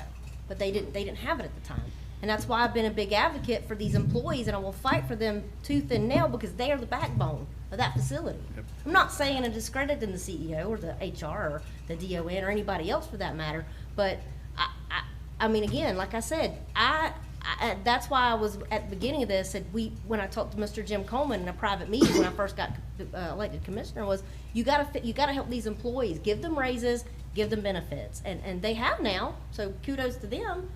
But again, we gotta look out for our county employees, and as long as the county, in my opinion, as long as the county is responsible for that hospital and it is getting tax revenue from our citizens, we have every right to delve into it and to look into it and ask these questions. That's my personal opinion. So let me say this. Can I just say one thing real quick? Going back to what you when you were talking about the pay comparisons and stuff that you know they were talking about. When you mentioned just now that you had people that you had a problem with this, people that were coming in, you know, that's making more than people that's been there 15 years. But the little gray area there, and what people don't realize is, and I'm going to use this, is that they have 6. I mean, I asked this question and I went back and researched it. But I think they have 6 full-time RNs. All right, and then they're using per diem numbers to say, well, these are full-time. But what's happening there is they come in and they've got 6 full-time, you know, and the benefits aren't that great. I mean, they're not. I mean, it's something that's better than what they have, but they're not that great. But then the per diem worker comes in, doesn't have the benefits. They're pretty much being treated as a full-time as far as scheduling goes, because they have to have a certain number of people working. And that's what makes people angry, because they're making, you know, $3 or $4 an hour. I'm not sure what the difference is. I'm just throwing some numbers out there. But there's no incentive to be full-time, really. I mean, you know, it'd be best just to be per diem to make the extra money an hour. Is that if you're going to get the hours? But that's kind of the you know, in a different hospital environment or whatnot, you know, they have a great benefits package. So, you know, there is that thing where, well, you get benefits. This employee here doesn't get these benefits, and that justifies it. But it doesn't justify it out there, and that's where you get a lot of blowback from from, you know, the full-time staff that's been there for 15 years with the other nurse coming in at per diem, the younger, newer, and they're making more money. You follow me? Yeah. There's an offset at other places. There's not an offset out there. Yeah. So, Well, Mr. Chairman, sorry, Michael, I got this. In my opinion too, and I talked to Aaron about this, it's a county-owned hospital, why aren't they county employees? And I asked, how many full-time, because we wouldn't have to pay insurance, because that was the thing, was we don't want to pay insurance or anything like that. But there's, I think, and I had it written on the back of the sheet that I gave you that I don't have. I think it was 30, 40, 50? It's between 30 and 50. You know, why can't we put those people on as county employees? And I know, like I said, there was issues with insurance, retirement. I know that, I don't know if maybe some of the Weems employees didn't want to be considered county employees because they didn't want to be tied to the CHP insurance. They want to be able to choose their doctor and not have to go to Tallahassee. I don't know if that had anything to do with it, but that's just my opinion. I'm just throwing that out there while we're talking about it. So that's not the way that works. That's why I'm brought up. You know, if we have county insurance and it's CHP, then it's CHP. But that's why I said at the last meeting that it's about time that we either get out of the middle. Yeah. They either need to be county employees and let's move on with it, or we need to get somebody else's name on a contract and let somebody else. Because where we're at right now, Alliant is functioning like they have a lease with us and they're not at any liability. They have no whatsoever. skin in the game. it's skin in the game. is what the Absolutely no problem is. liability. Come in. And I want to clarify one thing before we go on past this. I don't want to have this discussion. I don't like this discussion. If it were up to Ricky, I would never have this discussion. I'm not built this way, but I'm not sitting in Ricky's seat. This is not my seat. This is the seat of the people of District 1. I represent them. And if anybody's going to be their voice, it's got to be me right now until November 2024, and then they'll decide again. But, you know, if it were up to me, the way I'm wired, I would never have this discussion. But it ain't about me. It's about what needs to happen for healthcare in this community. It needs to improve. A new hospital is a good first step. It's not the end goal. Anyway, go ahead, Yes. sir. So, and this stems kind of from a conversation, history and conversation that Commissioner Sanders and I had the other day. What has to stop? It has to stop.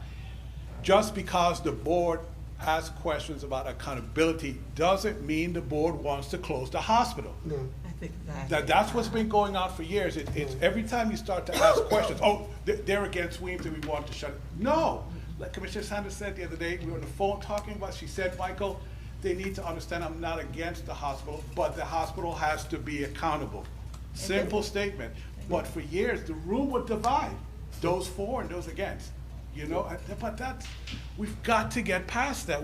If you wanted to improve, I mean, the end statement from Ms. Griner was correct. We have to work together, but we have to work together.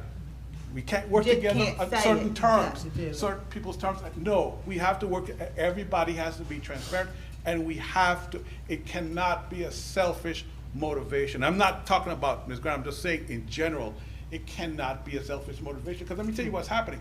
There are people out there and they comment to me all the time. That's why sometimes I wish there were 2 grocery stores. But the issue is you go to the store and the people are saying, you know what's happening? They're taking advantage of the sales tax that we're giving them. That's what I'm hearing. I don't know what you guys hear. That's what I'm hearing. Management, Commissioner Amison, what he's saying, management, administration is taking advantage of the sales tax. I'm not saying that's what they're doing. I'm saying that's the perception to the public, to the people out there, your constituent. That has to change. The only way it can change, everybody has to be on the same page, and we have to work to a common goal. And I hear what the chairman is saying. You cannot, in the beginning, 3 years ago, I'm gonna go back in memory again, I thought we discussed, well, one-day leasing or ownership. The question was, the statement was, well, we need 3 years to kind of get it in a financial sense so we could decide. Well, the 3 years are here. So are you ready to have skin in the game? Or you're just going to sign another management contract? Because then if we do, again, the public is going to say they're just take, and I'm not saying Alliant did a bad job, let me be clear, because I know people run with stuff, twist it and turn it, you know, but it has to be a team effort, Commissioners. And I'm not talking about us, I'm talking about everybody. It has to, if not, Mr. Chairman, you're right, it's not gonna work. We're gonna be here again in 6 months talking about the same thing. What did someone, Commissioner Emerson? Rinse and repeat. It's just not gonna work, Commissioners. Again, we're not here to close anything. We all wanted to improve, but we gotta work together. And I'm looking at you guys, but I'm talking to everybody else. Well, since we've talked about everything else, might as well mention this. One of the other things that makes it hard to get good, fast numbers is the way it's currently set up. The distribution of the sales tax, or healthcare surtax, is based on percentages, which is going up every year. If and when we do, with a line or anybody else, go through a contract, I think it needs to be more like what Gulf County did with Ascension Sacred Heart. They give them a set amount. Oh, a set amount, yes. Yeah, it doesn't fluctuate with the tax. Then I think you could request a better budget. Yes, yeah, If because it's the a numbers hard are hard and number, fast, yeah. yeah. With this, a number that flows based on, you know, how Based many. on tourism. Yeah, how, It's what percent, increasing yeah, every year. yes. Whew. Okay. Thought I'd throw that in for good measure since we Yeah. talked about everything else. But we do, I mean, I got a call from the chairman of Weems. I'm so sorry I couldn't call him back yesterday evening, but his voicemail said pretty much Carr, Riggs and Ingram is just about over, completed the audit. So while we were sitting here talking, I emailed Mr. Brian Hall from Carr, Riggs and Ingram to see if he's ready to make a presentation to you guys on the 20th. Hopefully his answer is yes, I'll let you know. That would be a good thing too. That's kind of I guess it's neutral, if that's the right word, source to ask a lot of questions too, where you feel you're getting an unbiased direct. And again, not to. They know what they're doing. I'm not casting shade on anybody else. That's not what I'm saying, but you know. All right, if I may, because we still have Attorney Shulo to get to. 11, two things. As regards to the fire department over in St. James Lanark Village, there's a proposal that I signed off on. He's getting an inspection done on all 5 trucks. With that inspection, we'll see what repairs are needed, and that he'll send them to me, and that I'll probably bring before the board, because that probably be a more, that bill, I'm sure that proposal will be a little bit more money than the inspections. He also sent, and I attached it to your report, he sent a diagram of the new fire truck. As soon as the governor signs off on the budget, we probably will order that. We can order that fire truck. So you have it there. So there, Commissioner Sanders, they are moving. Things are happening. Item 12, we've been through this every year with Duke about their at least this year, they sent us letters ahead of time about this, the upcoming vegetation where they spray the herbicide. If you would like, in the past, Commissioner Sanders has asked this. I get Eric involved to find out, to make sure they're using the same thing they've used in the past, and he kind of lets us know if it's, you know, how the university feels with it. I can do that if you'd like, but again, I'm assuming they're using the same thing. And your next meeting is 2 weeks from today at 9 a.m. Anyone else have anything for Mr. Merle before we proceed? All right, you're off the hook, sir. We only kept you there for an hour and 15 minutes. Sorry about that. It's all good. Attorney Schuler, you're up next, sir. All right, sir. Item number 2 on my report, in discussions with Commissioner Sanders about a potential golf cart ordinance for 2 areas of her district. One was the Ball Point area, the Ball Point Road, and then the second is the area in Lanark Village that essentially runs from where the Ho-Hum RV Park is all the way out to Putnam Station, north of 98. And then Ball Point Road, of course, is where you come down towards the shoreline and then hooks off back to the left and goes back to Ball Point Road. Commissioner Sanders and our discussions is in favor of moving forward with this, and so I think we can address items 2 and 3 together, because all I'm requesting is board permission to schedule a public hearing to consider an ordinance authorizing golf carts in those 2 locations within the county. Okay, we have a motion to approve by Commissioner Anderson, second on the ballpoint? Yeah. Are you doing them both together? Oh, do both of them? That's what it said. Unless you, well, Commissioner, that's entirely up to you if you want to discuss them separately. I was kinda wanting, a workshop for land art, Okay, you want a workshop?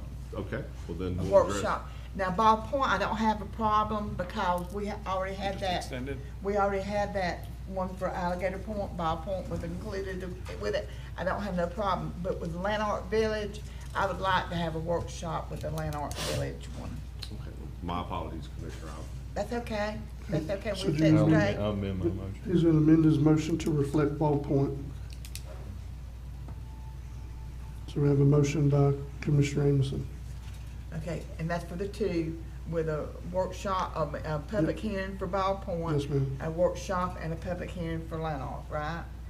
And I wanna specifically put out that Mr. Schuler did what I asked him to do, and that is to go north of 98 in Land Art Village from Alabama to Putnell. And the reason being is the 98 quarters, there's something similar to East Point. Yep. I wanted it consistent, Yep. you know, like that. I'm gonna second his motion. Okay, so we have a motion and we have a second. Okay, just for the record, make sure I'm clear, the motion is to move forward with just a public hearing on a golf cart ordinance for Ball Point Road. Yep. And then authorizing a workshop followed by a public hearing for Land Art Village. That's right. Yes. Thank you. That's what you understood too. Okay, yes, sir, that is correct. Any discussion? Yeah, just real quick, Mr. Chairman, I know it was discussed earlier about the continuity of the ordinances. Every golf cart, about the golf cart and specifically, but all our areas are different. And so therefore, we kind of need an ordinance based on the area, correct? Like St. George Island's completely different than Lanark, completely different than Bald Point, completely different than East Point. It's all different, and that's why we have multiple different golf cart ordinances, correct? We have FDOT state highways versus county highways, multi-use paths. I just want to clarify that. The geography is different in a lot of areas. All in favor? Aye. All opposed? That's unanimous, 4-0. And just so the board and the public knows about how passionate people are about their golf carts, I, during the meeting, received a message that I misstated the speed limit on Alligator Drive as 35. It's actually 30. So I thought I would correct that on the record.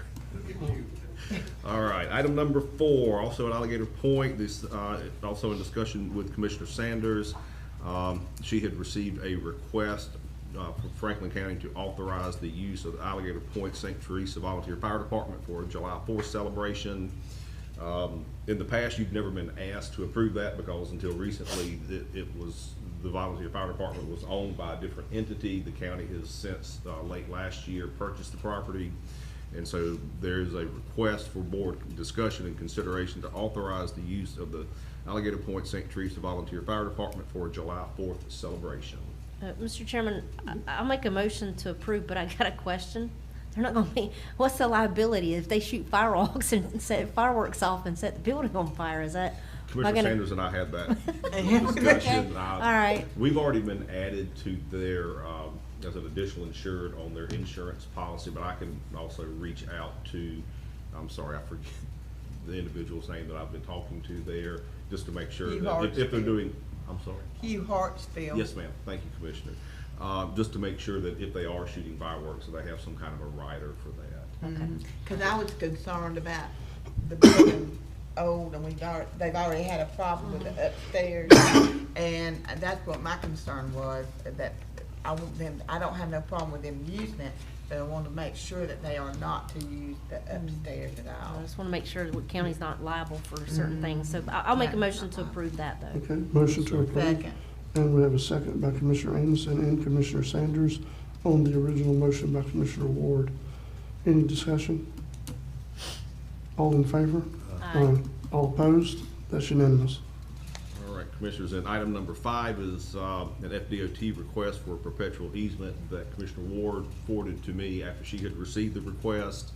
It's approximately 5,200 square feet on the south side of Highway 98. It's located to the east of the Great Wall of Carabel, or basically a quarter mile to the east of Yellow Hill. I have attached to my report a number of resolutions and also the deed for the board's review and consideration. I've looked at them. I think they're legally sufficient.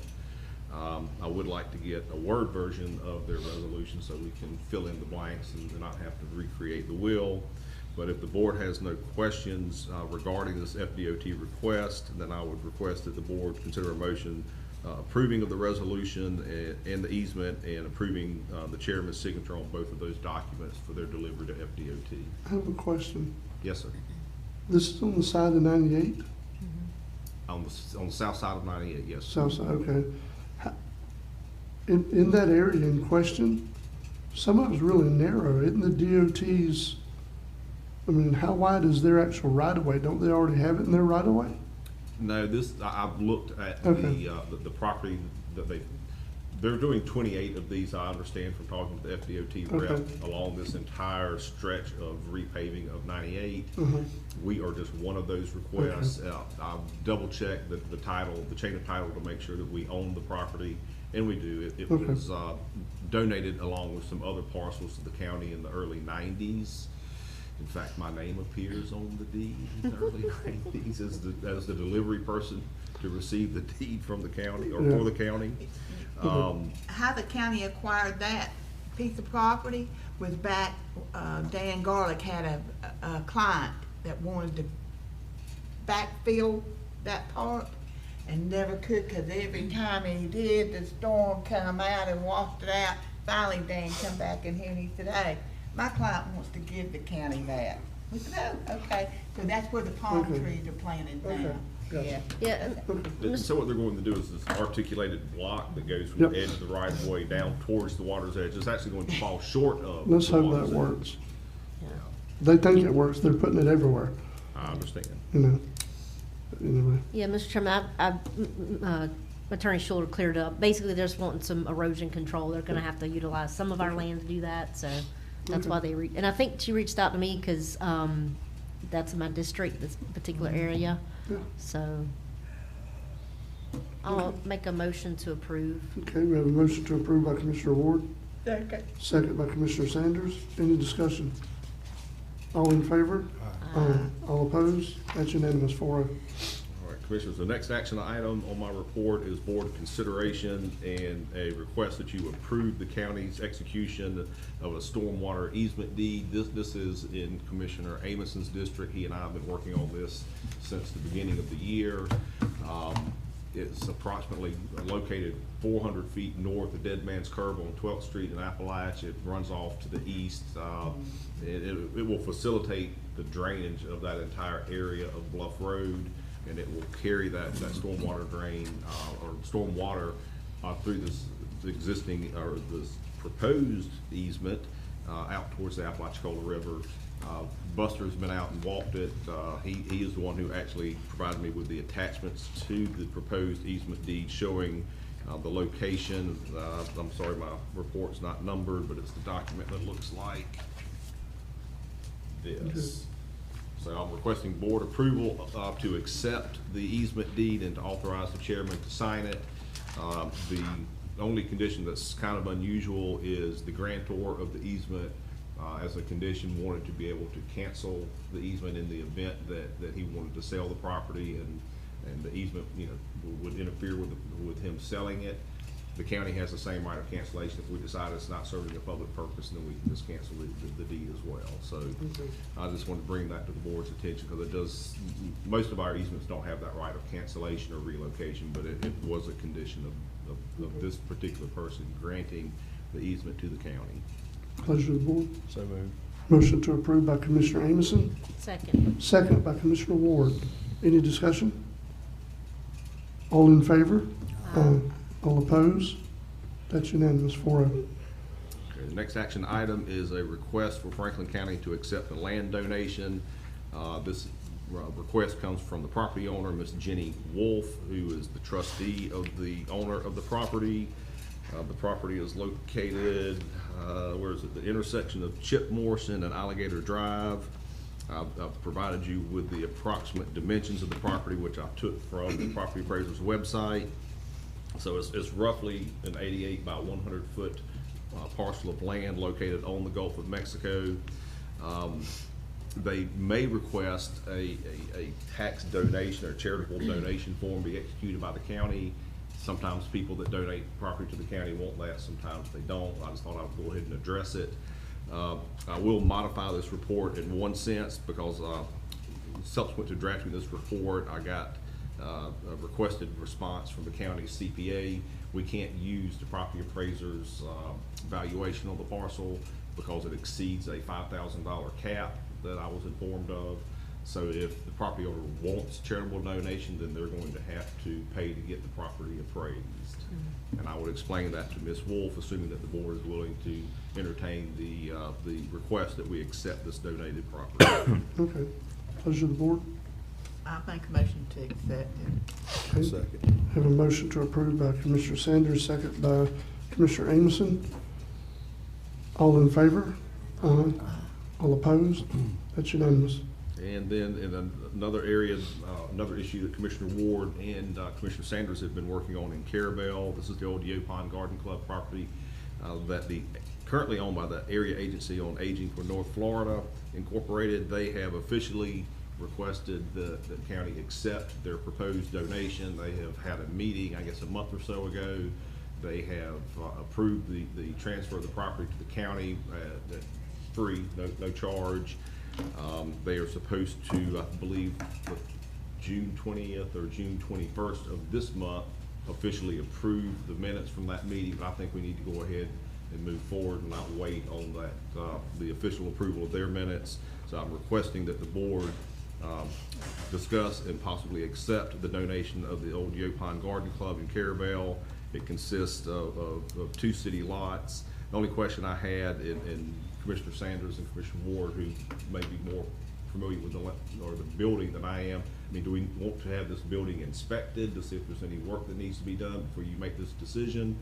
Or do we just need to move forward, accept it, and then we'll deal with the condition of the property moving forward? Mr. Chairman, I think that a lot of the issues, the reason why Liberty Area for Agents and Agent had to leave was because there was some issues with the building in terms of the roof and some electrical issues, I think. I don't know how Commissioner Sanders feels, but I mean, this has been ongoing now for a while. I don't think it's gonna hurt for us just to have Steve, if he gets a chance to go out there and look to see what it's all gonna entail. I don't know how you feel, Yeah, I don't just have to no know what problem. we're getting ourselves into before we make that jump and say, yes, we'll take it. Okay, well, that's why I brought up, I just want I appreciate you bringing that up. guidance from the board. Did we need to do that by motion, or you can just do it by direction? My recommendation would be just to table this item and direct Steve to go out and look at it, and we'll bring it up at the next meeting. I'll make a motion to table and to bring up at the next meeting. Okay, so we have a motion to table by Commissioner Ward, second by Commissioner Sanders. Any discussion? All in favor? Aye. All opposed? That's unanimous. And unless the board has any questions for me concerning my non-action information items, I will not go over that. I do want to inform the board, I did not have a chance to make it part of my report, but since the FACT representative was here today, I thought I'd let you know, the county was just sued last week on Thursday. Commissioner Lockley was served as the registered agent for the county, which is completely and totally legally insufficient to serve him because it has to be served on the chairman. There are lots of problems with the lawsuit, and I've sent a nice long one-page lawsuit, but essentially it's some property over in East Point fronting on Highway 98. The allegations are that the ditch and the culvert have not been properly maintained, resulting in flooding of private property. What's my problem with that? In addition to all the technical deficiencies in the service is that's not a county road, that's not a county ditch, it's not a county culvert, and we don't maintain any of it. So, I notified their attorney the day after the service of these facts and asked them to communicate with me and respond in some fashion before I have to file something with the court. So far, I haven't heard anything, but that's just for your information. Just so, before we go to Commissioner's comments, so Attorney Schuler and I have been having some discussion, continuing discussion, I want to make sure the rest of the commission knows about it, with the different levels of contractors in this dredging project. They've been going through East Point doing like a final sweep. There's some concern over the area when they first started, before we had our special meeting, when they were using it with the excavator, that it's not level like it needs to be. And so we've had some discussions with them. We'll see how it goes, but anyway, I want y'all to know that's an ongoing discussion about what they need to do to rectify it. The some of the stuff that's been discussed is that it's something that the Corps already paid them for, they don't have to do it, but I reminded Turner School this morning, both ends were added by us because it wasn't on the original contract, and we used TDC funds to pay for it. So, yeah, yes. So I just want y'all to be aware, and as well as the public to be aware, that we're trying to do our best to make sure all that is done to the best of our ability. It wasn't great going in, but I knew as the commissioner of that district, because I've had this conversation with the Corps several times in my first couple of years, if we wanted it to be completely different contract, they were wanting to start completely over. And I was not good with that. So we waited till they showed up and we tried to modify it as they were here. Has it been smooth? No. But we've almost got a completely 100% dredged channel, and that's what we're after, so. And you've been out there on the boat, on the channel, haven't you? I have been out there once, yeah. I need to go out there again with some other people, so they'll, you know. Yeah. Yeah. Make sure. Yes. But anyway, with that, anything else for Attorney Schuler? Now's your time now. All right. Commissioner comments? I have a quick one. Yes. Just an update. I'll make it quick. There's just a hurry. I'm just laughing now. Hey, we in it now. We might as well go ahead and plan on dinner. With the airport, I met with Andrew and Tara, the owners of Centric, last week. Had a great discussion. We've been back and forth with the contract. I think that should be clarified. We can get that brought before us at the next meeting. I believe we'll discuss it then, but I'm just trying to give y'all a heads up on where we're at with that. I know earlier Commissioner asked me if we were close to it. They're fine with it. This has been a back and forth, so we ain't got to worry about Centric. They're completely fine at the point where we're at right now. So just giving y'all an update with that. We should be able to put that baby to bed hopefully at the next meeting. So, Good. Yeah, and I will say it's been a good negotiation process.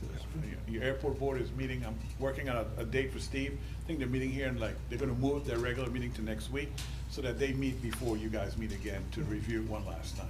So I can't remember what date he told me, but I'll go check. 13th is what Mr. Ted said. The 13th? The 13th, yes, okay.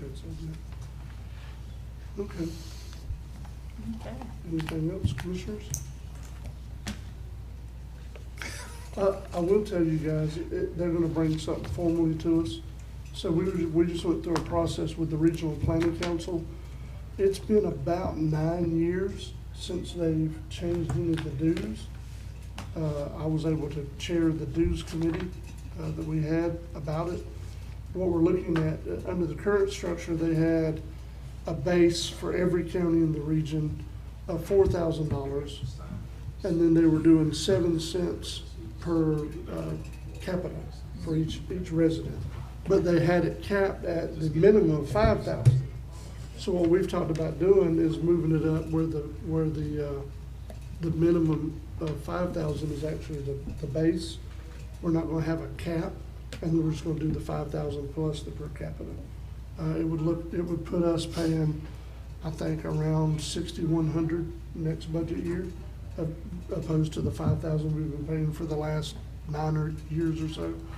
But, you know, to put it in retrospect, it's gonna put Leon County from paying about 8,000 or 9,000 a year to paying about 25,000 a year. So, because they have a bigger per capita base to draw from than we do. So anyway, that was just part of the discussion. It's gonna be coming up before our budget stuff. I just want to make sure you guys were aware of it, of the change. Any other commissioner comments? All right, meeting adjourned.